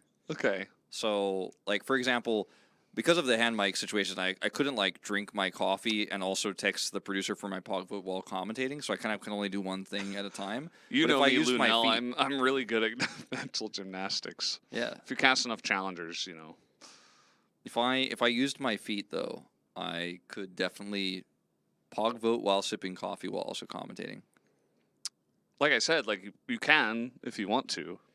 I just don't know. Nobody's going to judge you for that. I think it's bad form to commentate. Do you think holding the mic with your producer feet. would not be happy if we just grabbed the mic with I our think feet? he would think it was weird. He would definitely not say anything to us about like these Western casters have a different way of doing things. But That's probably what he thinks anyway. I wouldn't want tape to exist of me using my feet to hold the hand mic. I just think it's unprofessional. Valdez. Are you flexible enough to hold it with your feet? Like here?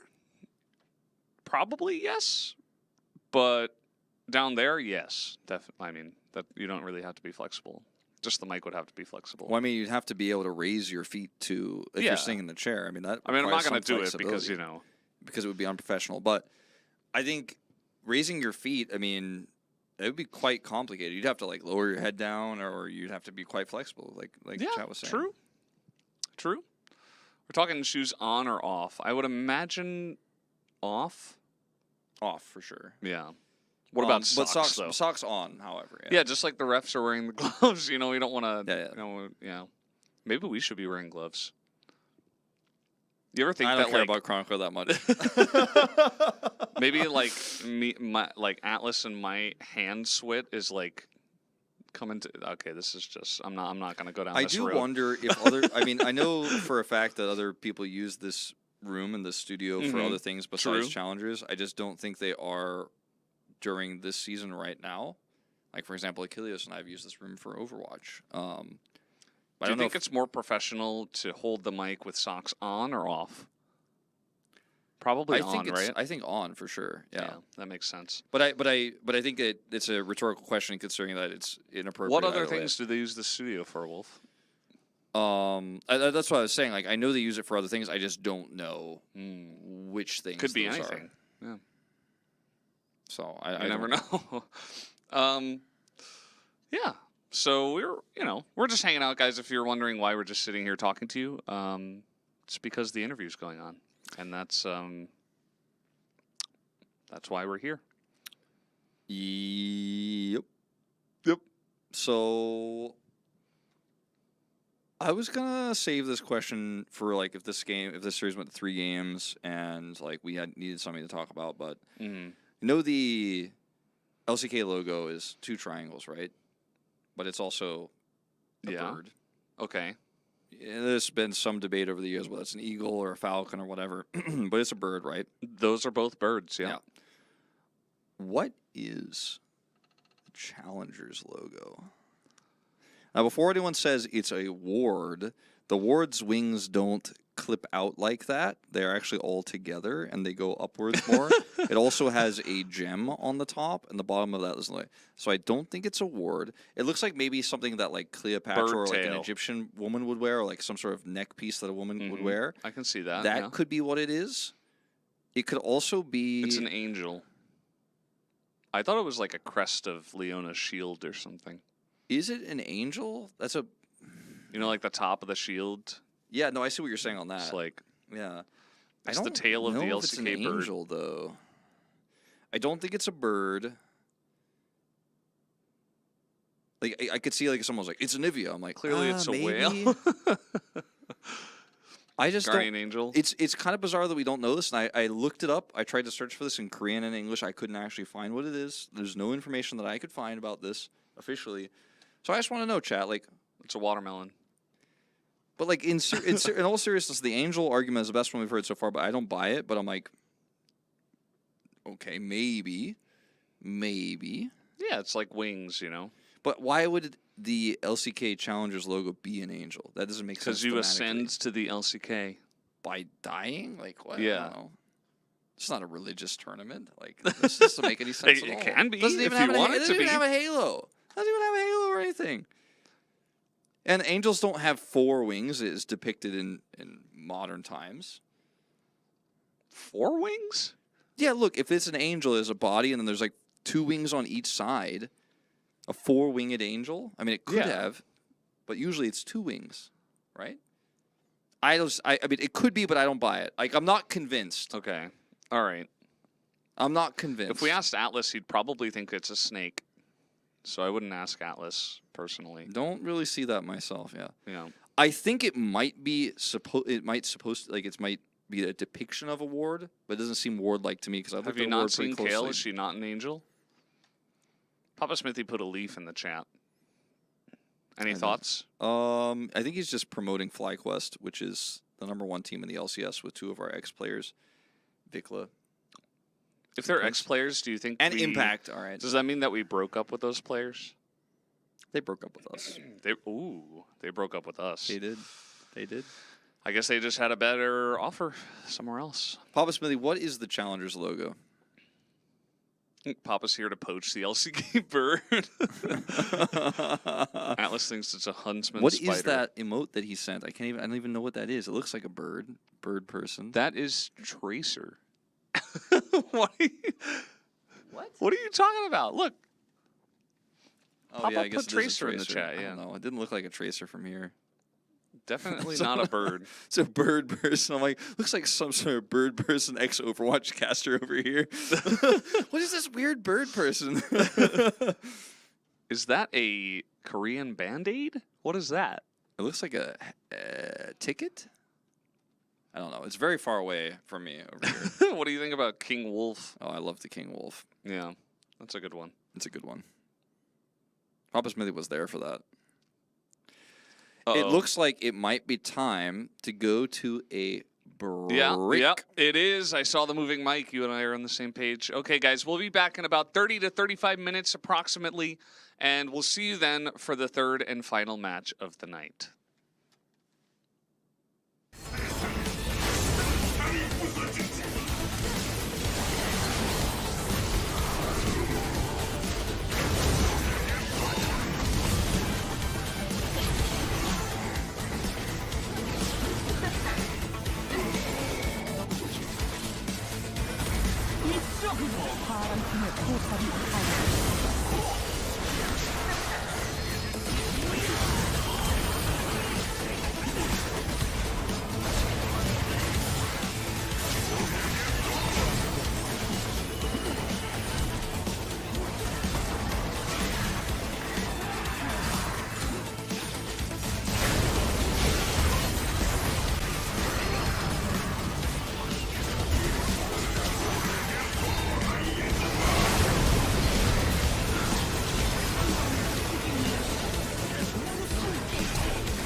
들어가면서 확실한 납치가 되지 않았습니다. 그리고 두 번째 용. 팀이 아무래도 레 6렙 그리고 50, 6렙 강한 타이밍이다 보니까 시야 작업도 잘 해뒀고요.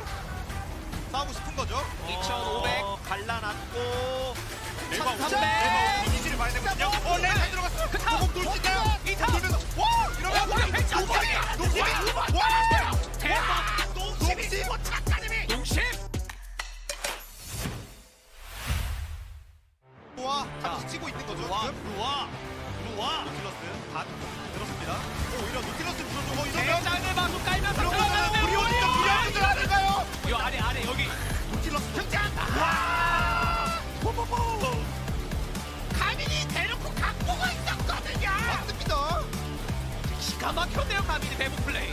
그리고 아니 달까지 위험, 달까지 위험. 발까지 잡아냅니다. 앞에 트래픽.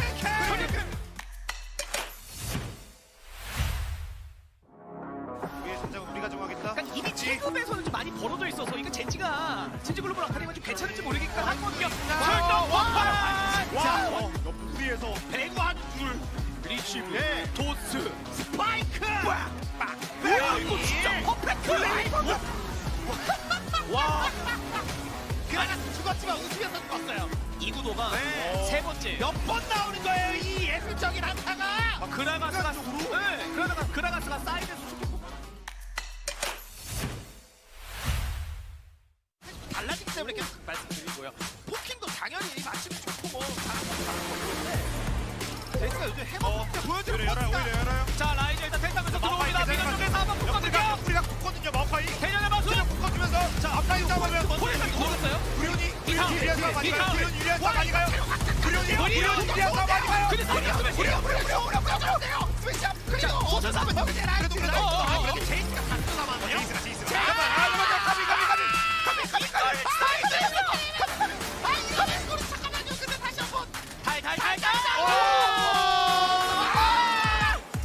가민 제외 전부 전장이 탈.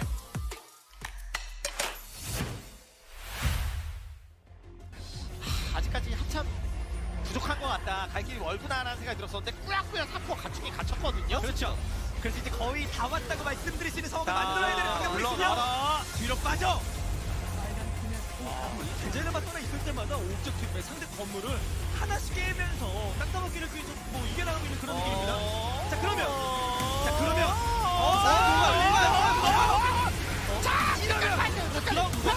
이러면 사이언 터졌대. 근데 그 외에 잡혔어. 이게 그 외에 죽였어요. 이러면 게임이 끝나 앞에 있는 건가요? 앞에 묶였죠. 앞에 묶였어요. 그게 뭐예요? 잠깐만요. 잠시만 이게 뭔가요? DRX 플랫합니다. 이번에 만딜로 왔어요. 만딜.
Hello, welcome back, guys. We are here for the third and final series of the night at LCK Challenger League. It is myself, Valdez, with Walp. That's me. I'm Walp or Wolp or Wolf, if that's what you prefer. If you're weird like that, Wolf. I like to call me by my real name. Yeah. I am a commentator He is a caster. Yeah. These are our defined rules. We still caster. have not yet solved this, but I think they cut the top off of a ward, and Yes. and that's what it is. But And they extended the tails. I've put a request out to find out what it really means, and maybe we'll get back to you guys. With Yeah. really You are the together. commentator, so you're making comments on everything. Yeah. What do you think about our font? You think it's cool? No, that's cool. It's solid. It's Nice. the LCK font, you know, standard. When is the last time you challenged to the top? Probably back when I was a Osu player, top 5 in the world. I always Okay. like to, you know, it's one of my like party trivias where I'm like, yeah, I was once top 5 at Os, Yeah. that rhythm game. Yeah. Yeah, I was actually, look me up. All right, so here are me our up. standings. Look me up on MySpace. It has been a pretty straightforward night so far. I guess minus that second draft with Gen.G and Kwangdong Freaks. Mm-hmm. But now we get the rematch between D plus Kia and Liv Sandbox. Liv Sandbox brought D plus to 3 games last time in a surprising upset game win. We'll see if D plus can win again tonight, but this time perhaps with a 2-0 to do the first ever 6-gamer on The Monday. first ever. We might get it. And then if they have 6 games tomorrow, it's going to be hilarious. Can D plus Kia make history tonight? That really is the question. That's the only thing that matters here. Clearly. And they are going to be playing up against Liv Sandbox. Yeah? Definitely DK are the big favorites here, but Liv Sandbox, you know? Let's wait and see who's on the roster for D plus tonight. Because Saint, he had a hard time last week. They might give him another chance. They might here. give him another chance, and I think it would be warranted. So, you know, even if he's on the roster, it could still be a 2-0, right? Like he could perform better, but that seemed to be the, what's the opposite of an X factor? Seemed to be a weak link, let's say, for them last week, unfortunately. They're having a great time. Liv Sandbox, a very young roster. Yes. But they have some of the best names in the entire league. Yeah. Dahyuk, great. Guti, very good name. Uh-huh. Diablo. Okay, Plan B, Plan Vincenzo. Vincenzo, yeah. Doesn't get much better than that. I'd say for those Dongmu waiters, Uh-huh. might be a chance to see her in summer season. Just keep waiting Yeah. a little bit longer. As it will be Pool Bay starting today, so no substitutions, at least in this first game. They do have a 69% win rate on blue side, which is quite nice. Yeah, pretty sick. And these guys are very strong when they're playing their main roster. Lucid did win the player of round 1, the MVP. 9 out of 10 games, of which they got first blood, they won. 90%. Wow. Yeah. That's not their Facebook win rate, Twitch chat. That's their first blood win rate. It's not their fallback win rate. Nope. Like when the first plan doesn't work, they go to plan B. Nope. They fall back. Pool Bay and Lucid there on the right, Yeah. as you can clearly tell. Picturesque drawing. Yeah. Very nice. Okay, Dahyuk versus Thanatos. Dahyuk, a player who got a lot of fame because of his appearance in some exhibition tournaments before he joined up with this roster, versus Thanatos, and people have been asking when he's going to come up and play in the LCK. I think you're going to have to wait a little bit longer, but maybe he gets picked up next year. I mean, the guy is extremely talented. Yep.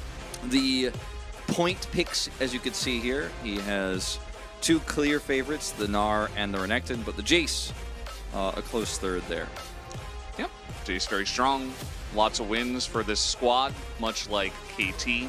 They were the big favorites here in Challengers until KT came along and crushed their dreams. Now DK could overtake them with a 2-0 victory, which is where they were before today started. And, you know, especially with this roster, that should be the expected result. But you never know. You know, like, we have had crazy things even today in Challengers with some of the drafts that are winning. Does not matter. Doesn't always matter what you pick, it's how you play the game. That's what my mother always said.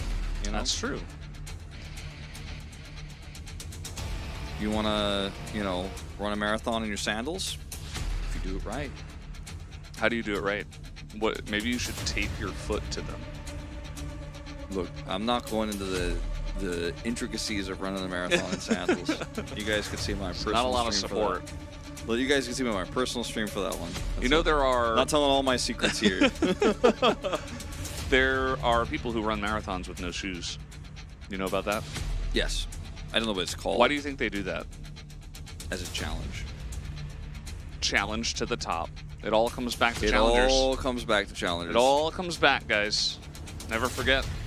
The challengers logo is what your foot looks like after you run a marathon with no shoes. Oh no.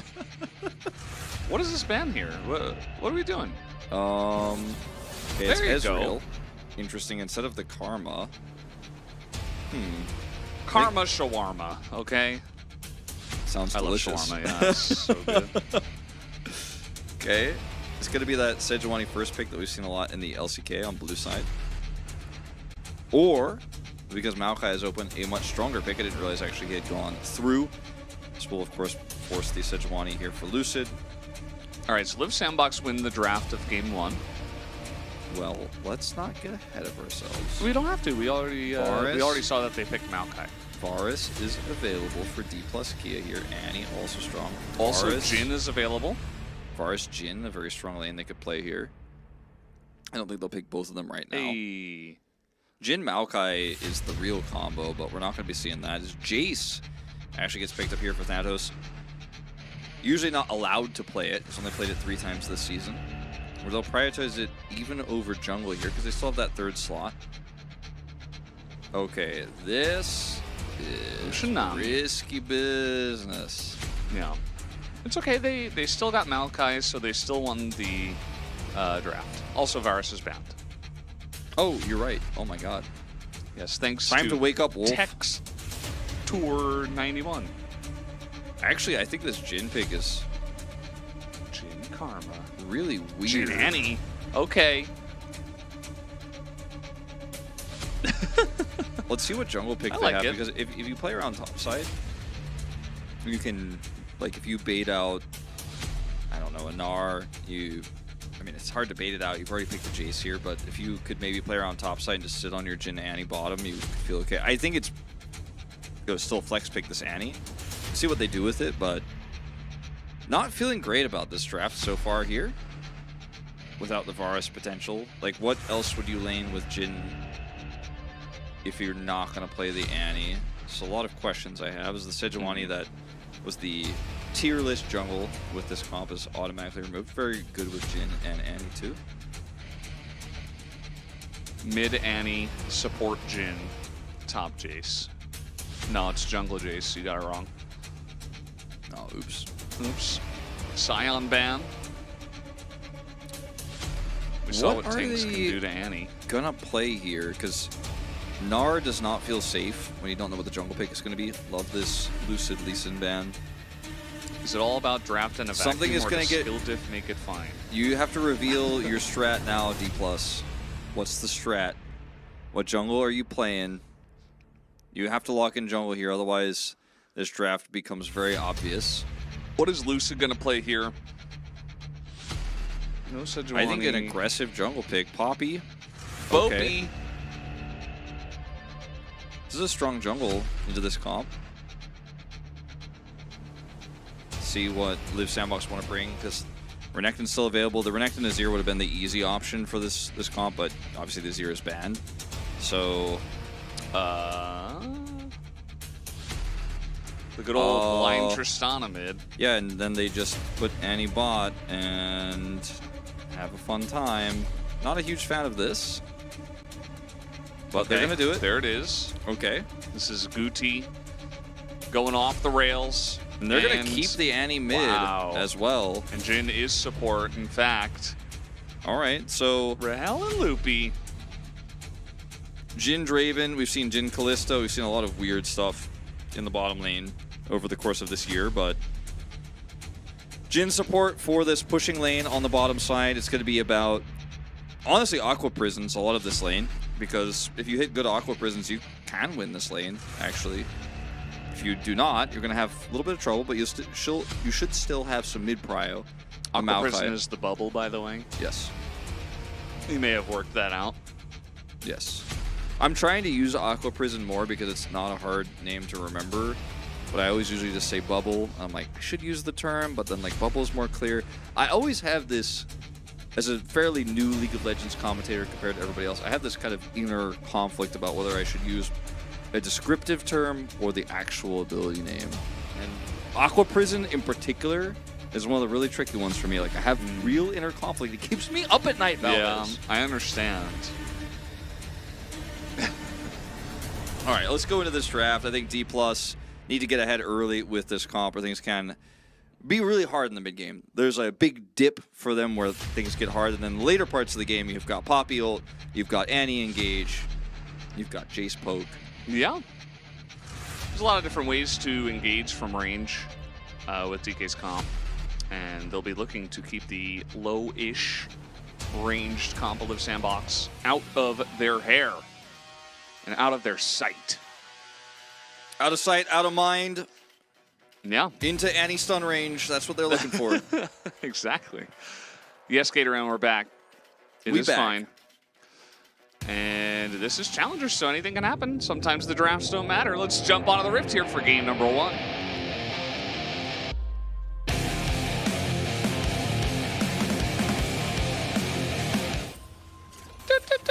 Oh, sorry.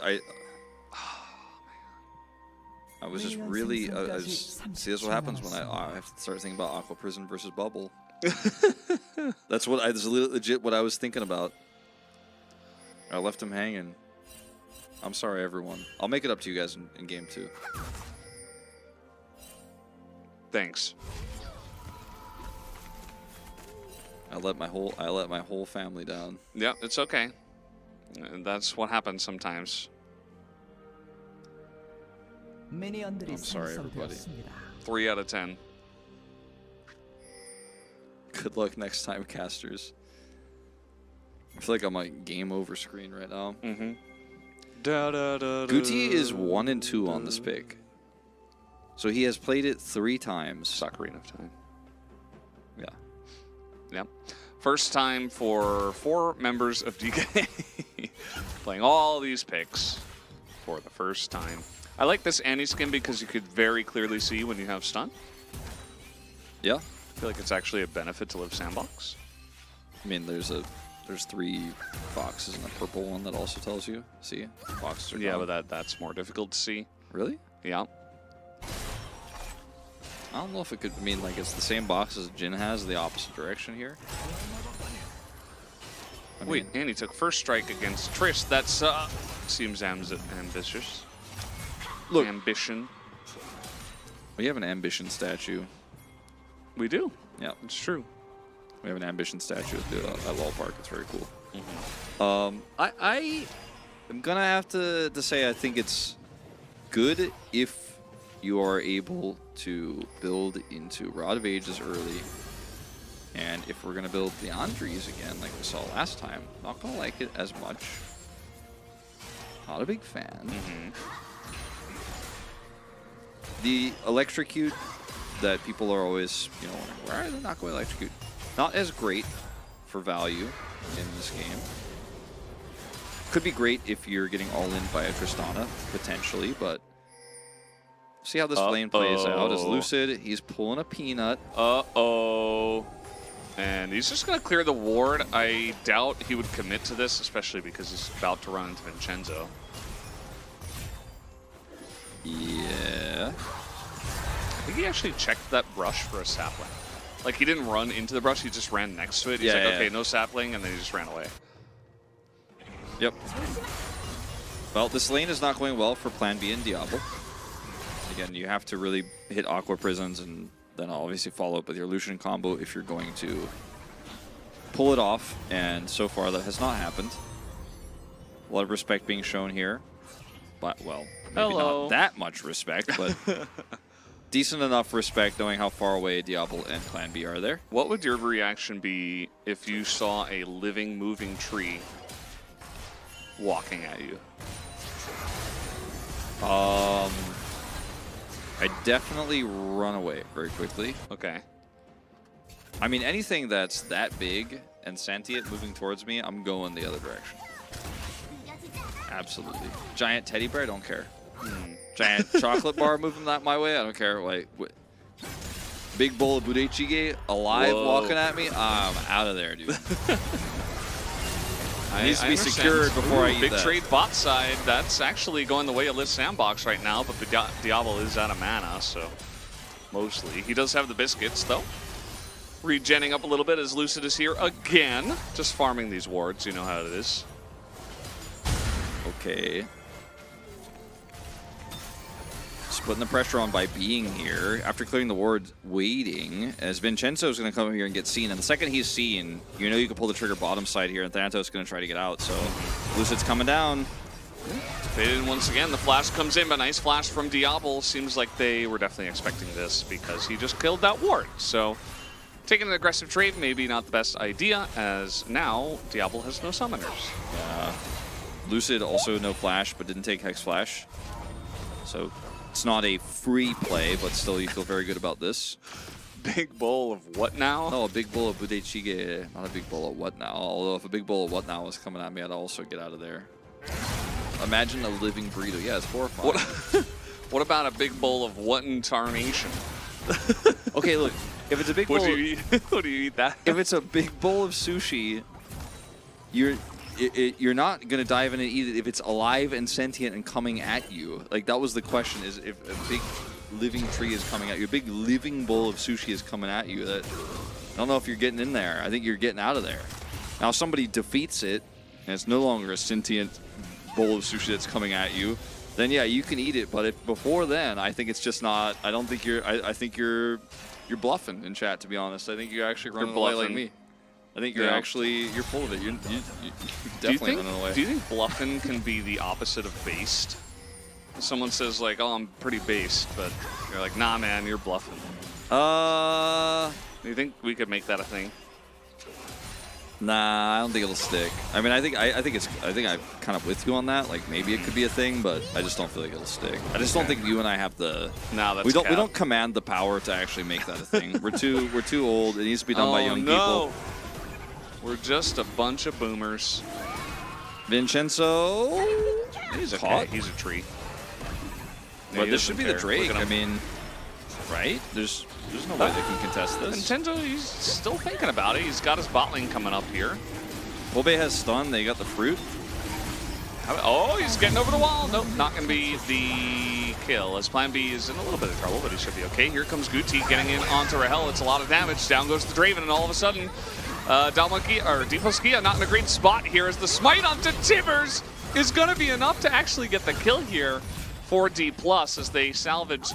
What the hell was that? Okay. I don't think that's supposed to happen. I actually think he should pause the game. I don't think that's supposed to happen. Wait, what? I like legit. I think he should pause the game. I don't think that's supposed to happen. Is that supposed to happen though when Annie actually warps back? You're like Tibbers does Okay. leash to Annie, but okay. never No, seen I know, that but happen. I mean I know that. But like, what if that happened while he was basing or something? Yeah. And pulled him out into the Nexus and he dies. Is that actually supposed to happen? Okay, let's take a look at the replay here. Hold on. And then they cut it. They're like, no, we can't show that. It should. Don't worry, we already saw it. I think it should just interrupt the Maokai ability. I feel like with the code in this game, that would probably just like send them I off think the map I or thought they something. fixed the Akali E to where it doesn't happen like that anymore. No? No. Oh man. Okay. Well, that's if it's supposed to happen like that, then it's supposed to happen like that. I don't know if it should be supposed to happen like that, but This is why you don't W to Tibbers. I guess not.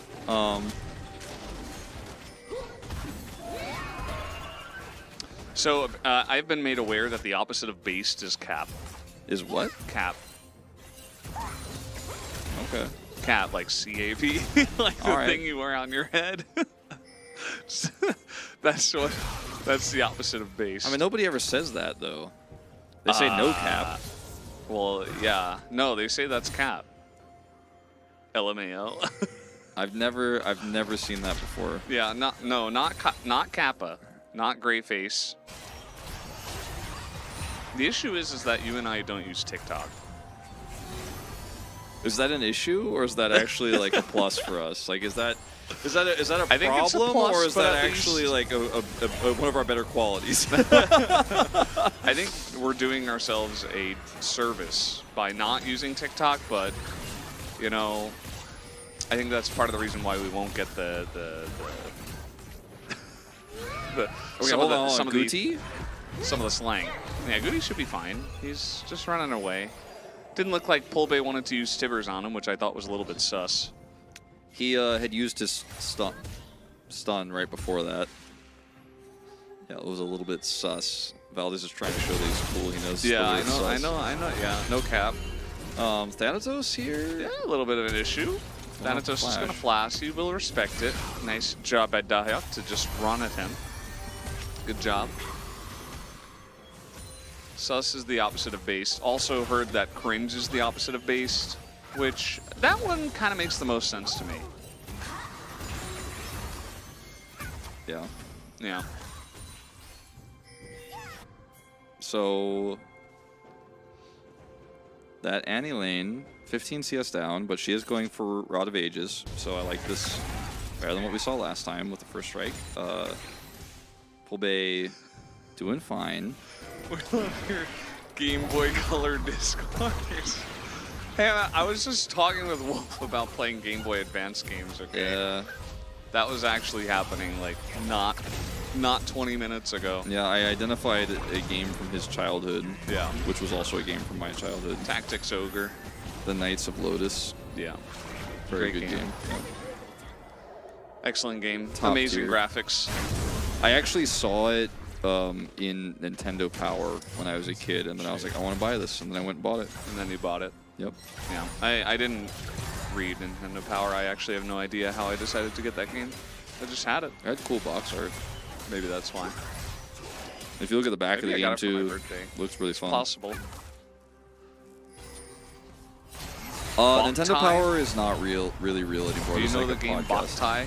Is that a real game?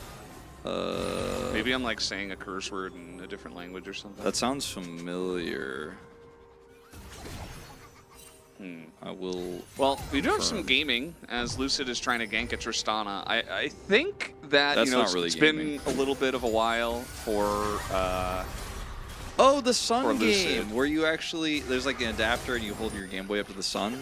Yeah, I never played that, but I heard it was fun. That is a Rahel in danger. As yeah, he's just gonna get rooted and die. He elected to not flash. He's like, you know what? Just witness me. I will just go now. Thank you. Well, that's a big problem for the bot lane. Yeah, who wins, Tibbers or Tristana? I think that I know the answer to that one. It's Tibbers. That's the answer. That's the answer. This Answer's plate Tibbers. is finally going to go down. Jin has respawned and Luffy's heading back to lane, but Liv Sandbox grabbing second Drake of the game really... No, we wouldn't in the brain. Wait, what? Hello, Chronicler. Welcome back. You're just in time. This is going to be a Oh! contest. Dodged! Vincenzo, man, he's such a Chad. He is. He chases Tibber teleports and He just don't give a damn. he does not. Well, that is a Drake going over to Liv Sandbox. Plates going over to Tristana. They got bot plates for the Lucian. I don't want to say this game is in shambles for D+, but Would you it's say they're definitely thriving? not- They're not thriving. They're not thriving. I would not say thriving. How about Liv Sandbox are they driving? Good position in this game. So Luffy had flash, by the way. Yeah, Just decided to die instead. I think he's concerned that he dies to the follow-up anyways, because where does he flash? Into the top part of the route? He's still gonna get rooted anyway. Chronicler's only allowed to stay for 3 minutes at a time. Yeah, we have him on a timer. He's on minute 2. Yep. It's one of those white timers like you see in the sitcoms. That's like, Mhm. it makes a really loud Yep. alarm sound. And he has to like turn it off and leave. It's really sad, but he just doesn't get to have the same enjoyment that you guys have in the chat. You guys get to watch the whole thing. You guys get to be here and enjoy it from minute 1 to Would you the say last the minute. game from DK is kind of sus? No, not really. Yeah, no, I don't think it's that sus. I think that it's not based, actually.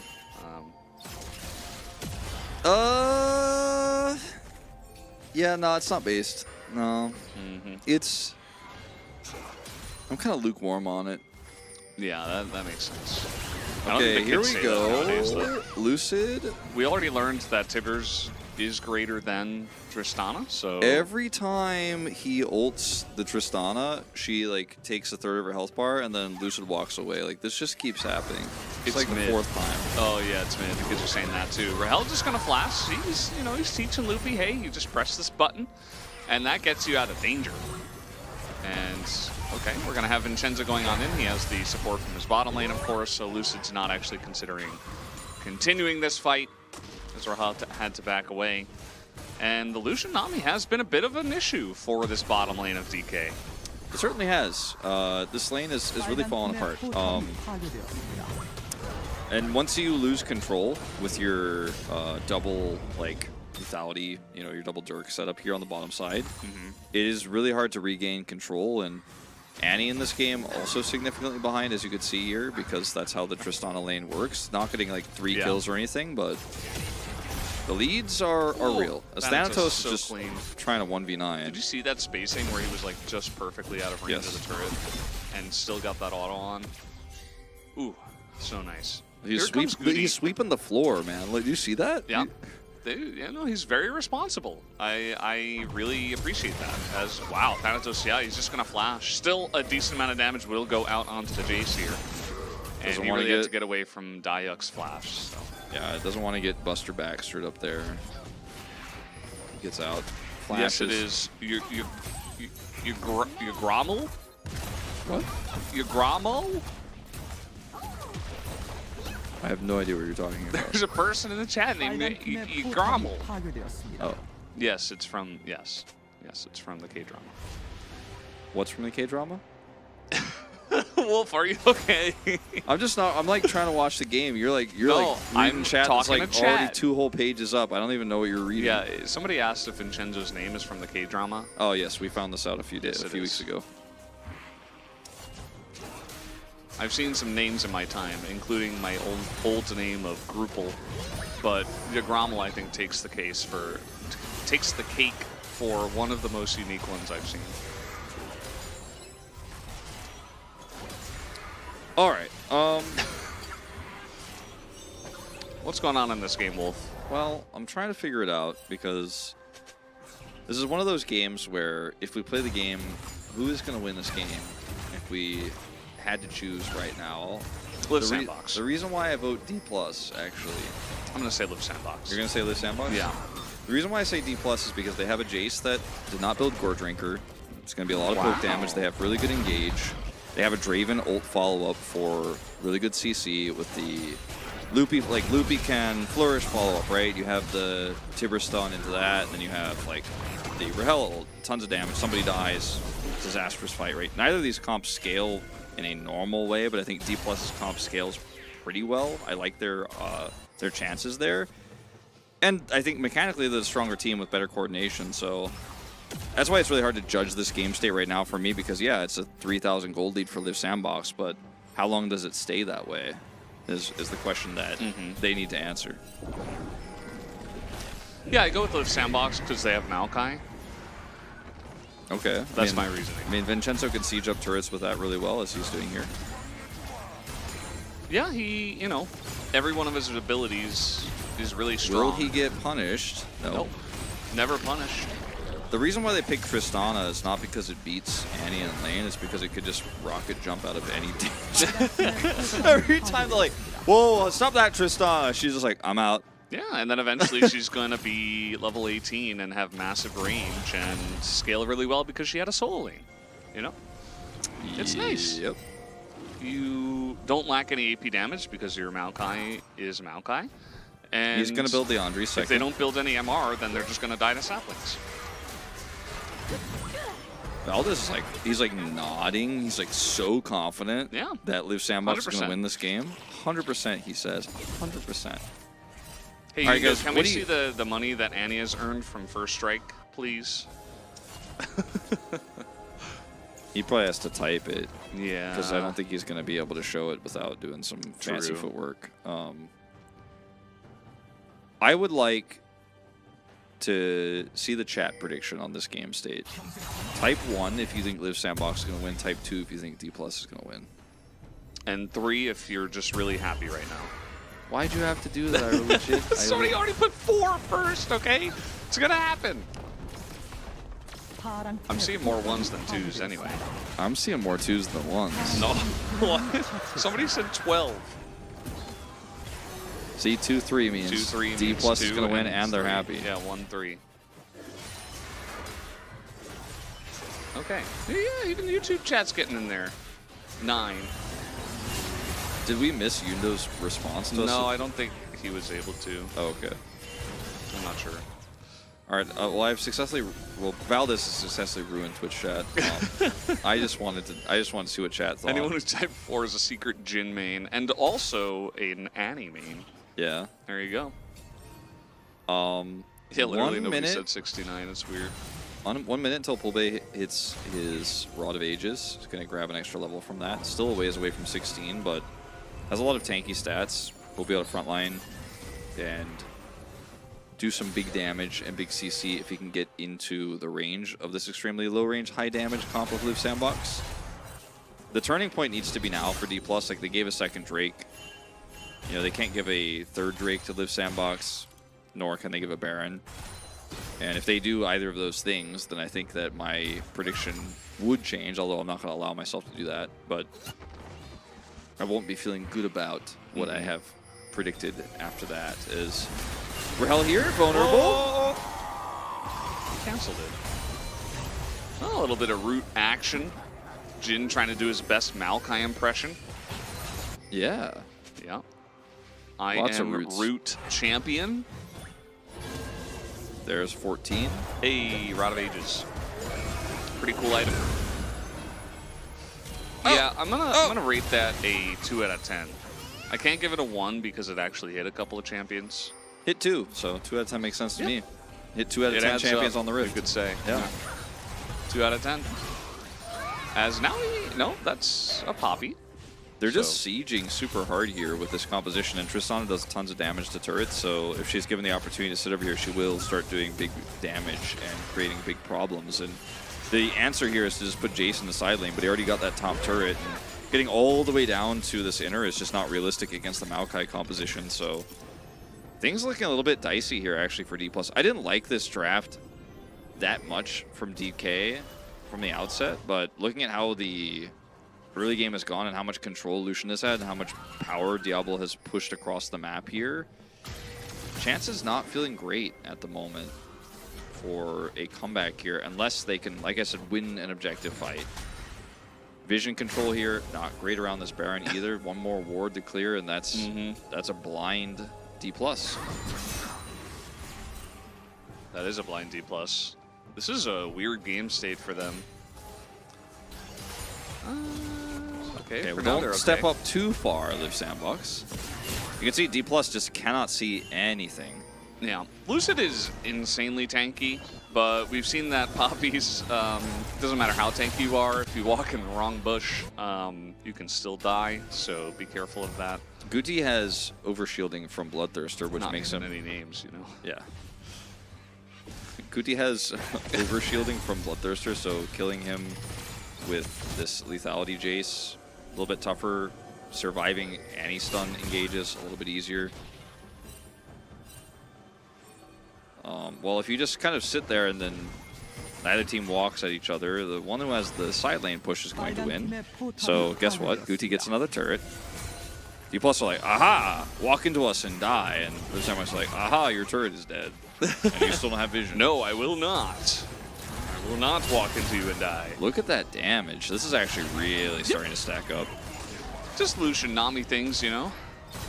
Just having a ball. They're playing it really well. Like, Diablo has just been sieging up here like a siege tank that's very mobile and can dash. He's like a disruptor, you know? Yeah. You were talking about disruptors the other day with Atlas. I was like, you know, he's like there, and then all of a sudden, just like some big boom boom goes out of him, and you're like, how did that happen? D+ That's don't not even fair. have stim, man. How are they supposed to split? Yeah, you don't have stim. They do have anti-shield. I guess that's kind of like stim. More tanky items coming through here for Vincenzo, not actually building Leandri's second like I thought he would. Because he's just happy with the damage that Lucian is putting off here, Tristana is putting off in this game. Went Aftershock also, so just wants to be more of a frontliner here for that Lucian damage. And considering the game state, I think he probably changed his mind as, okay, how tanky is he against magic damage? Yeah, not tanky, actually. But they're just going to start this Baron Oh off boy, here. I don't know about the this. damage too. I mean, But gonna get it Vincenzo close, has but ult. here we go. Yeah, here comes the ult. Bit of damage, and oh man, there goes the tree! Just thrown off into the wilderness like he's playing golf. Here comes Gucci getting in there. Wow, that was a nice flash forward. Gonna take out 2 of them, and Thanatos seems okay. Rahel is able to get out as well, so at least they're able to hold on to a couple of buffs, but interesting spot in this game now. Messy fight here for D+. I mean, the idea is okay, we're going to turn after we grab this Baron, but there's just too many ways this goes badly for you. With the Fed Tristana, who can get jump resets, you have the Maokai ult coming through. So yeah, D+ end up getting the Baron, but they lose control over the map. They lose this third Drake. Like, you essentially will get no value from this Baron, and you've actually given the other team way more resources. And like, let's be clear, if they get the Baron and walk away, they got a lot of money and a little bit of push maybe in a side lane, but you don't have any side lane power with this comp anyways as D+. Like, this isn't even a win condition, but you've got to try something, right? And this team fight, like, D+ need to win a fight, not successfully heist a Baron. And fortunately, there's just no fights that they're being given, and their fight has terrible turn compared to Liv Sandbox's really clean setup here. I mean, they have Maokai ult, they have Tidal Wave. Like, you can't turn on this team. You can't sneak a Baron on this team. It is looking grim. Your Pred is feeling pretty good right now, Valdez. The Pred, the Liv Sandbox Pred. That's pretty rude. Pred, of course, standing for predecessor. In case anyone was confused. Stands for prediction. Don't listen to his lies. Don't believe his lies. Don't believe his lies, Lucid. Any Poppy Bush face checkers? Any Jack-o'-lanterners? It's not even October Wolf. I know, it's a bit of a weird time to use that skin, don't you think? Bit of a weird time. Yeah. It's not Christmas either, so I don't know what's going on. Wolf, I have a quick quiz for you. Who's a better Caitlyn, Deft or Keria? Deft. Sorry, Keria. Okay. Somebody in chat was saying that you said that Keria was better. Nah. I mean, I did talk about on the Monty Wolf show about how there are 2 Caitlyn players that are great on T1, so you shouldn't give them Caitlyn. There are 2 wolves inside of me. There are 2 wolves inside of me.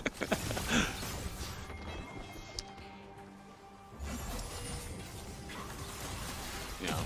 I mean, this is a more nuanced conversation we can have some other time, but I do think that Deft is the better Caitlyn player, yes.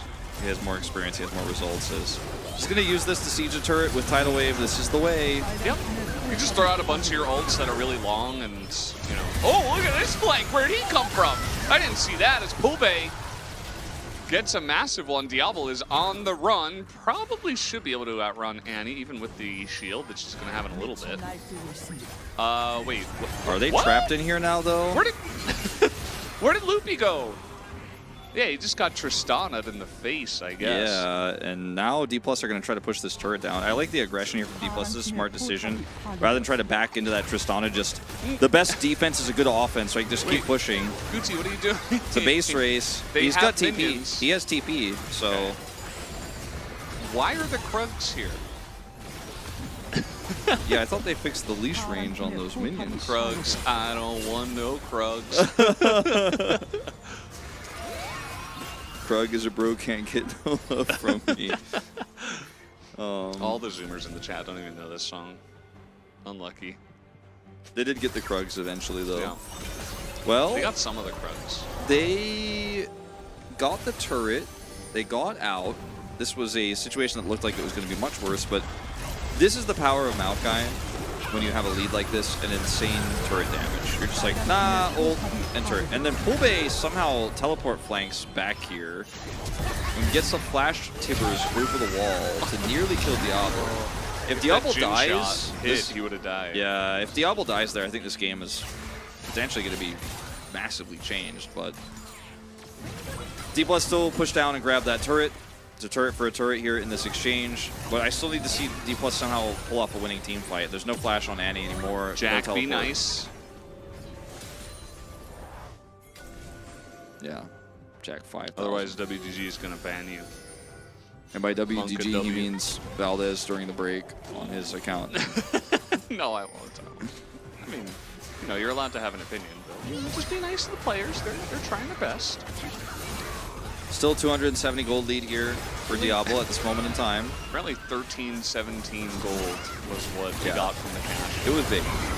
It was pretty based. As in we go, Lucid is going really far. I'm not sure about this one. You know, he's tanky, but like not that tanky. Meanwhile, Goody's just going to win the game. yeah, Goody's actually just going to end the game, maybe? No, he's going to kill the inhibitor, though, and you can see that DK can't back, so they just have to run awkwardly away from Live I Sandbox. mean, Goody still has teleport. Like, he could actually just do this again and end the game later on. They can just keep pushing. There's no jungler here. Oh, boy. Well, there is also no Draven here. Doesn't exist. Live Sandbox just out macroed D plus this game. Like, straight up, like 7 ways to Sunday. Is that the expression? I don't know. Like, Something completely. like that, yeah. It was Goody's just everywhere on the map, putting the pressure on multiple lanes, using the Tristana power not for dominating and destroying an Annie in lane necessarily. Got a small lead there, but once he had an advantage from those skirmishes that went badly from D+, he just ran around the map killing turrets. And he was set up by the Maokai, like you were talking about. It's a great split pusher. We know what Tristana can do. And there is a Baron on the map now, and there, you know, a bunch of damage from the side of DK. Look at Yundo just expertly hiding vision. So cool. Here comes Live Sandbox, and Goody is a actual living, breathing fountain laser. As, okay, we're gonna get on top of this Annie here. That's not a good spot for him, as down he will go. Pulbay trying to go for the flank, as, oh, look at that ult from Gucci. As, yes, the stopwatch is here, but I don't think Goody really cares. Okay, the whirling axes are nice, but he's got a stopwatch himself. Looks like game number 1 might just be done here, guys, as they even have the top lane pushing. Live Sandbox coming to party today. Live Sandbox in a good way here. The chase is on for Lucid, the last remaining member. That's true. And, Ulting. Oh. okay, he's been good about hitting those, but, you know, Poppy alone is not going to save this one, so, yeah. Just waiting for the wave. They've even got a Tristana here, and... This is the player cams. Okay. Players look pretty stoked about this one, and Yeah. once again, Live Sandbox taking game 1 against D+ Kia. The history of the last series might repeat itself here. You take game 1, you get reverse swept in first round robin. Maybe this time they can change history and actually 2-0 themselves. We gotta vote. I'm gonna vote mid. Yeah, I'm going to vote mid. Same. Why do turrets just fall over without a wave? Well, they had double 80 carry and they had a Tristana, so Yeah. it's kind of just the way it goes, right? I mean, this was a pretty bizarre draft from D+. I mean, the draft for Live Sandbox was also kind of greedy and strange, but they executed it so well that, like, I don't question it. You know, when I see, like, how that last Gen.G draft went, I'm like, that's really weird. And then I'm like, you guys won a lot of fights, but this is not, like, clean gameplay. I look at what Live Sandbox does in this first game, and I'm like, this is clean. You used your draft extremely well. Your macro was great. What did I tell you? They picked Maokai and they won the game. Yeah, It was as the simple as Maokai that. powered the Tristana, who then won the game. Well, I mean, Did more damage they were than a the two-man. Tristana, too. They were a two-man team, right? And obviously, the Lucian poking and chipping away at those champions all game long with the lead he got for himself prevented D+ from really setting up any flanks, any vision, or really just being able to contest those waves. Clean gameplay. We'll see how angry D+ Kia get after this loss, because we did see a very big comeback in that What do you last think? best of Saints 3. in for game 2? No, I don't think so. No? Okay. Sag. I don't think so. Kana in? No, Kana's Even not less coming. damage than support Sag. Yeah, after they got behind, I mean, the Draven wasn't going to be able to do much with his low range against this kind of composition, so pretty doomed for him, as Guti is going to pick it up. Goody, he's a handsome lad, man. Yeah. We talked about the hair part last time. Still rocking it in his POG photo. Hasn't changed it since Yeah. round 1. The lip gloss do be bussin'. It's popping. No cap. Yeah. And 300 POG points for this guy so far this season. yeah, he was popping off in this game. Didn't do like a huge damage share or any of that, but what he provided to the team, even just in terms of threat, like to bases and split pushing and stuff like that, like it's really nice. Like there's no threat mechanic in League actually, unless you have a taunt, which one champion does. Well, I enjoyed the gameplay that we saw. I thought that D+ were going to out-execute them in the mid to late. They absolutely did not. They got out macro, they got up late, and D+ Kia slipping a little bit here in their dominance in challengers. Just yeah. a little bit. Just a little bit, but that is the first game. We'll be back, guys, in a bit.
Hello and welcome back, guys. We are here at Challenger League. It's me, Valdez, with Walpo. And we just had Live Sandbox with a big upset first game. Yeah, and it was pretty weird draft from both teams. But the Tristana, excuse me, I just ate a ton of pho really fast, so my body's digesting. Me too. They ordered pho for us. It got a little bit delayed, so we had to rush and eat it really fast. I do not blame anyone on the WG staff, by the way. And the pho was amazing, to be honest. Yeah, it's really good. But I did eat it really fast. So I'm like, whoa. Same. But yeah, anyway, bit of a weird draft. Good macro game from Live Sandbox, and it would be huge if they could take a 2-0 here, and that's not what I expect to happen. But I mean, they came out with a cool draft. It's hard to be like, oh, I'll just ban Tristana, we win the rest of the series, because maybe they have something else prepared too. Yeah, I think it was just great play overall from the side of Live Sandbox that got them ahead. So yeah, I also ate a lot of pho really fast. So. Yeah. Yundo can't check right now.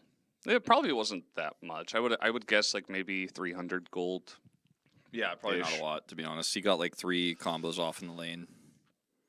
Live Sandbox 2-0 DK yesterday, so anything can happen. I mean, a lot of people voted for Live Sandbox, and Wolf and I expected them to win. So Yeah. DK are strong, though. Just to put it out there, I think D plus K were the underdogs yesterday. And the next time D plus K plays against one of the top teams, you're not thinking they're the underdogs.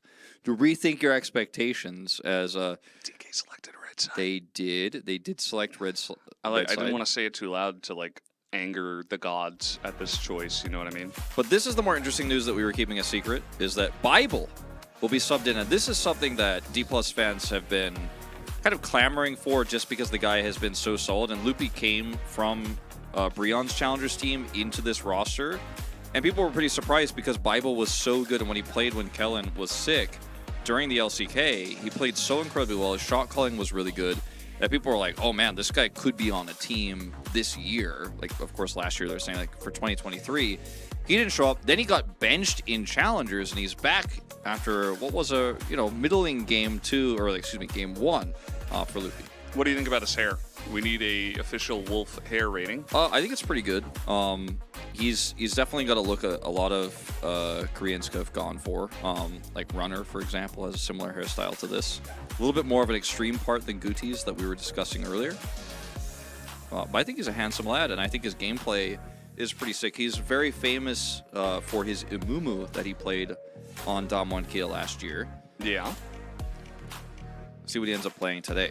So should I call him Bible or should I call him Bible? Please call him Bible. How about Bibble? Nope. How about Bubble? Nope. All right, it's How about draft time. the D plus Kia support? Pulling a ruler. Good job, Alistair. Good job, Amumu. Varus ban. Okay. Let's see what this bottom lane looks like, because the last game was a bit of an odd duck in terms of the matchup. We don't normally see Varus or Draven Jhin versus the Lucian. It's usually Lucian and Zeri. That's the matchup on both sides. You don't want to pick Zeri necessarily unless there's a Lucian or another scaling AD carry on the other side like Aphelios. Don't want to pick Lucian unless the Zeri is on the other side. So it was a very bizarre game. Calling for the Caitlyn. Radness. That's not going to happen. I think we can see Annie again. I don't think that was an issue or anything. No, yeah, I mean, I don't think so either. Just the early game in the Macross, we played a lot better if you're going to pull that off. As we will see a Wukong ban, so continuing to take that away from Lucid. 2 junglers off the table. I don't think we'll see a Sejuani ban here. Seems a bit much. Ban Lucian. Yeah, I think it'd be a good idea. Yeah. Or Maokai. Yeah, Maokai. Not Renekton. Okay, well, I mean, I think they're trying to trade picks here. So what if they get don't Maokai. pick Lucian again? Now Rahel, I mean, Just like last game. Rahel could pick Lucian in this draft, but they really want the Jace, which did... of the 10 champions on the Rift... Wolf, I think I'm going to cry. Of the 10 champions on the Rift last game, Was Jace the least impactful? I think the answer is yes. Yes, On the last answer game. is yes, I think yeah. the answer is yes. And he got buffed, Ezekiel. Yes. Pretty significant buffs to her E, and having level 1 stun available instead of having to charge it is pretty huge. And I think that, honestly, those things made a big difference, but also just inspired people to start trying to play her, and as a result, like, she became relevant not because of the buffs as much as people just started trying strategies with her. You see, Goody raised his eyebrows. He's like, whoa, we got Lucianami again. That's crazy. Yeah, and Nautilus with no AD carry here is a bit bizarre. Obviously, you could defend a lot of different dives with this, but what are you going to play? Because you're probably not getting Zeri. I think that's going to be banned. Yeah, I am not sure. I don't know. It feels like D+ are like lost in a different meta or something. Yeah, this is very weird. And now they're actually just going to take away the Draven because they don't want to deal with the Draven lane. But Yeah, they could ban Aphelios too. yeah, they could also ban like Zeri and Draven if they want. Like if they're like, oh, okay, one way is you try to fight as fire for fire. The other way is you try to like defend under turret with the Zeri. And you feel good about that. But let's see what this final ban is going to be here for D+. Could be another, like Tristana could have been the ban if they wanted to not deal with that pressure in sides. In the microcosm of this series, we're like looking at this in a very different way than we would normally a LCK draft. See if there's ban Zeri. I would, because I think it's safe. But they're going to ban Kaisa. That is a weird one. Yeah, I mean, you like Killer Instinct in the back line, and Maokai's like, oh, hello. He just like roots you immediately. Cool story, you get booped in the face. Nautilus 80 carry. Someone in chat figured it out. Attack speed Nautilus. Yeah, Love it. You swing that guy around. There's the Aphelios that I was asking to get banned. And just Tristana. gonna play Tristana and out macro this team again, I think. Oh my god, Valdez.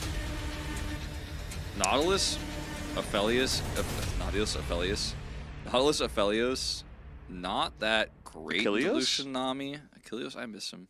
Yeah, he's in Brazil. Yeah, He'll be back. he'll be back. Or Don't what are we doing? do that. What are we doing? You can Okay. still play Tristana here. Jax for the top lane. They have now with this insane 1-3-1. Oh Yeah. my god. DK gonna struggle to match the macro. What did DK even do to stop this? Like play Rise? Like I said, when I saw they just didn't deny Lucian, Nami, and Maokai again, probably just cry, Wolf. Do not pick Annie here. Do not do it. That's a D&D do not do. Do I not think do that. they won't. I feel like they just The Rise is the wanted one to I flex want. it. Yeah, I like that. he likes it. He like It swaps checks over out. to Yone. I'm like, no! Play Rise. It's fine. He's You've gonna got good swap wave to clear. Teemo.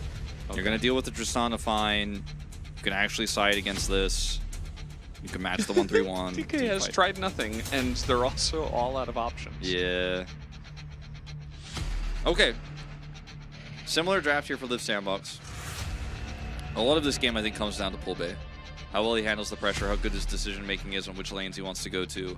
If he can get some Realm Warp advantages for this Jace early, maybe get Jace ahead, slow down the Jax. If you just kind of sit back and farm versus Tristana, you can outscale her in some ways, obviously, later on. It's not a default thing. Like, Tristana also scales very well. But you just need to be able to make sure that she's not able to zoom around the map, blowing up turrets with 2 shots like she did last time with a Maokai to protect her. Because you can't just be like, oh, Tristana's pushing, we'll catch her. You will not catch her, actually. No, you won't. He's going to be having a great time once again. And I'm curious about the Aphelios Pharrell. Like, when we saw the Nautilus blind, it was definitely one of the options. And then they actually pick it, I mean, into the Lucian Nami lane. I don't think it's going to have a great time.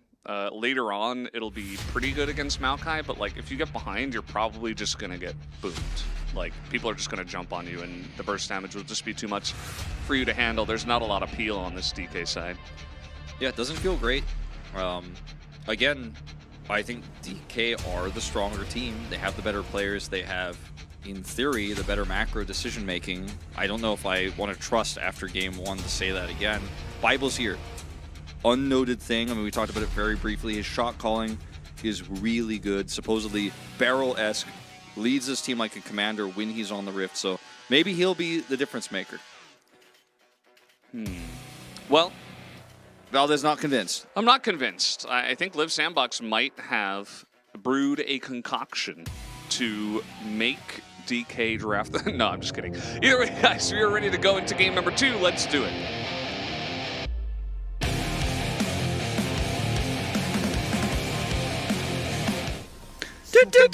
곡에 오신 것을 환영합니다.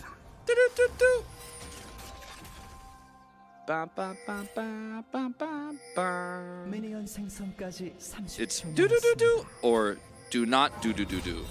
There is no try. Famous Yoda quote. Yeah, I don't know about that. Well, it's because you didn't watch Star Wars I did. Episode 5. Immediately called out, cringe. Look out, it's Caleb's. It's Seth on his ult, actually. Yeah, it's Seth on his ult. 미니언들이 생성되었습니다. Hex Flash Sejuani, yep. Lucid, Yep, Hex looking for Flash some Sejuani. Yep. aggressive pathing. Vincenzo has been allowed to play Maokai 10 times. It's pretty absurd. Rahel has not played Aphelios. I guarantee you there's no jungler in the LCK that has that many games on that champ. I don't know the numbers, but I guarantee it. Let me think for a second. Yeah, no, I don't think so. Like, Canyon might be the highest. Well, Okay, if you- little level 1, Yeah. little face checkerino, and you know what? They're turning this around. So the level 1 pretty good for Lucian. And so, yeah, that's a flash now, and a heal, and an ignite away from DK's bottom You lane. went PTA, but you're still Aphelios. Like, generally you want to play the Calibrim range in the level 1. You don't want to play this without an ability. Oh, Bible. I don't like this Nami skin because it feels like there are like 7 Namis around me. Wow, that was a weird voice crack. Yeah, that was a weird voice crack, and like, I feel like a weird Freudian slip. I don't know. What does that mean? You feel like you have 7 Namis around you? Yeah, because her voice like echoes, you know? Well, it's like a Naga thing, right? I mean, Yeah, but I don't think that happens with every skin. I think it happens with every Naga. That's like what they do. They're like echoey and scary and screechy. They like mesmerize you. Look, there are 7 Namis inside you. One of them is a caster. Uh-oh. Here we go again. So bot is losing. Everything is gone wrong. Except top side. Oh, top is pretty good. Yeah, I mean, picking the Jackson to Jace is something you can do. Like, the Counter-Strike doesn't stop you from getting hit by a Shock Blast. It's not chosen for the lane. It's chosen for its side laning power later. IMO. So You're yeah. probably right. But it is going to have a hard time.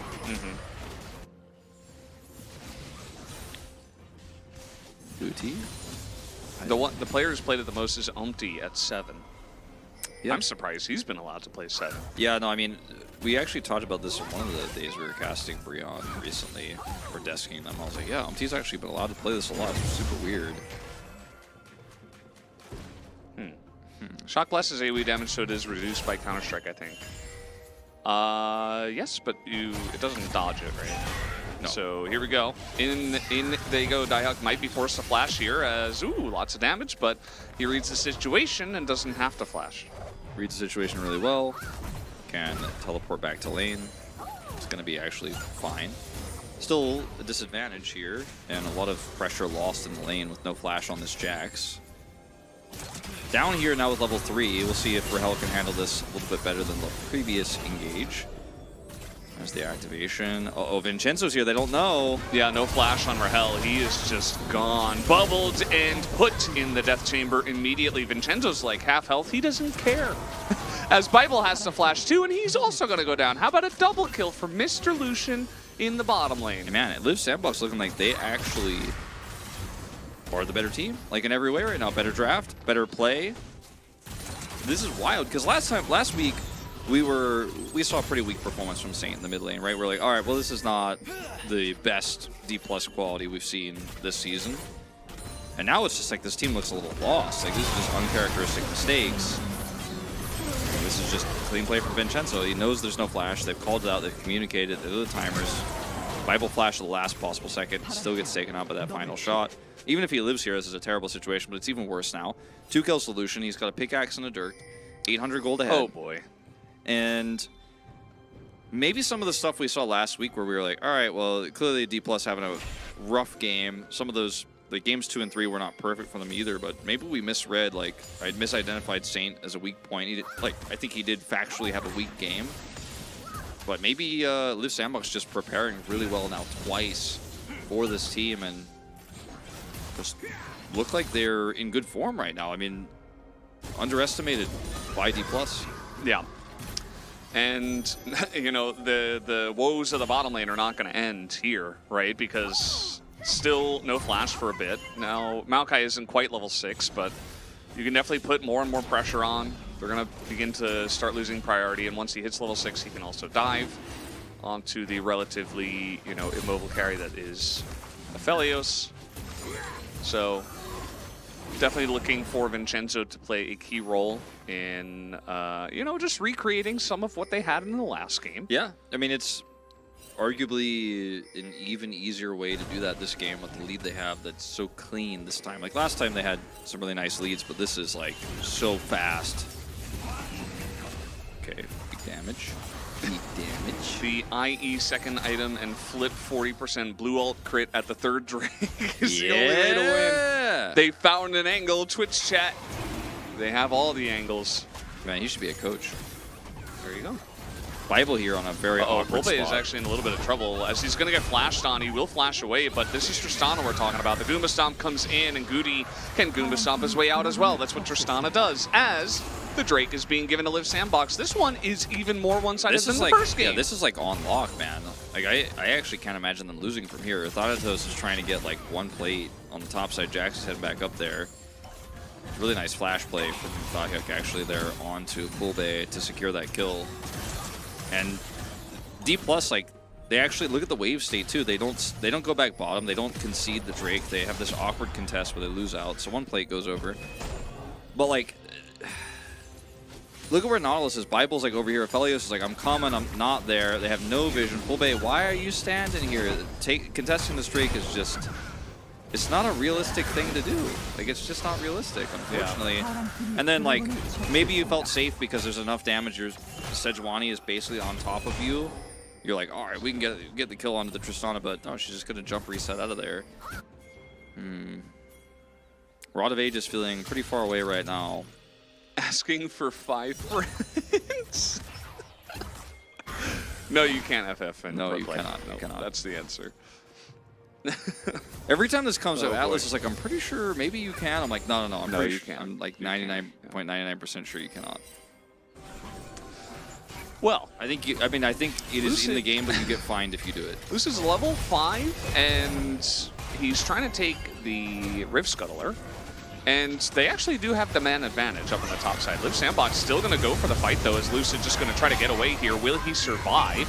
As he should be able to pick up the eye, but I'm not sure about after that. As did Liv Sandbox go too far this time around? Keep in mind, guys, this is a 4v5. And Liv Sandbox so far are winning it, although down will go the tree, and out of midair, he gets plucked like a bird in flight. Plinked.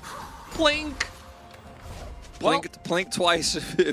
Blink twice if you believe not for D+. Bad for DK. Yeah, blink twice if you believe in D+.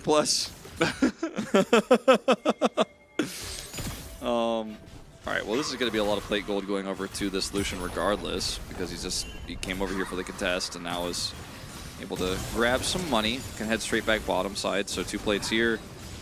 Going to go back to the bottom side of the map to try to pick up more. As watching this fight once again, Vincenzo gets extremely low here. Ult does catch Lucid. And the eye goes over here with the steal. And Vincenzo in the back here survives for so long. Bubble missing here is actually pretty massive, but Lucid does survive.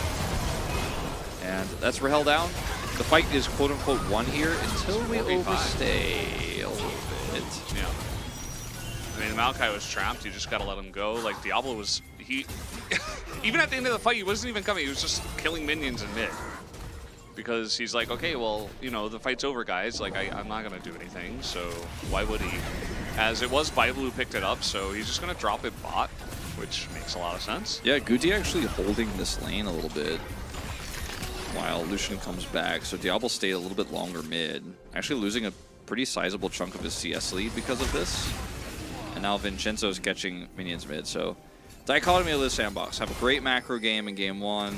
It's totally wow us, and then in game 2, overstay on that Herald, and then all your waves are messed up. Your solo lane are a little bit...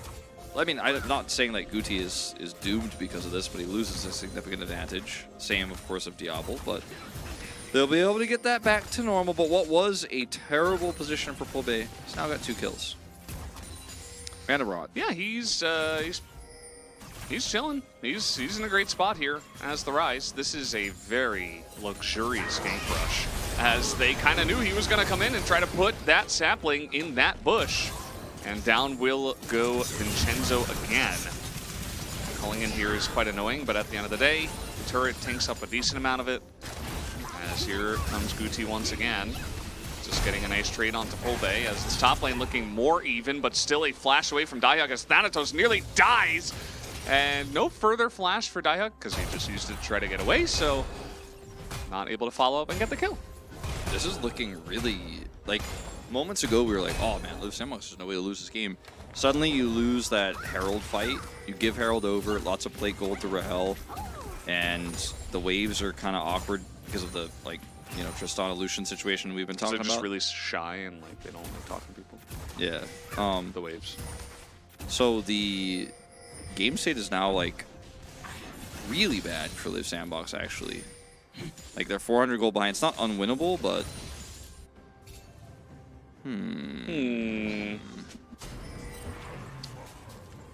Yeah, I mean, they have their gold in some pretty good spots, but so did DK. So it's gonna get interesting, I think. The game from here should be pretty possible for both teams to take, just because it's challengers, you know? Like, if we were looking at, I don't know. yeah, I didn't understand the T1 joke, I'll be honest or with you. Gen.G from...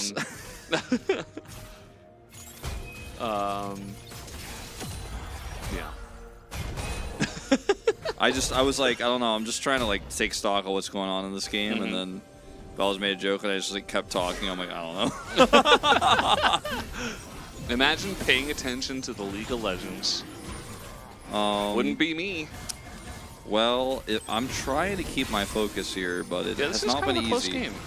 Okay, here comes the Maokai ult with Tidal Wave. Stack him! Oh, blast underneath, and that is a big amount of damage into Rahel, but he has the red guns, and he will be able to sustain through as in goes Guti looking for the kill. All right, I'll see you guys in game 3. But he dies. I'll see you guys in game 3. Uh-oh, plan B. I'm gonna go eat more pho.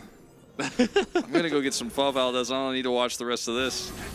Yeah, well, that's plan B dead. Please show the replay of where instead of Valdez, this game was, I was looking at it, I'm like, all right. Slow-mo on the Aphelios 200 years. Yeah, watch his HP go from like 15% to 50% in lower about than half that. a second.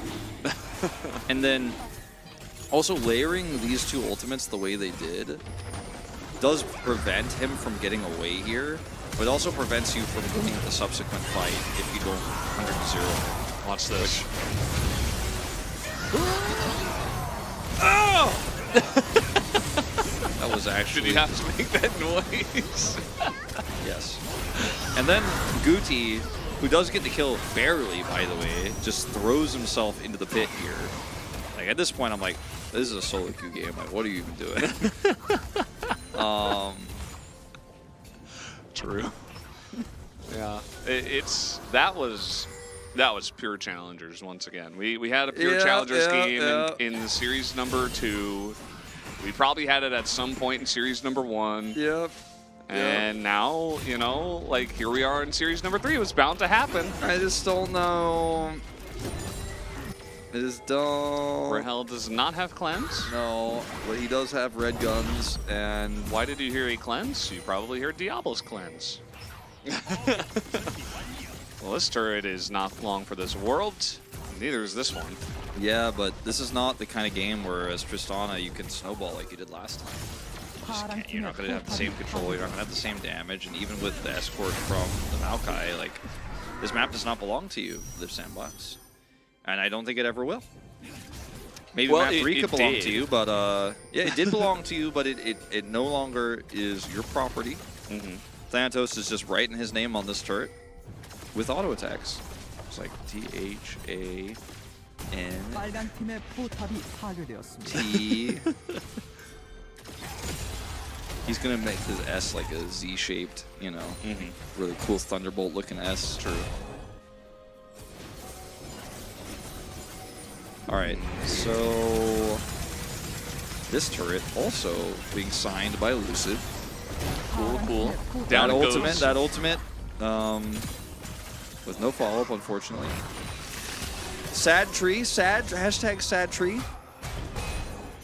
So you were pretty confident, you know, about this draft with the Maokai. How are you feeling about it now? Like, we're gonna play our little game, and you still think Live Sandbox gonna win this one?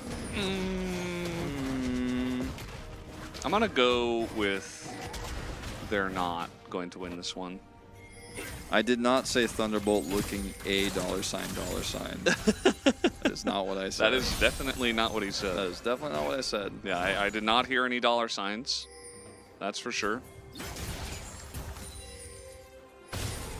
Challengers, though, anything can happen. As we're anything constantly could reminded happen, of. but probably not this time, to be honest. Like, anything could happen, but I wouldn't predict it. I mean, we've seen Wait, where are you going, buddy? Oh? The Thonks happening? And then he's out of there. Okay, that's fine. Anything could happen, but anything could also not happen. There's So a lot of this- jumpers on the side of Live Sandbox. Yeah. So you know, there's a lot of CC, there's a lot of mobility, there's a lot of action, there's a lot of speedy stuff going on in League of Legends, you know? There's a lot of shoot going on with the Jace here. Shooty McTooty. Hold on, does he have ult? No, he does not. Lucid is a bit chunked. Kind of an awkward spot for him. But Bibal's coming over. Plan B is in like the most no man's land right now. But actually, it was just all an elaborate bait. Because the Nami, no, it wasn't. And he goes down, and oh man, the Jace value is just massive. The Moonlight Vigil onto everybody. As Guti is also dead. DED. So can we go back to that conversation about the surrender button?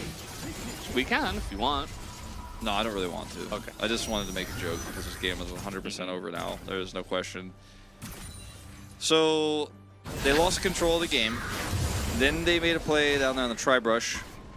Dove in onto the Aphelios. Then, without the Maokai ultimate, Vincenzo does not have ult because he used it to lose a turret slightly more slowly in mid. They cannot make a play here.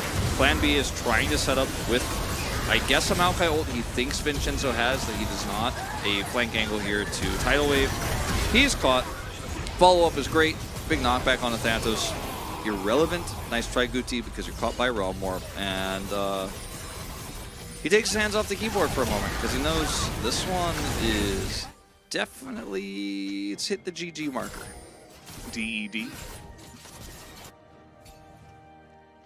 No, I didn't end up fitting climbing around my schedule. It's tough. Like, Yeah, it's we got rough. a lot going on. I did cast 7 days in a row. Today is day 7, so it's been hard. Well, Can we go back to the innocent part of the game where yeah, I want to go back to the like, clueless part of yes, the game, not the aware part of the game. the 2-0 Lucian? What could go wrong? Surely they just closed it out from the here. innocent part of the game, we're like, oh wow, what an advantage! They'll definitely steamroll with this. They'll definitely push their advantages like they did in game 1. There's across the no map. way they lose from There's here. nothing could go wrong in this. What's a Murphy's Law? What's an Aphelios surrounded by his teammates? 200 years plus 4.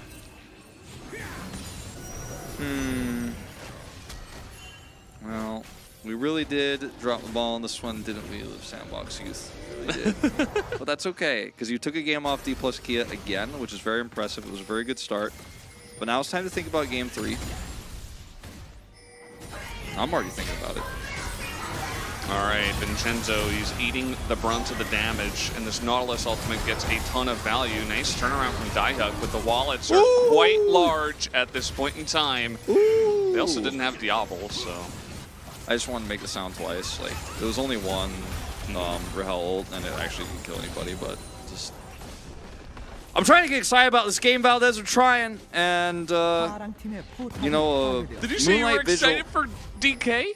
No, I'm just saying I'm trying to get excited about the game 2, the game state, and Moonlight Vigil is about all that can do it for me right now, and even that couldn't do it. So I pretend got excited a second time, even after it expired. So, you know what's really exciting is Rod of Age is about to finish. Wait for it. Oh yes! Hype!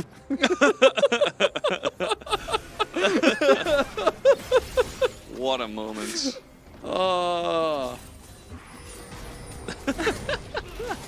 We did it. We're level 14. Level 14.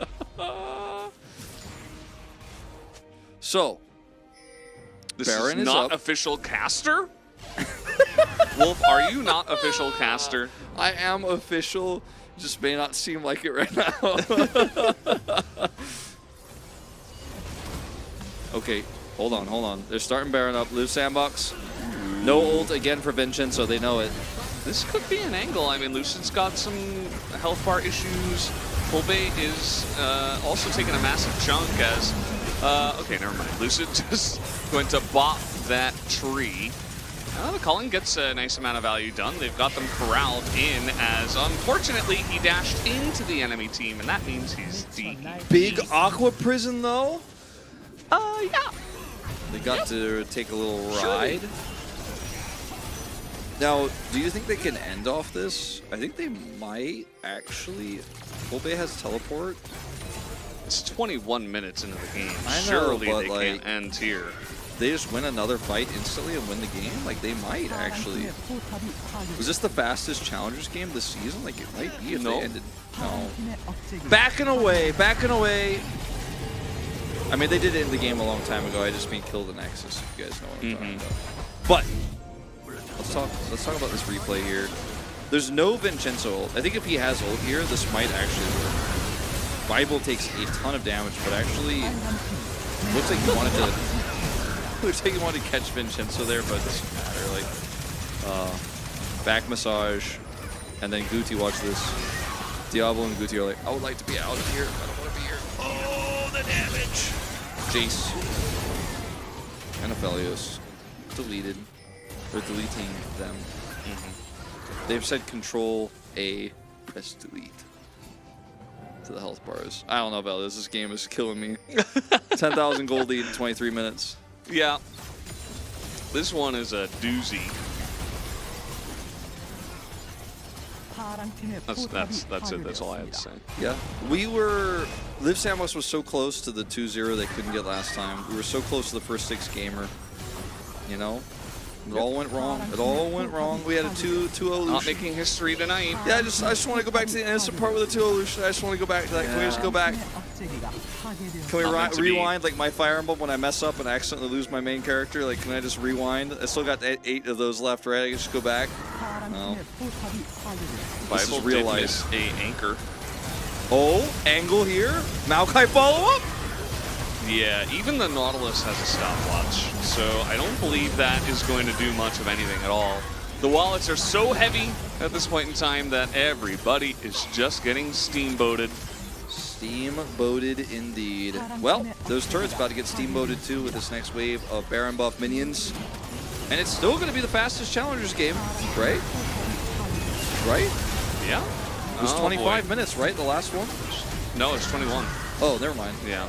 Rip. Alrighty, down goes the Nice Nexus. one, history to be made, Valdez. No history tonight. Nope. Just a straight up plain best of 3. It's like a plain bagel.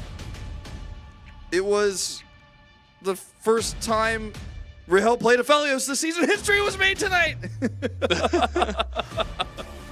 Who do we vote for? That's a good question. I kind of feel like mid is safe, but Yeah, I'm just gonna vote mid. You can do whatever you want, Valdez. I'd say that game was pretty mid, so I'm gonna vote for mid. Okay, well, Yeah, 18,000 damage on this Rice. He did a lot he of did more damage. than Jace. He got caught in that one team fight where we were like, ooh, this is bad, where they contested Drake. And that was 2 kills to a Lucian as well, and we were like, oh, this game looks like it is unwinnable. Look at the gold graph. Then tragedy struck. Like, their contest on that Herald opened the entire game up. Could have just let it go.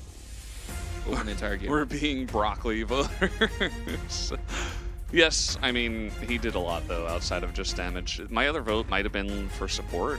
I thought Yeah, I Vital, mean, it was Vital had a great game. That was basically the 2 for me. I thought Lucius had an okay game, like it was fine. Yeah. Also, Thanatos destroyed lane, but the game was just not about that actually at all. So, I mean, he did a lot of damage. It looked really cool, but There might be some boom boom damage voters for him. For Thanatos. yeah, I think it's going to be either top, mid, or support. Unfortunately for Rahel, but he did make history tonight. First Aphelios win of the season. Really? Yeah, it was his first game this season. Wow. Hey! It might have been us. We might have broken the tie. We did it. We are the biggest mid voters. We're so mid. We're so mad, man. I just feel like a giant broccoli right now. Oh, we broccoli really hard. 5-1 and 11. Very clean game from our Rise player. Only his second of the entire split. Imagine that.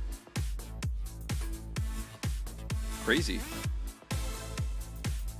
I like Valdez, but he is so mid. I'm just so mid, man. I can't Well, I can't handle it. they chose red side.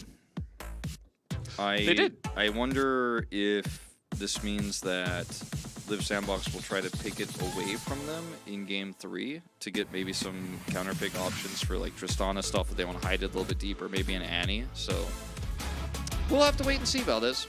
The 6 gamers gone. History is not made. We will be back after the break.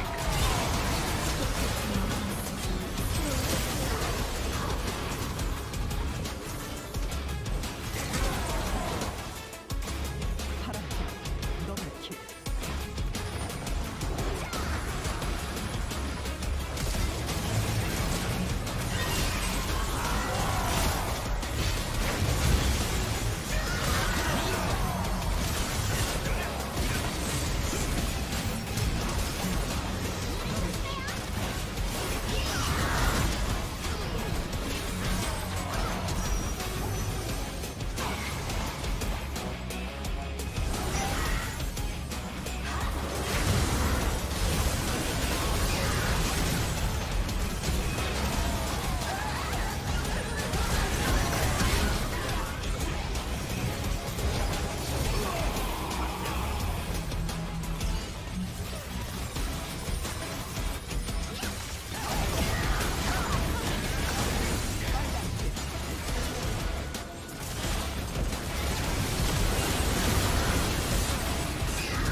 Hello and welcome back for the last game of the night as I accidentally chew on my tongue. We have been talking for a long time, and it has been 7 days in a row. I mean, look, it hasn't we're really... running out of time, Wolf. It hasn't really been that long today. I mean, it's only a 7-gamer. Yeah, no, it's been fine. Like pretty, yeah, sure. pretty chill. Like, it's actually a pretty easy day Totally so fine, far. Yeah, oh, of course.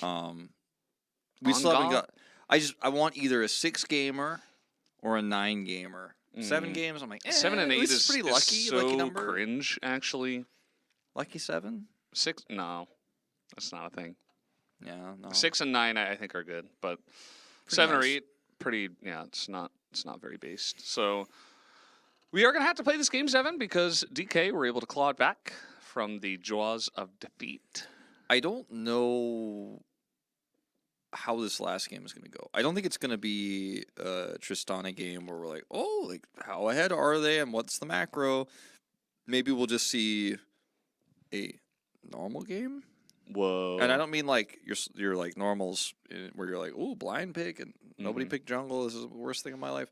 No, I mean like a like some standard game. What animal is Live Sandbox? Badger. Badger? Yeah. Yeah, that fits. Yeah, I like I that. think so. Yeah. Really hardworking, swims a lot. Mm-hmm. In the sand, of course. I think it's like pretty reasonable. Someone Yeah. said beaver. Yeah, I mean, Not really, it's but pretty similar, yeah, but like- not really. kind of cute. But like they don't. The dam building, I just don't feel like Live Sandbox can make a good dam. Live I wouldn't Sandbox trust that. selected blue side. Yep. No subs. Substitutions.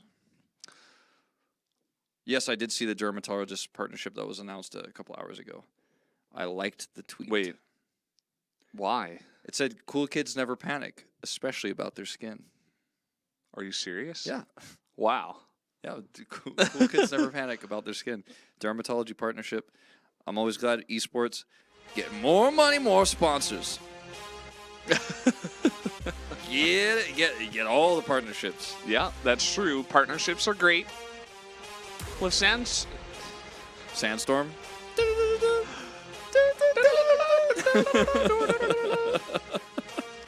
I almost said Live Sand Ship, actually.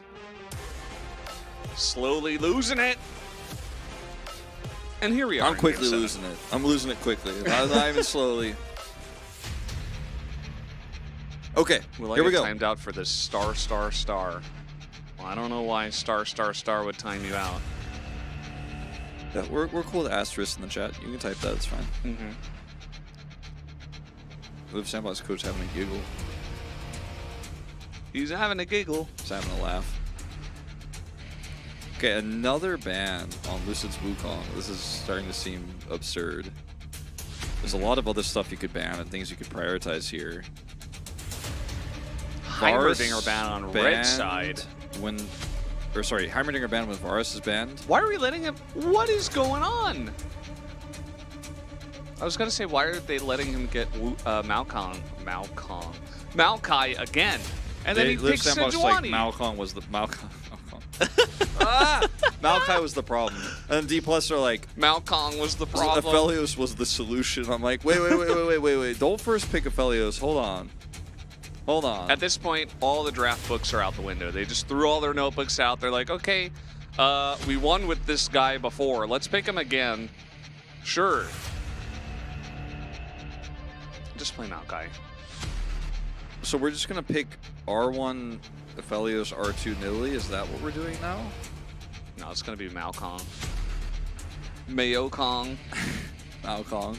Imagine Maokai like as he ults, like a bunch of Wukongs are spinning through the That seems the very balanced. roots. Yeah. All right, what's your response here, Live Sandbox? You have all the picks in the world. I mean, besides Varus, Caitlyn, you have pretty much everything. We're just gonna run it back. Lucianami, Zeri Lulu. No, just Lucianami. Lucianami, Aphelios, Nautilus. Lucianami. Oh, this trap. Lunami. It's gonna be Nautilus. He says, "Oh, Lulu, not today." Oh, that's not Nautilus. That's not Nautilus. That's an old support pick with Aphelios. Definitely a little bit less engage opportunities in the lane, but can be able to stave off the pressure. A lot more survivability for Aphelios, who was dove many times in that last game. See if he takes cleanse too because of the Sejuani. Pretty decent chance. No rise for Pulbe. They're also Pulbe voters. I mean, who isn't a Pulbe voter? He's really pulling for those votes. Hey! A, B, C, D. Anyway, yeah, the Yone is an interesting ban. Yeah. Alongside of the Sejuani, I guess it kind of makes sense. Alongside the Heimerdinger, which is also an interesting ban. Yeah. Silas, also an interesting ban. Swain, a very interesting ban. Yeah, I'm the Swain anti of the LCK Global casters. So, for me, like on one hand, I think it's a terrible ban because I think the champ is bad in this meta. On the other hand, I'm happy we're not going to see him. Nice, mixed feelings. I get to win no matter what. True. Okay, we'll save that 5th pick for counter. Annie is still available. I don't think she necessarily fits this composition. It's going to be Lulu mid. No. All right, Gnar. This is fine. Renekton Gnar, mid. Azir. Gnar, Azir. Just play Renekton mid and then draft. Yeah, that's Camille. my speed right there. That's my tempo, as Valdez would say. Yep. Not Okay. quite my tempo. Oh, no, that ain't it. They're like saying, like, I know you're going to pick Akali into this. Pulbe's going to pick Akali into this. Pulbe's going to pick Akali into this. Yeah. Wait for it, guys. He's like, should I play Victor? They're like, nah, play Akali. He's like, what if I played Orianna? They're like, nah. Play He's like, Akali. I'm going to play Swain. They're like, it's banned. He's like, oh, okay, I'll play Akali, fine. Wolf, it's almost like we do this for a living. Yep. Yep. Was Valdez rushing or dragging?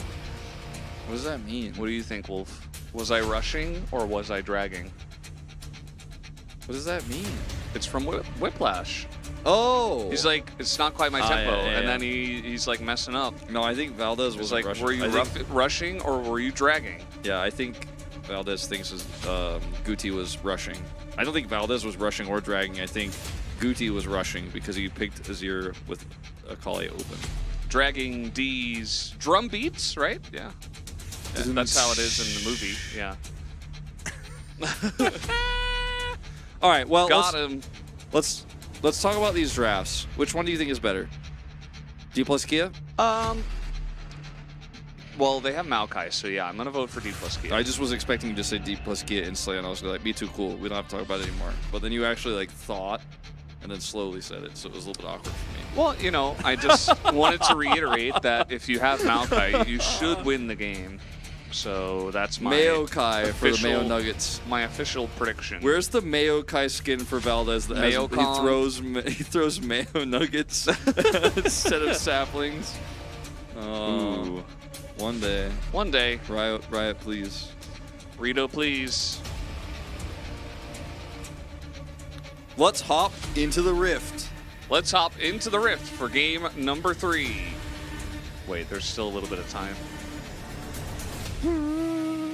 Okay, it's time. Guitar riff. Wait for it. Oh, it's like a weird synth guitar.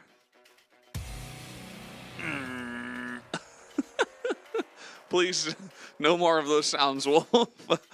I just sound the same as a guitar. True. Yeah. All right, guys. Looks like we're just about ready. Let's All right, hop let's go. into the Rift Go. for game 3.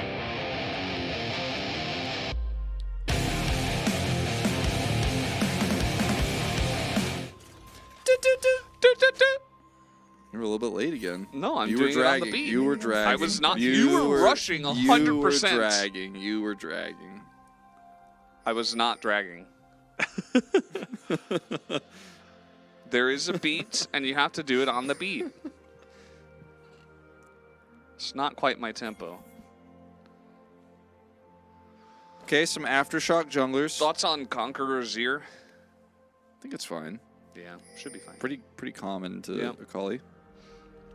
미니언들이 생성되었습니다. 0 and 7. Oh my god. Oh, yeah. We forgot about this, dude. The Oh, legendary no. 0-5 Guti who became a 0-6 Guti. We're here. He's 0-7. He could become 0-8 today. This is insane. This is we Klid's- are making history. Yeah, this is Klid Sejuani levels of unusual precedents. It's reverse legendary champion score. Oh no, poor guy. Yeah. Maybe that's why they were laughing. They're like, well, we're gonna pick you as here again. I hope. Into a Kali open. Hope you don't mess up. Yeah. That is always For catching reference, strays.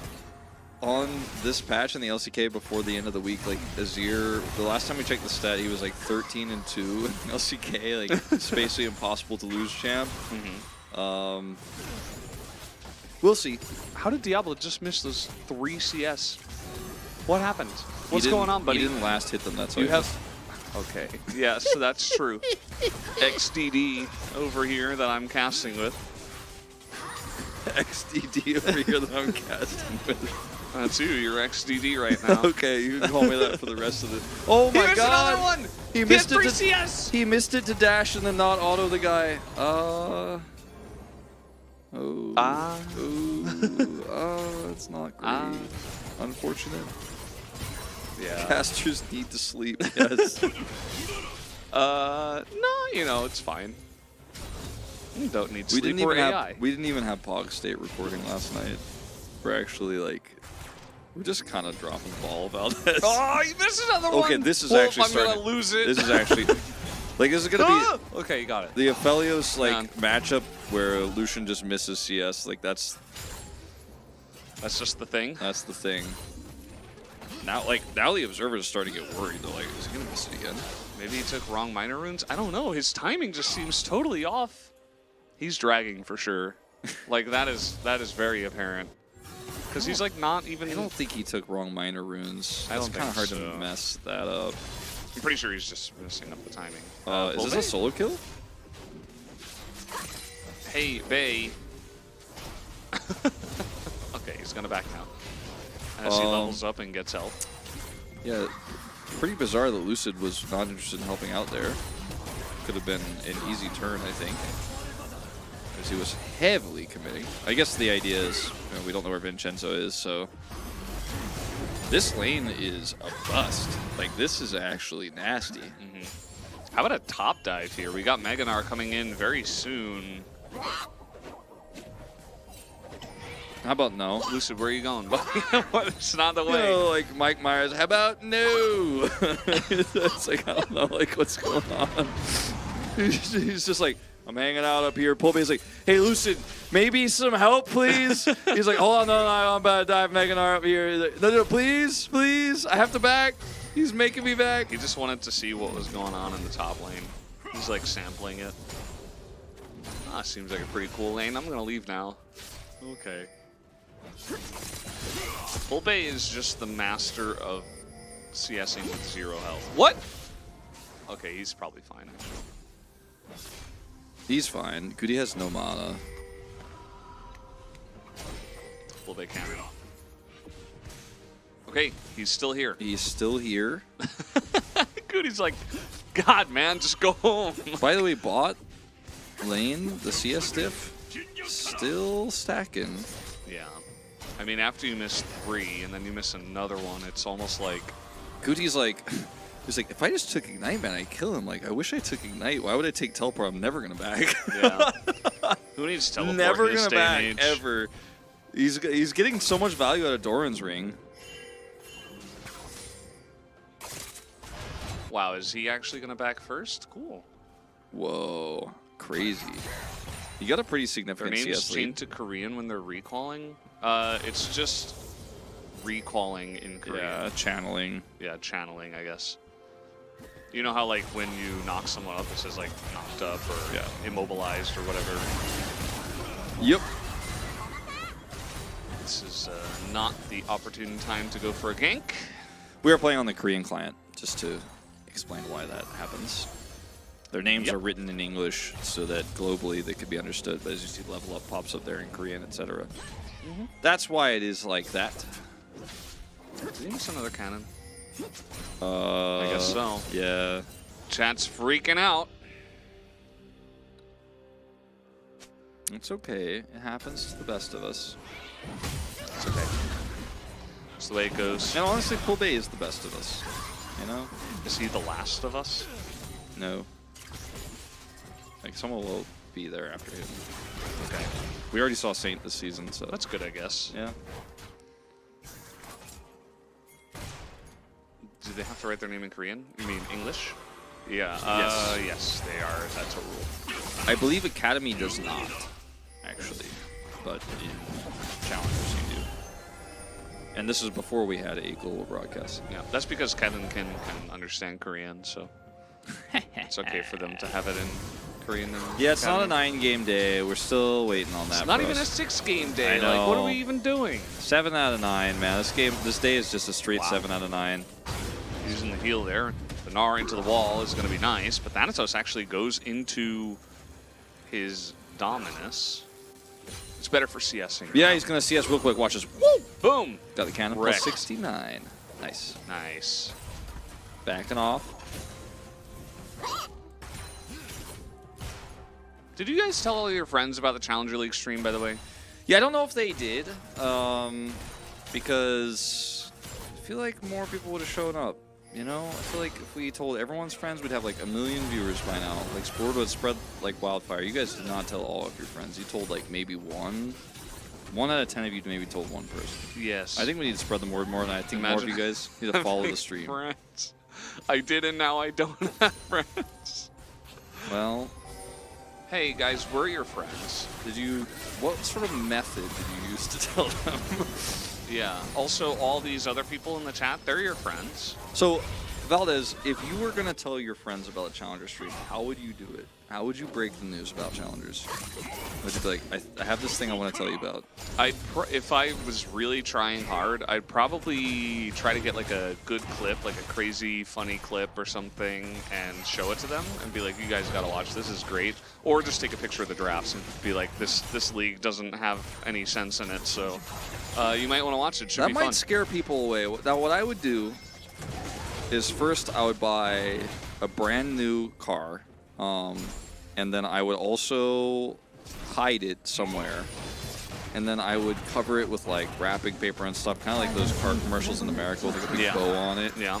And then I would offer to that friend or friends, but in this case one friend. Hold on, we're gonna have to see this Lucidol first real quick.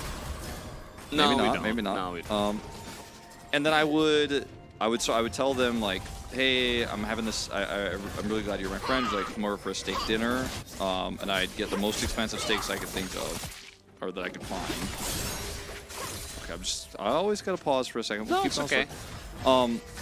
I had them have nice steaks, and then I would offer them the brand new car I'd bought for free, and I've already paid for the insurance too, and the taxes. And then I would Okay. say like, I've done all of this for you because I want to tell you about something that means a lot to me. Challengers, LCK Challengers, Korea. Okay. And I would say like, here the stream is twitch.tv/LCK CL Global 2023, and I'd like you to watch it Mondays and Tuesdays. You know, on Mondays starting at 2 p.m. KST, Okay. and on Tuesdays starting at 5 p.m. KST. So I've done all of these things for you. Please watch it. That's what I would do. Because I That's care about this also league a lot called a more than you bribe. do, Valdez. That's also called a bribe. So No, I just want I care about this league more than you do, Valdez. You're just like, look at these drafts are weird, man. That's not how you sell it. That's why we haven't tripled our yeah, because follower I count follow this the week. law and I don't bribe random people. It's not a bribe. You're It's like, just oh, encourage- here's this car. Okay, and but what's- steak, okay, but- and by the way, you should Okay, do this for me. but it's not a crime to ask someone to watch something or to that's not bribery, Valdez. I think that technically falls under bribery. Does it? Yeah. But what am I gaining from this except their passion? I don't know. I mean, that's up to interpretation, right? Your chair broke as you said that, so I know it's not true. I accidentally made myself go down real quick. It would be vague. It wouldn't hold up in court. Okay, so Cosmic Panda 195, the lawyer, has told us. I'm going to have to run this by a chronicler. Oh, a nice little flash. Trying to 100 to 0, and yes, Pulpe will just die. Not respecting the Sejuani. Yep, and that's going to be a That's what happens. big drop of the Rift Herald here in the mid lane. It's a lot of money. This Akali is 30 CS behind. Like, while I was telling that really boring and long story, I enjoyed it. I mean, thanks. You did call it a bribe, which I thought was kind of weird and aggressive, but like... It is. I mean, you know. I'm just trying to grow our viewership, Valdez. I care about this league more than you anyway. This is a really clean engage. Nice flash there. This is... What's going on down here? That is a gigantic Lucian. He was so large. His health bar was not, but it's okay. Or not Lucian. Aphelios. It's been a long day. Yeah. I was like, I don't think Luce on this team, but I was like, I don't know why he's calling. I thought you were calling it big like it was a joke, but yeah, all right. And then because I also forgot the Aphelios was huge. Nice. Okay, so anyway, the bot lead feeling less and less significant when you start to look at the mid lead here. Remember, this is a blind Azir pick. Even got the scuttle. Are we at the innocent point of the game where we're like, oh, there's no way Luce Sandbox lose this game, right? No way. We're at the innocent part. 500 gold up, man. This Azir is fed. This Akali is a no-go. Akali is about to get eclipsed in CS by Lucid's surely, Maokai. like, this is over, right?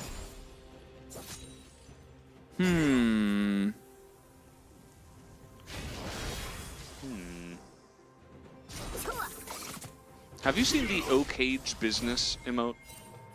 No. No. It's a good one. Okay. It's a good one. Just letting you know. I At some have. point in your life, you're going to see it, and you're going to be like, okay. This is like a I like that. BTTV emote. You know, honestly, I'm not sure where it's from. Actually, one of my friends on Discord sent it to me. Okay. They, like, used it in a chat we were having. I'm gonna have to. Like, there's such and such and such O-Cage business. I'm like, what the hell is that thing? Are we gonna have the conversation again about like? Hold on. Just a bubble. No, that's a bubble. Are we gonna have a conversation about the like? That's very cool. colon right parentheses. Like, I'm very happy for Less you. than Up 3. carrot underscore up carrot. Up carrot. What?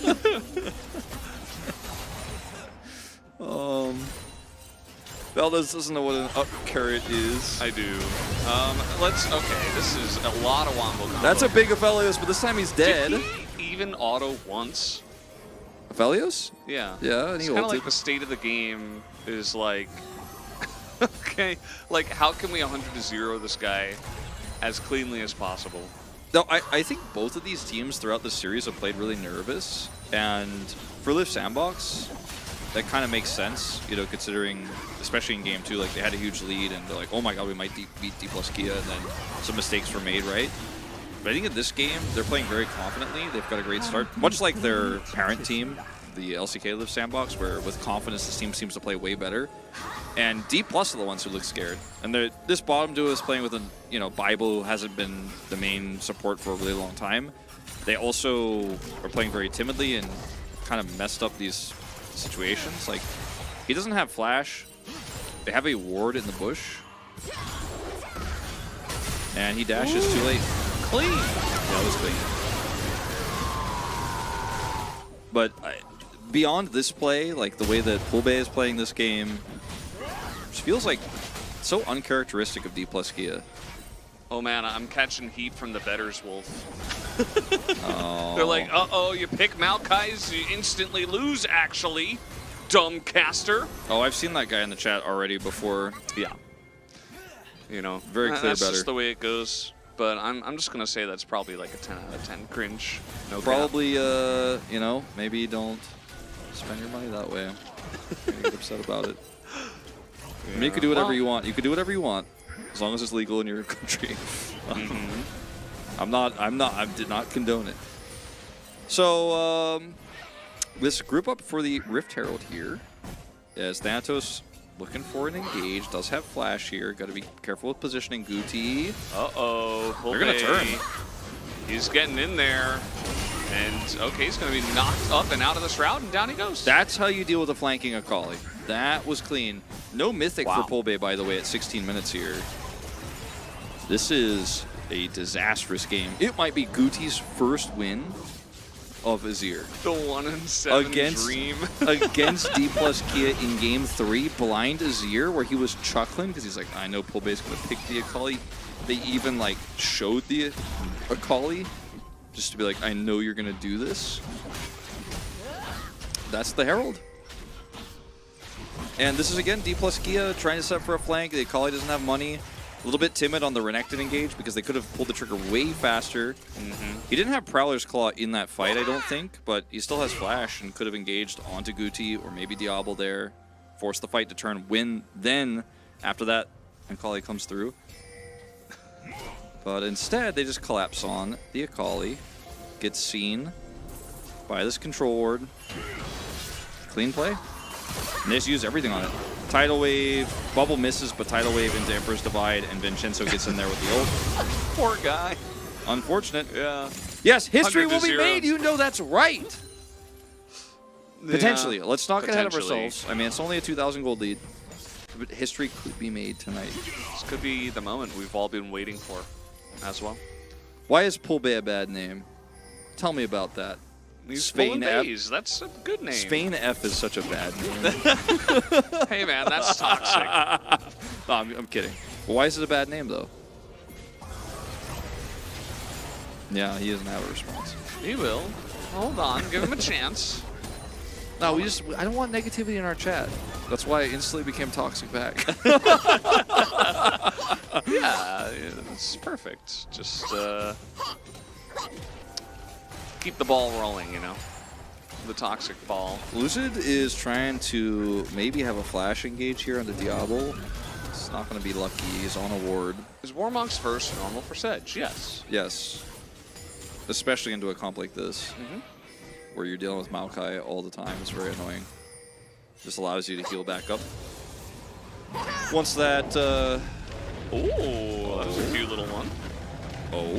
Oh, Okay. big damage. Nice.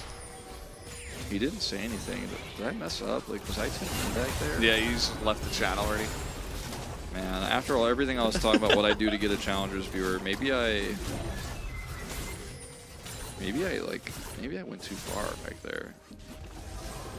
Oh, you typed something and it got immediately deleted. Wait, what by did he? What did he type? Wait, hold on, chat. What did he type? Someone who has like the add-on. What did he say? He's trying to fight toxicity with toxicity. So you know, Nightbot had to delete it. Whatever he typed. Well, I mean, don't say it. But he said you'll get banned too. Wait, Bible just. 빨간팀의 포탑이 파괴. Okay, Rahel just lost 2/3 of his health bar, and Bible Yep, self Culling is pretty good. They're trying to get in here onto Lucid, who is now going to die. What is going on? What is that? Wait, why did he flash away from? I guess just didn't want to get hit by a backflip. I think backflip was up.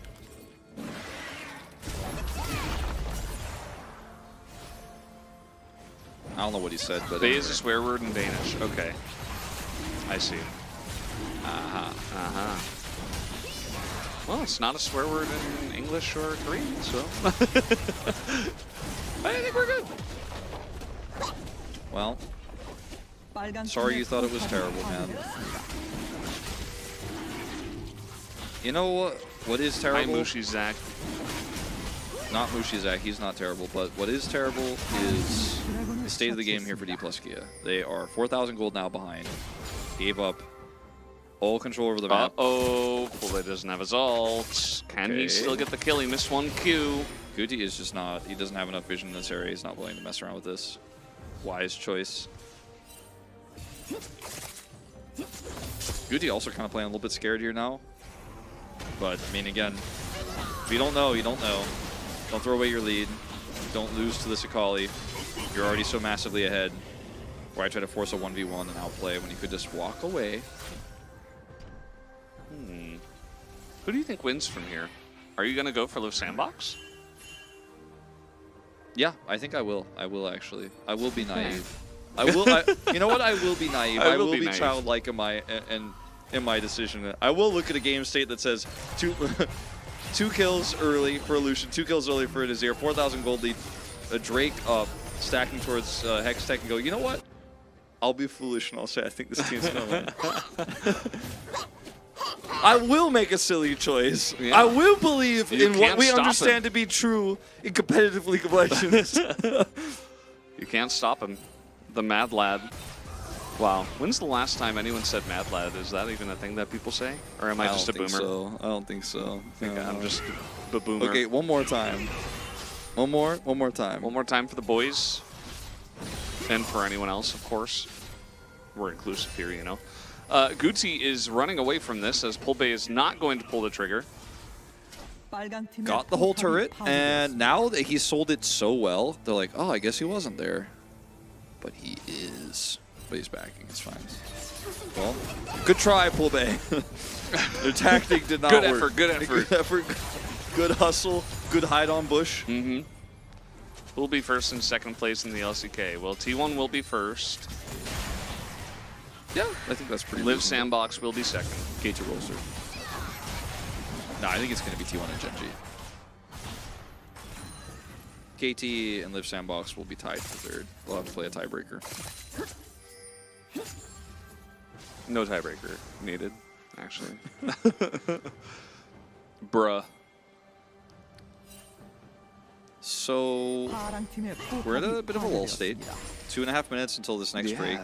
D+ do not have great items to actually contest this right now. The Aphelios has 2, but doesn't have a great front line in this comp. Like the Prowler's Claw Renekton isn't going to be able to keep up with the pressure. He built that because he was hoping he was going to be able to, with the Akali, dive onto these carries, but now that they're behind, feels not so great. He does have a Black Cleaver now too, but again, not going to be great for survivability.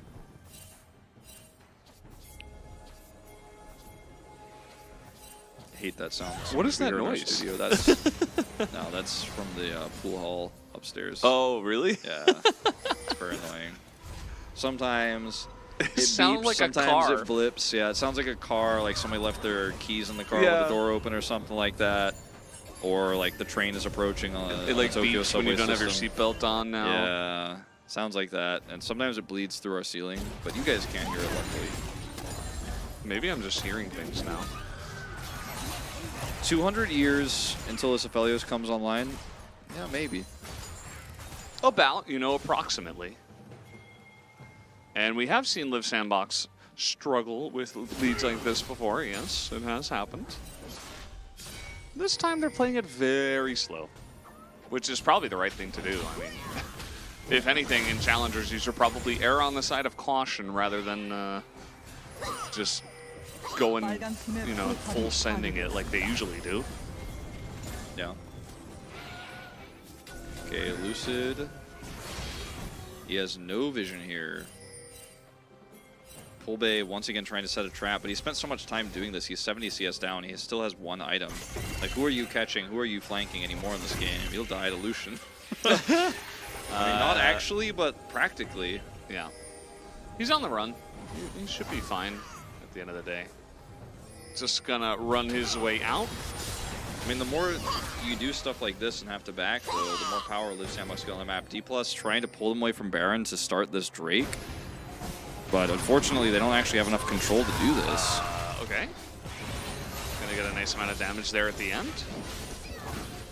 And this Hextech Drake, as you mentioned, this is gonna be a big one Yeah. for all the marbles. I think Live Sandbox are willing to give 1 for Baron, but I don't know if they should be because they don't have to, actually. They can force a fight. Like, they are so ahead right now. Looks like they're gonna start it and look for a turn, Yeah. potentially. 5v5, they should be in a good spot as long as Diablo doesn't take any more damage. Looks like he should be okay. Dalia with a good Narbar. Oh, and they're trying to proc it here as Pulpe is going like to the other game or something. Okay, he's able to get back in. He's going to game 4. There is no follow-up damage for this Gnar at all. Still have Emperor's Divide, but D+ Kia stopped the Baron successfully and get out of here. Now there's no Narbar. Like, I think that went about as well as it could have for D+. Like, what? Yeah.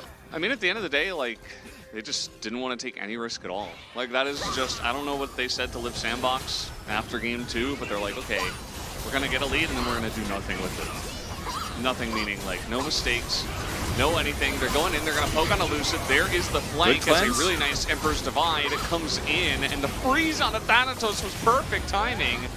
But still a ton of low health bars here for Liv Sandbox, and DK are actually just going to run at the streak. Wow. You and I are just over here scratching our heads at this one. Literally. I feel like the fight there that they forced, the initial one with the Gnar, was actually really good for them. Do Baron. Okay. If you attack that ward, they know you're there. Yeah, they can see you now. Probably should have not touched that one, but... Yeah, they're not going to do it. Well, I mean, they can just not attack this one. Oh, okay, they are going to do it. Oh, man, this team is really choking a little bit here right now. They can still win this game with a good turn. No Emperor's Divide. Okay, turn is good. Lucid in a bit of trouble. He has to flash away. Dayuk with the Mega Gnar. He's going to come in and get Rahel against the wall. Throws a house at him and takes him down. Clean. Lucid is going to... Right? No, yeah, he does. As Guti soldiers will follow up. And Dayuk is still fighting here. As Thanatos is like, please take me with you. I would love to also go down. Pulbe was, you know, he's just hanging out over here on the left side. And down he will go. That is 4 more kills to the side of Liv Sandbox and a Baron. They were so slow with how they decided to play this out. They were very calm, though, about the turn. And it was Dayuk. And Dayuk is probably going to get my POG if they end up winning this game, because he's been the most decisive player. Both this fight and the previous one they tried to set up were set up by him. Look at the Gnar bar timing. He turns really quickly here with the hop. And Rahel is forced out. The tidal wave also stops Lucid and Bible, who take tons of damage. This fight is so split. And Dayuk doesn't hesitate, eliminates the enemy AD carry, and that's the end of the fight. Pulbe can do nothing here. There's nothing he can do to save this team. And then Dayuk continues to chase, finds Thanatos here, and then sets up for an additional kill. And I don't know why Pulbe is still trying to do this here. This is just such an off day for him. And Pulbe has been one of my favorite Challengers players to watch for so long, and he is normally much better than this. But I've been hearing rumors like, yeah, he's a little bit off these days, whatever. I don't want to believe it. Like, when they put Saint in, okay, hold on. That's okay. Didn't get the Apelios. When they put Saint in, I was like, this is wild, right? And yeah, you know, people were like, well, Pulbe's had some rough performances, and like some of those games we didn't watch, like, you know, we didn't cast. I don't think they were cast at all. A lot of them were off stream, but I could see it in this game, you know? I mean, he's really trying to flank. He's really trying to make something happen, but he spent half the game, like, on the wrong side of the map, not getting CS, not getting a second item, and he's now 2 items down. You never see, like, a mid-gap like this. Yeah, it's turned into a big issue, for sure. The Akali, like, he looks pretty good in the last fight, like, right before the Baron, and then, yeah, just very strange positioning. It's almost like he's trying to do too much. You know, like he's trying to make up for some lack of confidence, or at this point it's just damage, and it's not gonna help, not gonna do much for this. Yeah, I mean, he could have been side laning and then trying to, you know, collapse or teleport. He still had his teleport. He does not have it now, but he has had it a lot of this game where he was just going behind the scenes trying to pull something off. And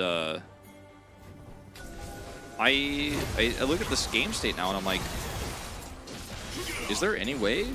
I mean, big Velios ult with the Maokai setup, and maybe with this stopwatch Pulbe pops off, but he needs that second item and he's just so far away from it.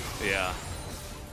He spent so much money on the stopwatch that delayed his second item, and I don't know how much value he's going to get out of that outside of maybe trying to 1v1 a Lucian, which should never happen the rest of this game when the Baron buff is up. Is there any way, bro, this is Challengers? I mean, I don't know. Like, if DK were putting up more of a fight, I would agree. Like, with the idea that, you know, okay, this is Challengers, like, anything can happen. Liv Sandbox could still throw from here, like, DK is a good team, etc. But DK looked very deflated, you know. Yeah, this is not the kind of DK that I'm used to. Yeah. Discussions to be had about a perfect game if those Drakes aren't taken as well. I mean, this is like no turrets, no kills, no Baron. Any game can be thrown. True. Any game can be thrown, but I just don't see it right now. Yeah, they're playing it really safely as well, I think is the biggest thing, right?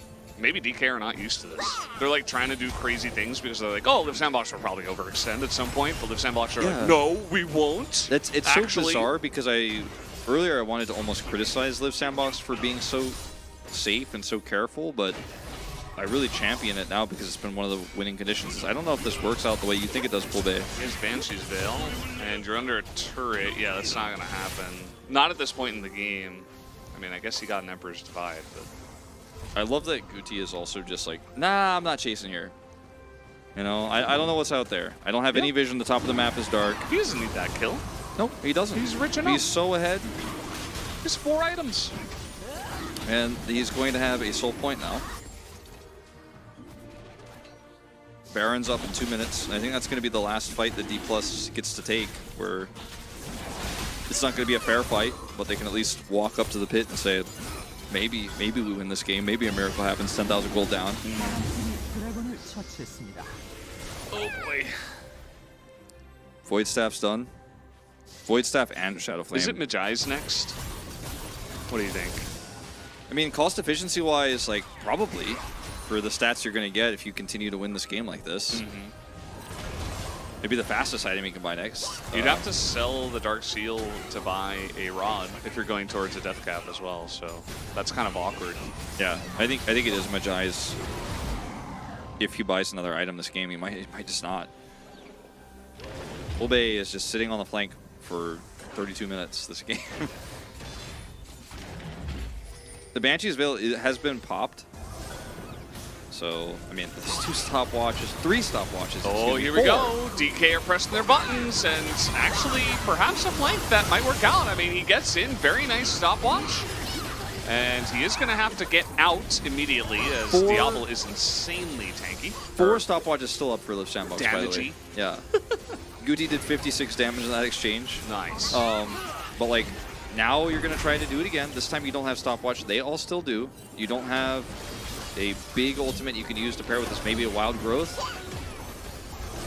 All right, let's see it. Some say Pulbay is still flanking. Yeah. Especially, I mean, he like went to flank and he doesn't even have full health. Like, his Maokai doesn't have ult anymore. It's almost like I'm gonna be checking really trying to force it. I'm gonna be checking my side mirrors tonight to see if Pulbay is flanking on my way home. Yeah. Somebody said earlier he's not flanking. He's just trying to get a flank stake. It was a really dumb joke. That was a wolf. That's a wolf joke I thought right I should there. share it with you. Yeah, you know that's what I like. All right. Hello, goodbye. No boots for Lucian. No need for boots. He has been Flame Horizoned. Or perhaps Wow. he has Flame Horizoned himself because he has spent almost no time farming this whole mid game. Now we're in late game. He hasn't been farming. He is still flanking. What do you think? 200 years? Are we going to see it again? There's an angle. A lot of the members of Liv Sandbox have to get in pretty close range to deal with the Achilleos. Yes, the Achilleos. I'm going to give you the tasteless answer. It's not impossible, Valdez, but with the lack of map control here. All right, let's see it. The Gnar comes in, a massive Gnar into the wall, and the Wombo combo is so legit. It is perfect. Blue ult comes down, and Pulbay disappears as double kill now to the Azir, double kill to the Lucian. And will we have a full house on top of this game? Pull back, zoom out. Let me see that Pulbay flank. Where is he? He's still flanking, right? Where is Pulbay? Who are these players? This was a really great series for Liv Sandbox. Honestly, 3 great early games. Oh no, he's dead too. Well, at least he gets to use his stopwatch. But down he goes, and that's going to do it. Liv Sandbox 13-0. 0 kills.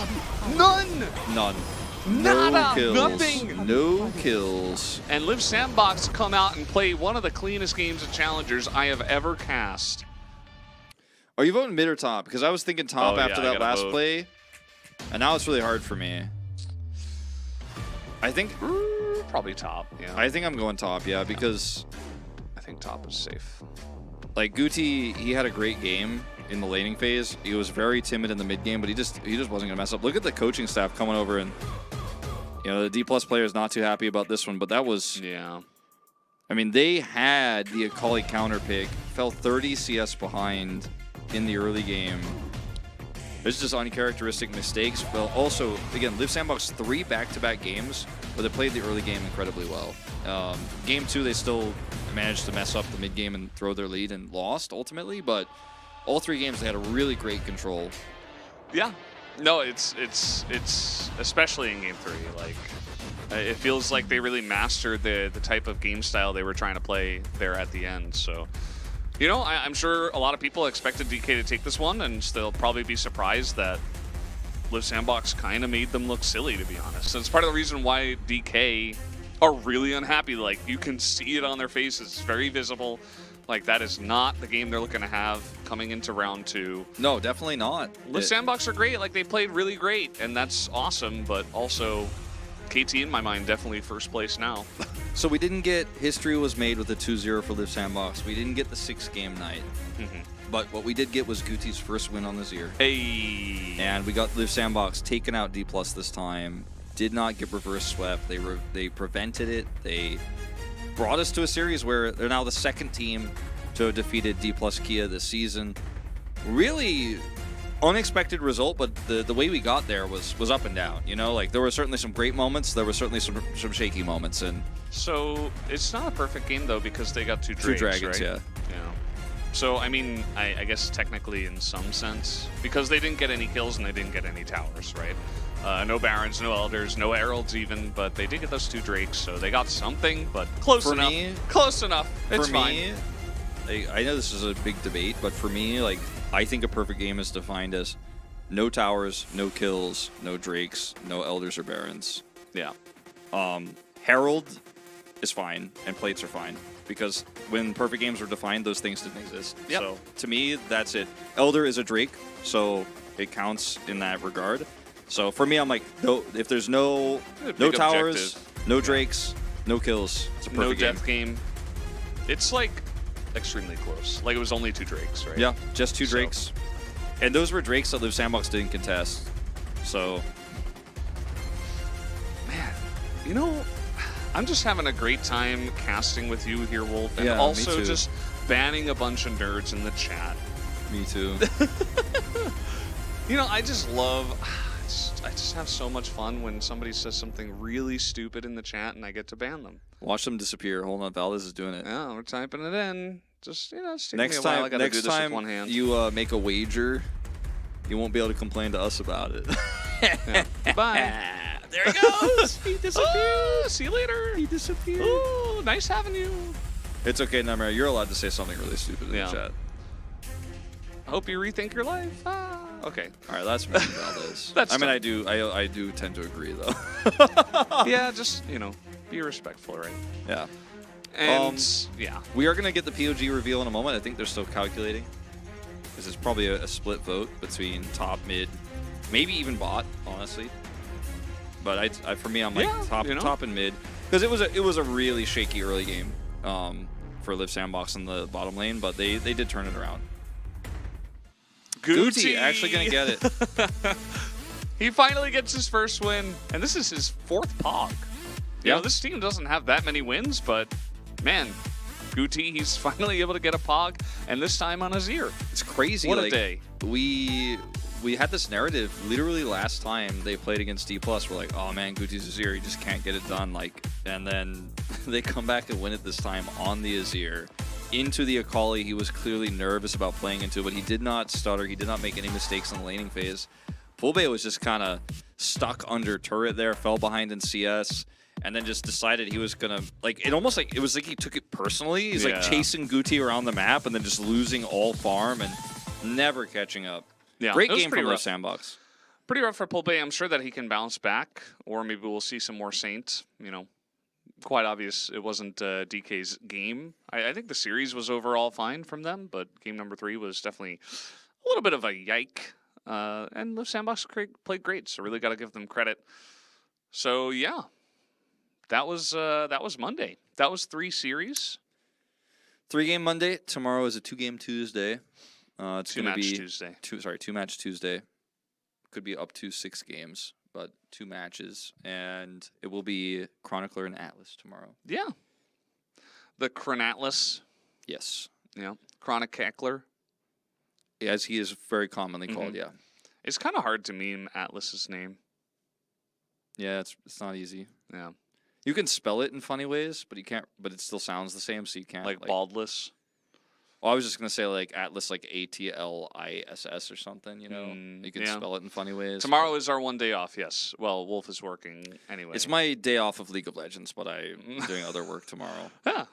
But I'm you know, it's gonna be 6 hour day for me, pretty chill. You know, Yeah. I get some sleep, and I'm most excited for going back to LCK on Wednesday. We got banger games this week. We might get a look at the schedule in a moment. No, we're not, because today's Monday. We'll have to look at it tomorrow. True.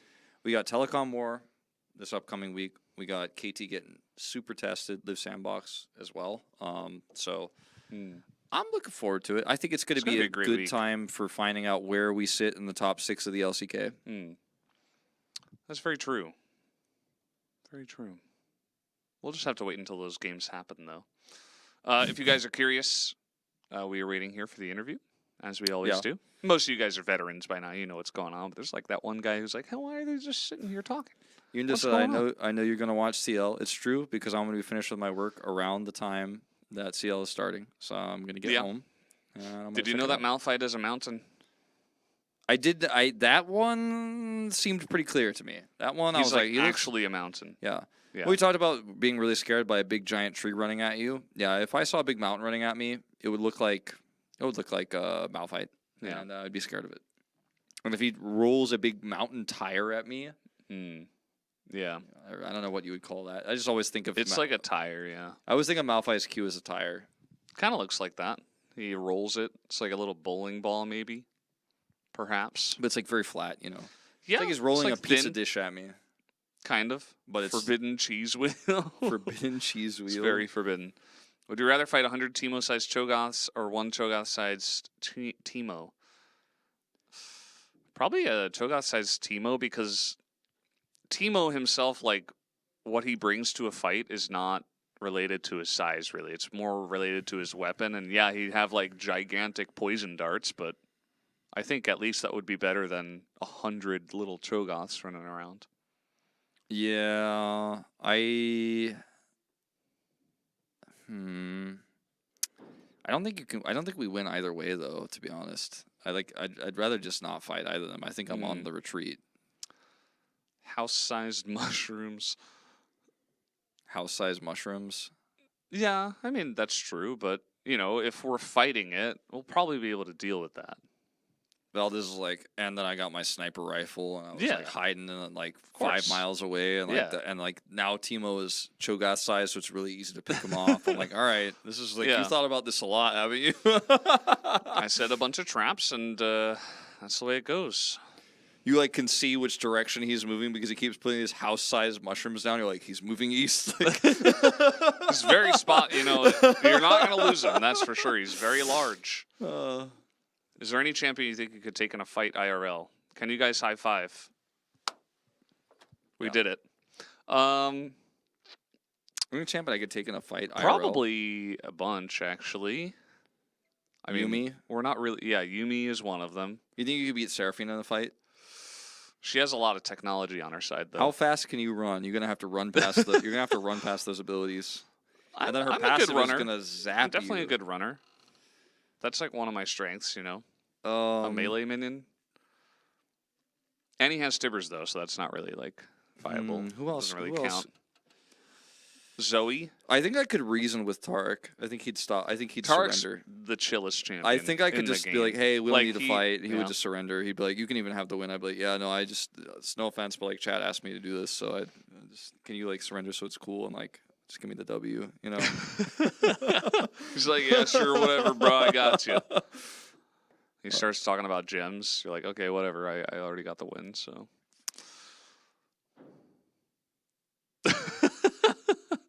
There's some door slamming going on. Yeah. I think it's because it's windy outside, so when people are opening doors, like the wind and the pressure is like slamming doors. It's very That's windy. the way it goes. It is also very cold for me to drive home today. How many degrees is it now? -3, but it's probably dropping to -5 by the time I get to the parking garage. It's going to be a chilly ride. Yeah, it's pretty cold. When I was like about 10 minutes of the way here, I was like, it's gonna be a bad night. Is Monte Cristo coming back? Coming back where? Is he coming back? They're like doing construction somewhere. Yeah, I don't know what is going like, on. It's really loud. Yeah. I'm like starting to get nervous. No, we're fine. I mean, not really, but kind of like. Can all 4 of you get together and record a LOL themed album? Maybe. Maybe eventually. Probably. Is everything going to be okay, Valdez? Yes, it's fine. Are you guys in Gen.G T1 dorm? No. Pulp or no pulp? Both are fine for me. What about you? I'm a no pulp. Mm. Yeah. Pulp Fiction, yes. Which pulp on my orange juice, no. Which tree are you more scared of, Maokai or Ivern? I feel like I have a better chance of outrunning Maokai. No, Ivern, no way. Have you seen that guy's legs? Yeah, but whatever. Like, I mean, there's a lot. Maokai's gonna twist and advance on you. Well, I mean, not if I maintain my spacing. Just have good spacing for him. I mean, look, I already told you I'm going to run away from the tree as soon as I see him, so I'm just going to keep the spacing there. And then I feel like he's going to get tuckered out. Ivern, man, he's going to like catch up with me in 2 steps, and then he's going to put bushes everywhere, and it's going to be a whole thing. He's ranged. He's got Daisy. Yeah, Ivern can definitely run really fast. That's for sure. It's been a while since we got any poems from Mao. Make sure to tweet at him and make sure that he knows. Do you think it can outrun Nature's Grasp? No. If Aphelios can't, like, I definitely can't. But I think I could maybe sidestep it. Ivern has a golem friend. Daisy. Yeah, that's her name. Like, please use my name. That's true. This is giving off pre-recorded vibes. Yes, very pre-recorded. No, I mean, I'm just a little bit like I have no idea what is going on, but a lot of loud sounds are happening, and I'm trying. And then somebody was yelling on our floor, so I'm not sure what's going on. I'm just trying to ascertain. Annie's stepsister was called Daisy. Coincidence? I think not. Beat Tryndamere easily? No, I don't think so. I think he would probably attack me. I think he'd probably get angry about that. Yeah.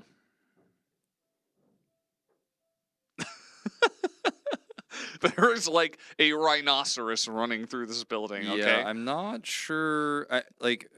Guys, we love you. If something bad happens to us. Yeah, I think we're just... I just wanted you to know that. I think some pool tables are getting moved or something, maybe. I don't know. Something like that. Maybe they're having a fight up there. That would be pretty cool. We just leave and we just come out. There's a bunch of Ajushis yelling at each other. Somebody breaks so hard that, like, it makes that sound. I don't know.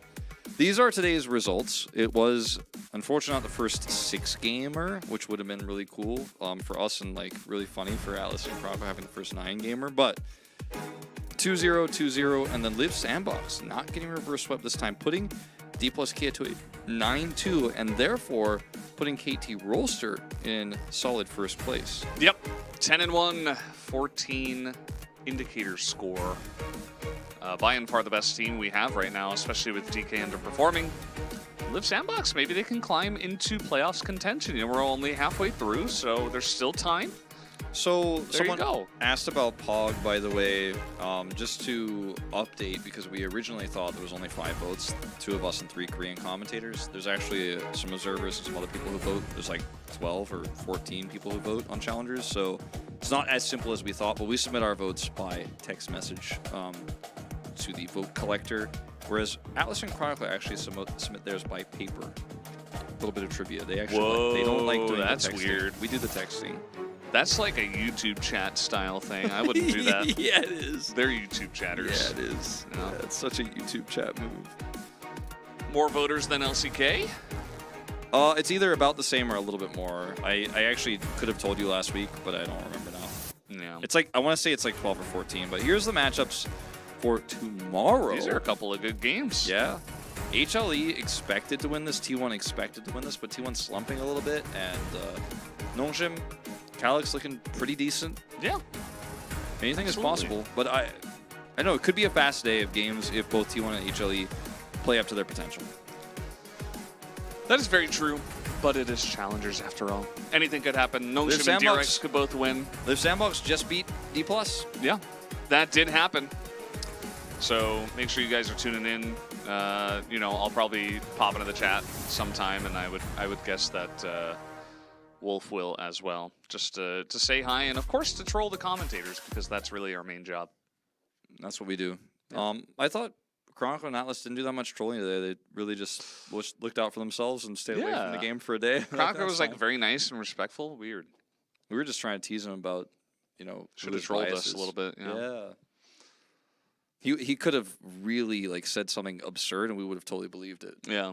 I mean, he had such a great opportunity. He just didn't make the most of it. Yes, tomorrow we will have Atlas and Chronicler, as mentioned. Yeah. They do speak English as far as I can tell. I mean, Atlas is sometimes a little, you know, a little shaky. He has sometimes his goes own- into Australian. He has his own version. You know, as do what we. are you going to do? Can we put Faker behind us on the green screen? We do not control what goes What do you up mean? There's behind a us. button right there that And says this- put Faker on the green screen, right? Don't lie to him. It's also not a green screen. It's some. It's real. It's Yeah. real. That's why I can It's do real. this. Yep. Whoa! He put his hand into the wave. That's what happened.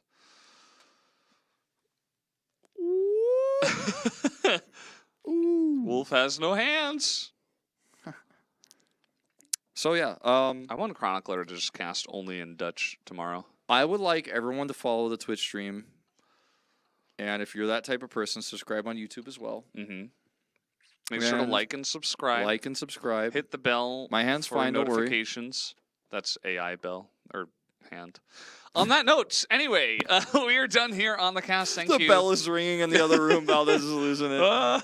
Okay, we're done, guys. Thanks for watching. We will see you at the LCK. Make sure to watch Challengers tomorrow. Until then, goodbye.